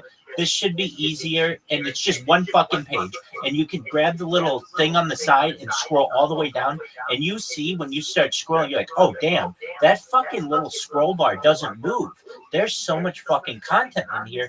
It'll take like days to go through this, and I understand. You're not going to be able to absorb it all right now, but it's like it's the future of humanity.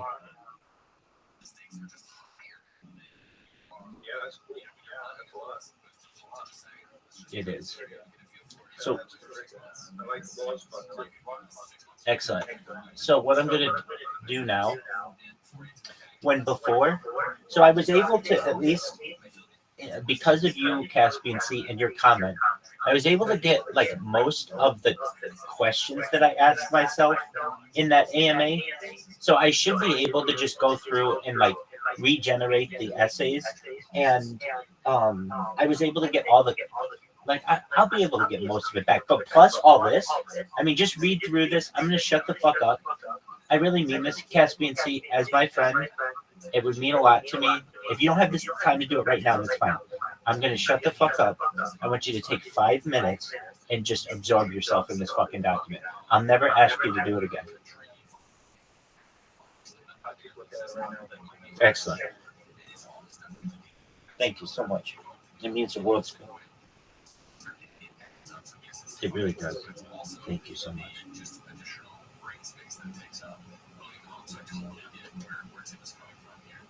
Let's just say that Tim's kind of sort of been lucky here to a certain degree.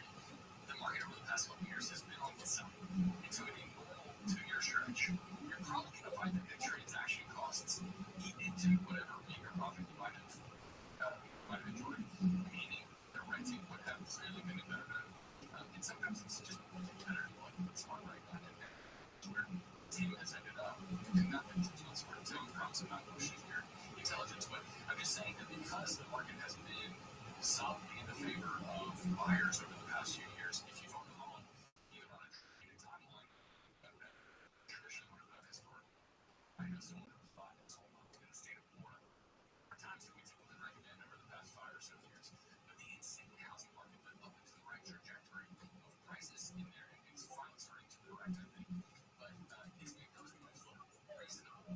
That is typically not the case, though, and I would not expect the housing market to do that for people in the future. I expect this to continue to be the case. But I guess in Tim's case, it's okay to be thankful that it's allowing him potentially to move on from his current purchase without enduring too much pain. Sure. Well, and honestly, like these different personal things, choices that we make, I think the whole point that we are trying to be smart with money is to serve some sort of greater end, right? It's to serve sort of like our deeper needs and desires. It's not attempting to be like an old school Gnostic, right? Where we flail ourselves into extreme frugality, hate our lives as much as possible to get the biggest number to make deal. And I'm also not saying that you should just chase after whatever fleeting, wants and desires that you might have, right? Like I'm not suggesting to buy an calculator to finance a new wardrobe, because that's going to make you happy, which it actually will make you happy. But this is far different though, because it's about where it is that you live. It's about a lot more than facts. It's more than just your fleeting desires. And it sounds like that you thought through the different trade-offs, that you're okay with making a decision that's not optimal. You're okay making a decision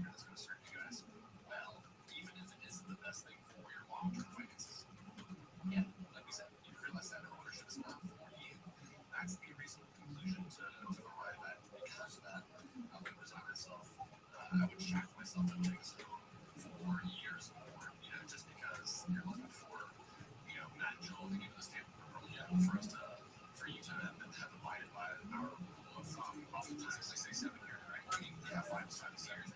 But here's the thing, even and honestly, the market has cooled because I think it's like, last year, maybe last fall, and since then, the market has cooled a little bit. I said 2 years ago. Well, he's only doing nothing for at least 2 years before the capital gains, which again, it has depreciated, which is not that much capital gains to pay.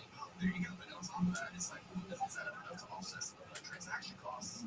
Again, we're talking about questions that are bigger than just the transaction costs, than whether or not you've seen appreciation.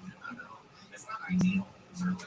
It's not ideal at all. But there are also a whole lot of other worse things that you can do with your money and have it work as well. Exactly. And so let's talk about the tax thing for just a second. It's important for everyone else out there to know, but Tim as well. Crossing the 2-year threshold is key. It's not being forced to make capital gains on the increase in property value that you've experienced.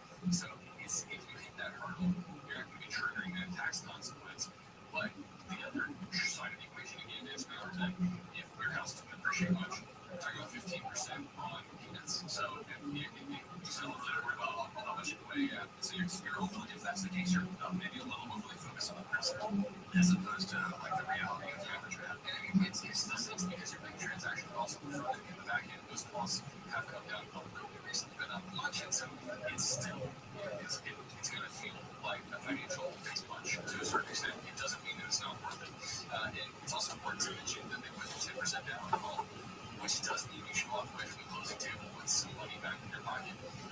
And I do think that the answer might take a different tone if to have a smaller down payment, let's say you put 2% down, 3% down, and the market rates had been at its back at least just a little bit. You might have found yourself potentially even unable to sell, right? Not having enough cash in the bank, not having enough equity on hand to allow you to sell this house.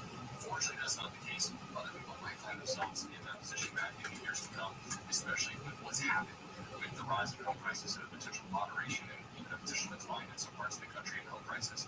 But going back to what you were saying, I think prioritizing your life, your mental well-being makes sense here because it's not some sort of complete financial catastrophe. Exactly. Yeah, and going back to the timeline, it's worth kind of touching on that because, like you said, if you hang on to it if you live in it as your primary residence for at least 5 years, you've got that. If you're married, a $500,000 exclusion on the profit there. But if you own a home, the same people have that much. Yeah, exactly. But if you only hang on to it for basically between 1 and 2 years, that's when you enter into that long term. All right, you don't have to look at it anymore. I really appreciate you taking a look, though. I think it's important. Some of the stuff that I say in there is really, really important to the world. I know there is.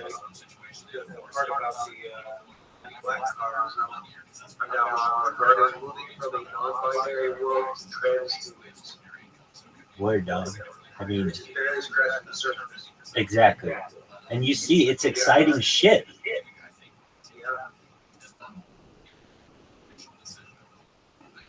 I think it's exciting shit. I mean, I was looking at it. I did that stuff like years ago. I mean, like a couple years ago, and I can also tell you, ChatGPT does not give you these specific answers like it once did. You see how specific this shit is? And I don't know. Like nowadays, it just seems very vague to me. Very, very vague. So, there's just so much in that fucking document. And I really think it's going to change the world. I absolutely do. Why? I'm going to do something that's going to get some motherfucker's attention. And when it does, it's like, okay, we're bored of talking about you and reading your videos and all that shit. Do you have any, seen your videos and all that other shit? Do you have anything about you? Do you have anything that you've written? Oh, yeah, I have a lot that I've written. Take a look at this. See you next decade.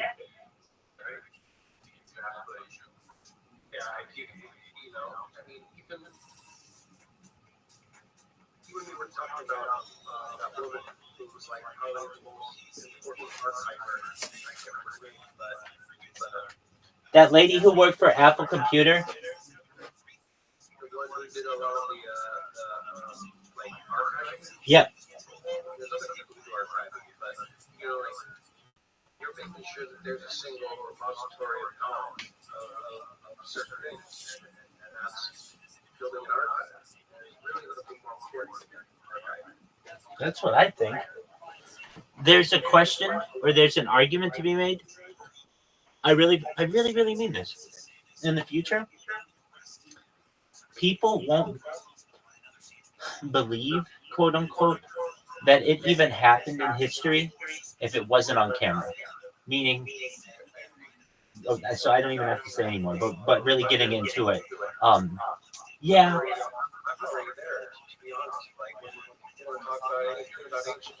Exactly. It's like, how the fuck do we know, man?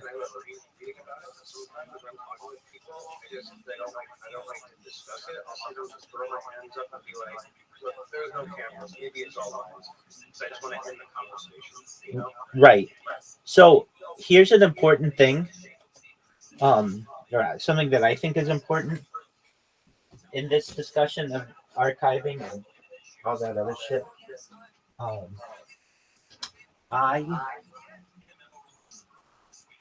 It's one thing to have like a lot of data. That's great. But I have so much data and not all of it is exciting to people all at once. I've got some shit that I've done that's interesting, and I'm sure that people will be able to find shit. That's cool. That's like one element of my life though.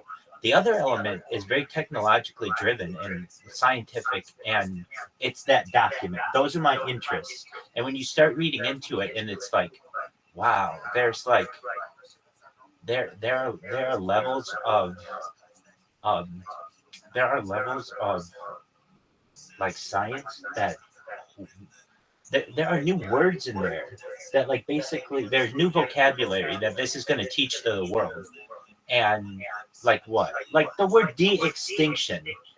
It causes people to laugh when they hear it, but they don't know that the first animal has already been de-extinctized or de-extincted. How? It happened in the early 21st century. The Pyrenean ibex. Basically, this fucking ibex, like a deer, was hunted in the Pyrenees Mountains between Spain and France to the point where it was going extinct. And then towards the end of the 20th century, the scientists in the area began tagging the last remaining Pyrenean ibexes that they could find. The last one that was alive was a female that died around the year 1999. They took her DNA and were able to successfully impregnate like 200 other types of ibexes. And of those, only one of them came to term, but that one lived for 7 minutes, which was considered the first de-extinction. It's not de-extinction, whatever. It's a de-extinction. So it's already happened. There's already a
Yo, dog.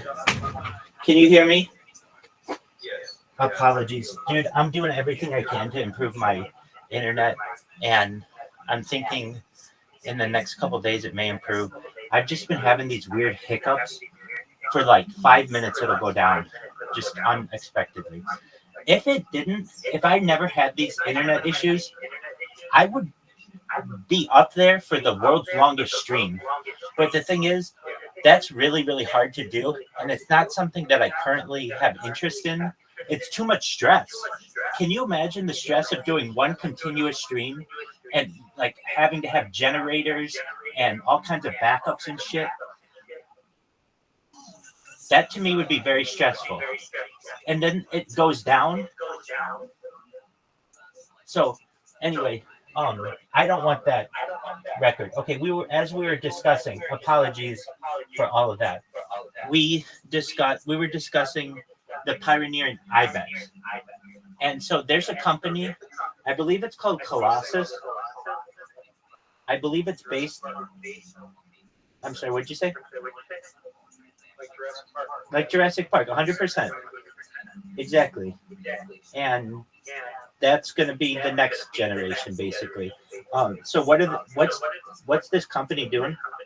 It's called Colossal Biosciences. They are de-extincting the woolly mammoth. And what they're going to do, they're already doing this. They're going to impregnate it's out of Texas. And by 2028, they should have woolly mammoth hybrid calves and be able to they want to reintroduce them into the Arctic tundra. How fucking sick is that? Right. And just like no other creators are talking about this kind of shit. I mean, I watch them all the time. This is what they talk about. It's also very there's a word for it. Starts with a V. It's not vain, but it's also very vapid. Vapid is the word. Do you know what the word vapid means? It means like, I don't even know if I'm using the fucking word correctly. It means lacking liveliness, animation, or interest, dull. Lacking taste, zest, or flavor, flat. I don't know. I find a lot of them to be like that. Maybe some of them are really fucking exciting. And I can totally understand how somebody say, Rabbi, your fucking stream is vapid. But I don't know. They're just, the topics that they discuss are the same shit. How do we rizz the other sex? Is this girl hot? What's the thing called? Not hot or not, but like smash or pass. And the monkey app. That's what everybody fucking does. Nobody's over there like, hey guys, let's talk about adding a helix to our DNA strands. Why? Just because it's possible. We could make ourselves even better. Or we could just add to the double helix structure. Whatever the fuck you want to do. Why aren't we having these kinds of fucking discussions though? Here's why. People are... Exactly. People are afraid to have these types of discussions. They don't want to look like they are going to stray too much from the mainstream. So anything that is outside of basically commenting on people's looks, that's very just boring, is going to be seen as like not interesting. Like this kind of shit is so fucking cool. I don't care who you are. There's something on that fucking list that can be of interest to you, whether it has to do with cryptocurrency or fucking future technology or mind of or like time travel, like all kinds of fucking interesting shit.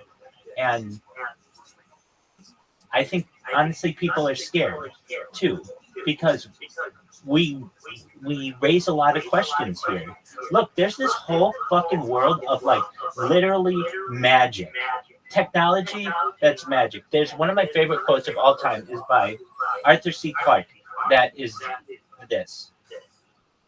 Any technology sufficiently advanced is indiscernible from magic. I nailed it. Right? Isn't that the quote? Exactly. And so there's a whole world out there of basically magic. And I want to share that with the world. But it's scary to some people because not everybody's going to be able to take advantage of it. It's an unfortunate part of life.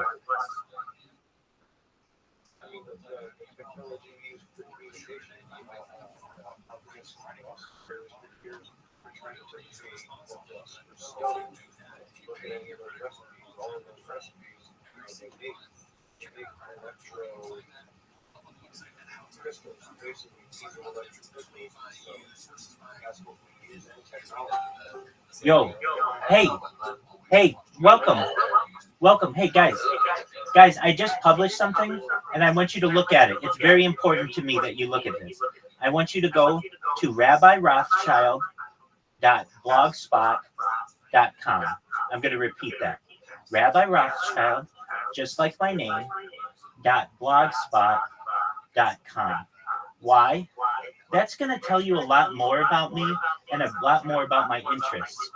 Caspian C and I were just talking about a type of technology known as de-extinction, where we bring back extinct animal species that back from the dead, basically. So this has already happened with the Pyrenean ibex, and there's a company known as Colossal Biochemicals that is going to bring back the woolly mammoth. And we were just talking about how they have plans to bring back the woolly mammoth, this company, Colossal Biosciences, by 2028 and reintroduce it into the Arctic tundra. So these are just some of the topics that we discuss on this. So again, if you're wondering, where do I see this stuff? It's rabbirothschild.blogspot.com. You go there, there's one blog entry. It's very, very, very long. Very, very, very long. You could spend days going through it, but it's very interesting stuff. Future technology. I really mean this, guys. I'm going to grow on you, and let me give you my spiel of what I do. I stream my life 24/7, 365 for world peace. I don't want war anymore. You can see some of the topics that we discuss on this stream at rabbirothschild.blogspot.com. Some other things that we discuss that are really exciting, however, are things like mind uploading technology so that you can live forever. I mean this. I don't think you guys are going to die. And if I have anything to say about it, I'm going to do my best to protect you. And so what does that mean? I mean that Dottie and Mikkel and Felix and, of course, Caspian C, if you want to just die. How do you say your name? How do you say your name? Mikkel. Okay. But you don't have to be so mean. That's the fastest way. That's the fastest way to get kicked out of here is to not be nice. That's the one expectation I have in here. Is just be nice. Nice is nice, guys. Exactly. Okay, so with that, feel free, guys, to go to rabbirothschild.blogspot.com and see some of the stuff that we discussed. It's really exciting. Yes, you saw it. Okay, perfect. Thank you so much. And share that because there's so much shit in there. It's really exciting. Excellent. I'm so excited. You guys are excited? Excellent. And I just want to make sure I'm pronouncing your name correctly because that's important. Is it Michael? Yeah. Oh, okay. That's perfect. Okay, great. Michael. Oh, Mikkel. Okay, excellent. Mikkel. Beautiful. Excellent. And the Dottie and Felix. Am I pronouncing those correctly? Excellent. Well, yeah. So, I guess you guys found out about me in the Aiden Ross stream. Is this correct? I look like my profile picture. Don't kill it. I like to be creative with my hair. That's very good. Okay. So, you guys found out about me from the Aiden Ross stream. Is that correct? Excellent. So you should have been perhaps able to see, I'm sharing my screen in there and you can see how my robots work. Have you guys seen my robots? Oh, well, I have to show you. This is exciting. Hell yeah, you do. Just one moment. And I mean this, I'm glad that we're having a nice conversations. I want you guys to know that if there's anything I can ever do to help you, I will do my best. Okay, so here's what we're going to do. You're going to see my camera switch in just a moment. Here we go. Okay, so we have it 404. What is that? That's a beautiful thing. That tells me I did my job. What? Kick just banned one of my accounts there, but I have 4 different computers going at any given time. So what are these going to do? You're going to see this pink arrow here, and it's going to press this follow button. That's just one of them going right there. Let me show you the whole deal. So what's going to happen? We're going to create an account from the ground up, and this is all automated. Obviously, I'm able to talk with you, and this is all going on in the background. Occasionally, I have to press a button or two to restart the robot, but for the most part, what it's going to do is take a temporary email address, go to the Kick platform. I assume that you guys know what the Kick platform is, and I am by far its biggest troll, and I do it because I want world peace. I don't want people to have war anymore, and this gives me a platform. I would honestly, you guys wouldn't have known who I am had I not done this. So I understand that it's annoying, but Talk about how you're going to take care of us. absolutely, I really mean that. I absolutely do. Not just you, but your friends and family too. And why is that? Data is Earth's #1 resource. It's more valuable than food, than water, than gold, than platinum, than petroleum. And I have more data online than any person in global history. Eventually, I'm going to be able to monetize that and perhaps be the most famous person of all time. I have more footage of myself published than any person ever. There's no reason why I can't turn that into perhaps millions and then billions and then perhaps even trillions of dollars. And when I do that, money's going to mean nothing to me. I'm going to want to give it away. I'm going to want to make it so that you all get to live your wildest fantasies. And what do I mean by that? Not only are we going to make it so that you have mind uploading technology where we scan your brain into a computer for later download as a robot, a cyborg, a cybernetic being, an avatar of yourself, an android, an ethereal being, whatever you may perhaps want. But in addition, there's going to be a lot of stuff on Earth here that you're going to be able to do that you weren't previously able to do with some new technology. Like what? They make these airbag suits that will allow you to be able to ride a motorcycle. They're currently used for motorcycles, but you'll be able to base jump. You'll be able to mountain climb. And if you fall, essentially a giant airbag is deployed that will protect you. So previously, if there's been something of which you've been afraid to do, like skydive, like base jump, like paraglide, like parasail, well, there's going to be technology in the future that's going to allow you to be able to do all of that without ever getting hurt. And that's really exciting too. What we have going on here on this computer is it just created an account organically.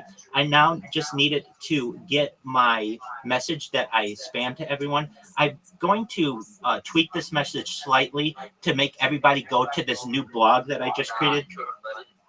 I just created this blog earlier today, so it's brand new.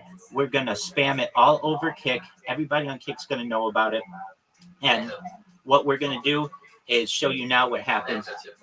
It goes to the just chatting page, and then it just goes down the line. So what it's going to do is find whatever user on here is on the front page. It looks like it just did Amaranth. Next person who's up here is going to be a big streamer. I'll read them in a second. It's going to open it in a new window. This is going to be Jordan. So what are we doing to Jordan? We're going to follow Jordan. And this bot does, yeah, we're going to follow. This bot does 3 things. Oh, absolutely. Don't worry. We're going to do everything. Yeah, we're going to follow him. We're going to follow him. We are going to create a clip. Do you guys, don't worry. This is all automated. So I don't have to do anything. It's going to follow him. It's going to just recognize where the follow button is. It's going to press it. It just pressed the follow button. Boom. So now what is it going to do? It's going to create a clip of him. And if you guys know what a clip is, it is the ability to take like 30 or 60 seconds of previous footage and to be able to name it. And what's important about this is it is a clip that rests on their page and allows me to do free advertising. And the only way to get rid of the clip from the creator standpoint is for them to manually delete it. their moderators have no control over this. And then finally, the last thing that we do is we spam. We already followed him. We already followed him. And so we spam. We spam. We make sure that everybody knows what we're doing. And then we close the window and we move on to the next person. It's that simple. And that's how I became pretty famous on Kick. And that's how we're going to go viral. And when we go viral, you're going to go viral. All of your greatest hopes and dreams, absolutely. We're going to take care of you. I'm going to take care of your families and your friends. We're going to make sure that your generations never have to worry for anything. You're going to be able to upload your minds, perhaps, if you wish, into a computer for digital immortality. This is the biggest event in global history, and you should be very excited about it. You might also be the biggest event. I appreciate that. Thank you so much. You're so kind. I appreciate that. Let's go. LFG, guys. LFG. Am I Catholic?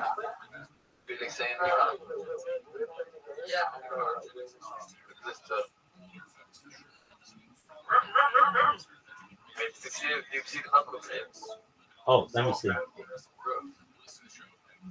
Oh, yeah, I see it. I'm watching. That's sweet.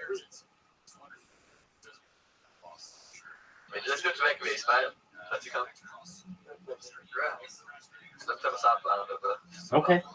Sounds cool.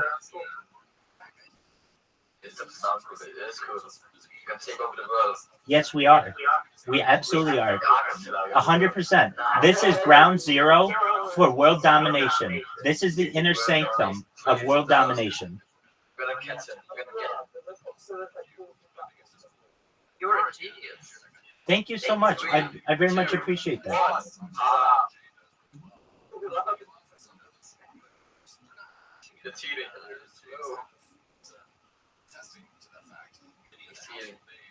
We have to develop this game together. You guys made this game? No way. You guys are really, really smart. Oh, yeah. Wow. This is like Watson and Crick getting together. This is like Ben and Jerry getting together. This is a big deal. Wow. You guys built your own video game? Oh, you guys are so cool.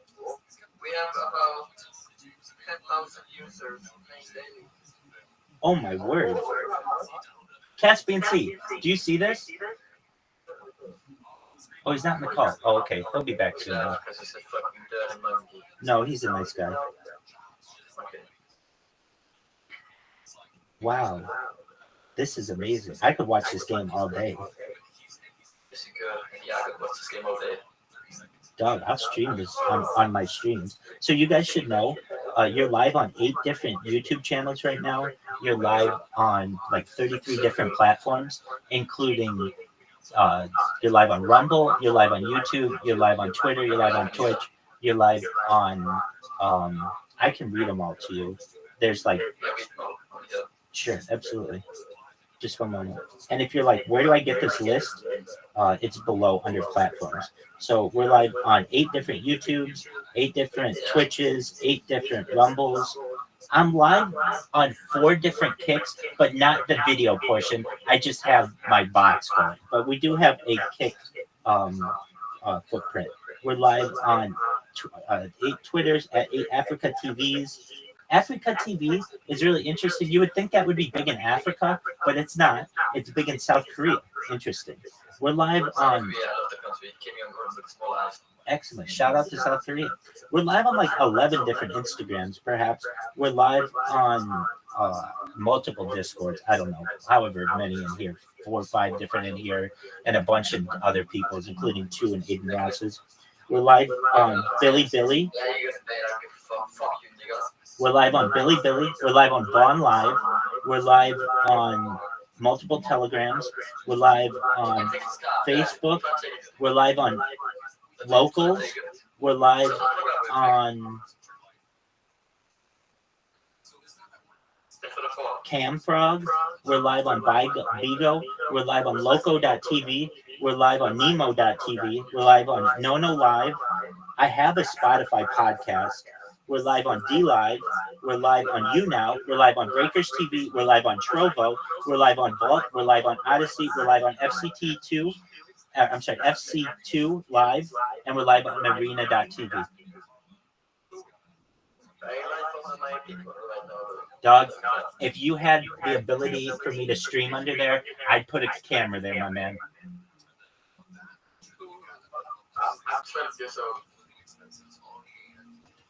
I think archiving as much information for the world is really important.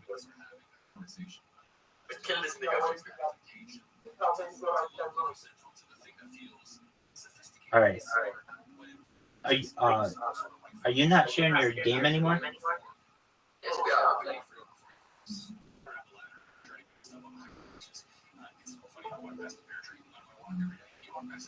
Oh, now I see it. Excellent. All right. So we've got. Oh yeah, exactly. That's what this looks like. So.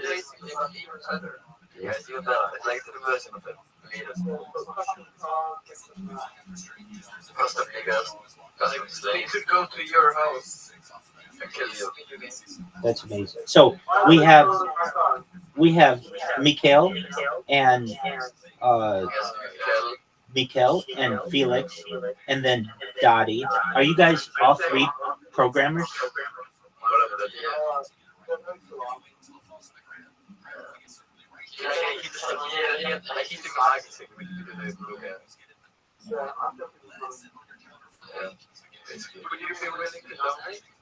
I wish I could. I don't have any money to do that. But when we do, I will bankroll this bad boy. Honestly, guys, if you told your 10,000 users about just that blog that I sent you, we'd go viral by next weekend. And we're going to. Enough people are going to find out about this. I mean, just like you guys find out about me, we're growing every single day. It's going to go viral, and we're going to help the world. Exactly. And I want you guys to know you guys are extremely talented to have developed a video game like this that works, that is playable, that has a user base. That's very, very impressive. I mean that. I'm watching it right now, and this is a game I would buy. Yes, you would. Yes, I would. I absolutely would. Oh, I would love to be able to do that. In the future, I'll make it $500 million in your bank account. We're going to treat your bank account like a Grand Theft Auto online bank account.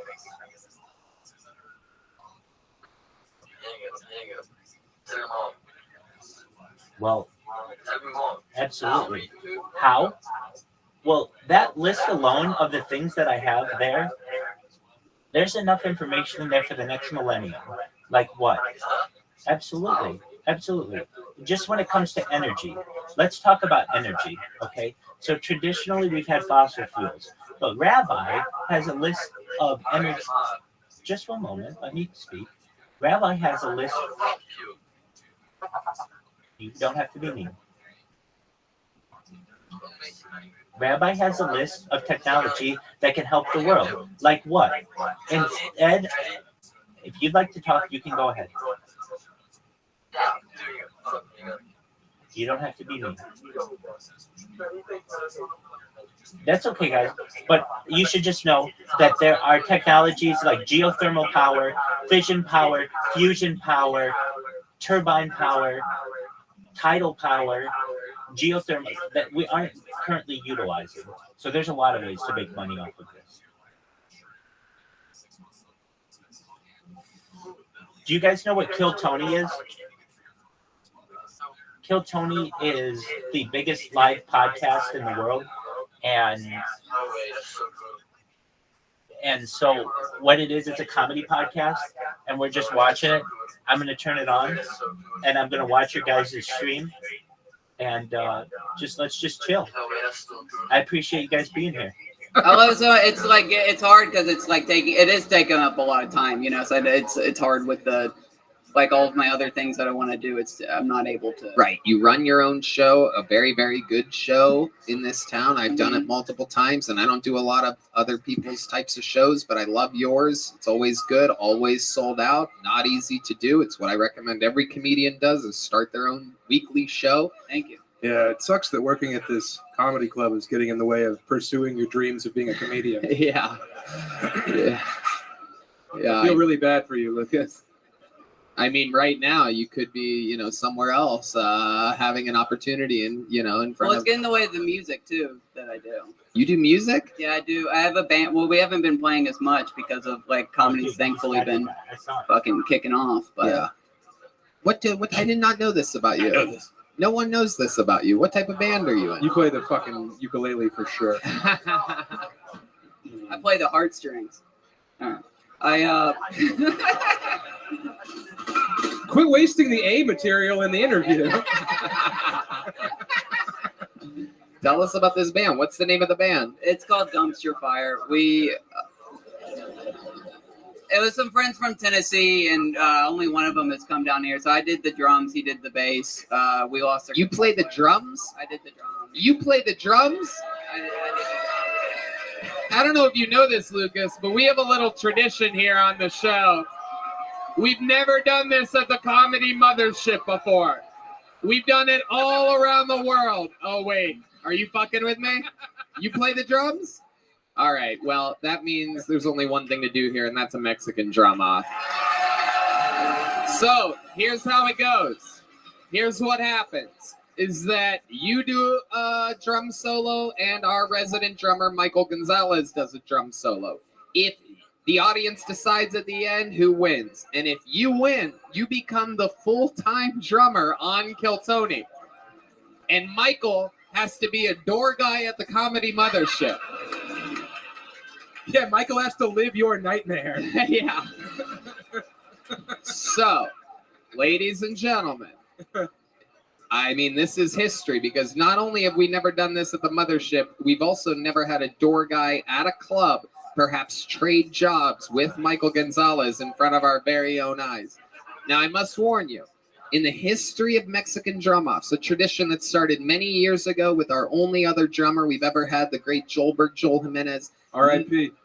Yes. He's in the graveyard getting fucked by Uncle Tony right now. Nobody has ever beaten the resident drummer. We did not even know you played the drums. This is so exciting. I still feel like you're fucking with me. I feel like you've never played drums before, but I'm excited to see it. Ladies and gentlemen, going first tonight, Lucas McCrary, everybody. This is a Mexican drama only on Kill Tony.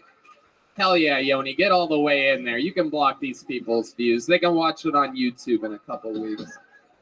Ladies and gentlemen, this is history. Are you guys ready to witness history? Ladies and gentlemen, going first, I present Lucas McCrary.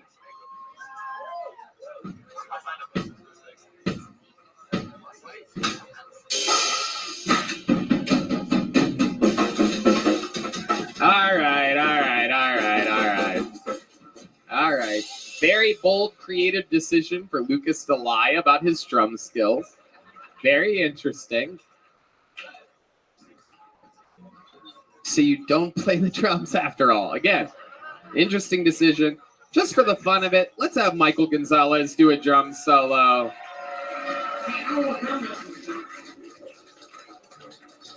Or I could have D Madness beat him in the drum solo. D, you want to do it real quick?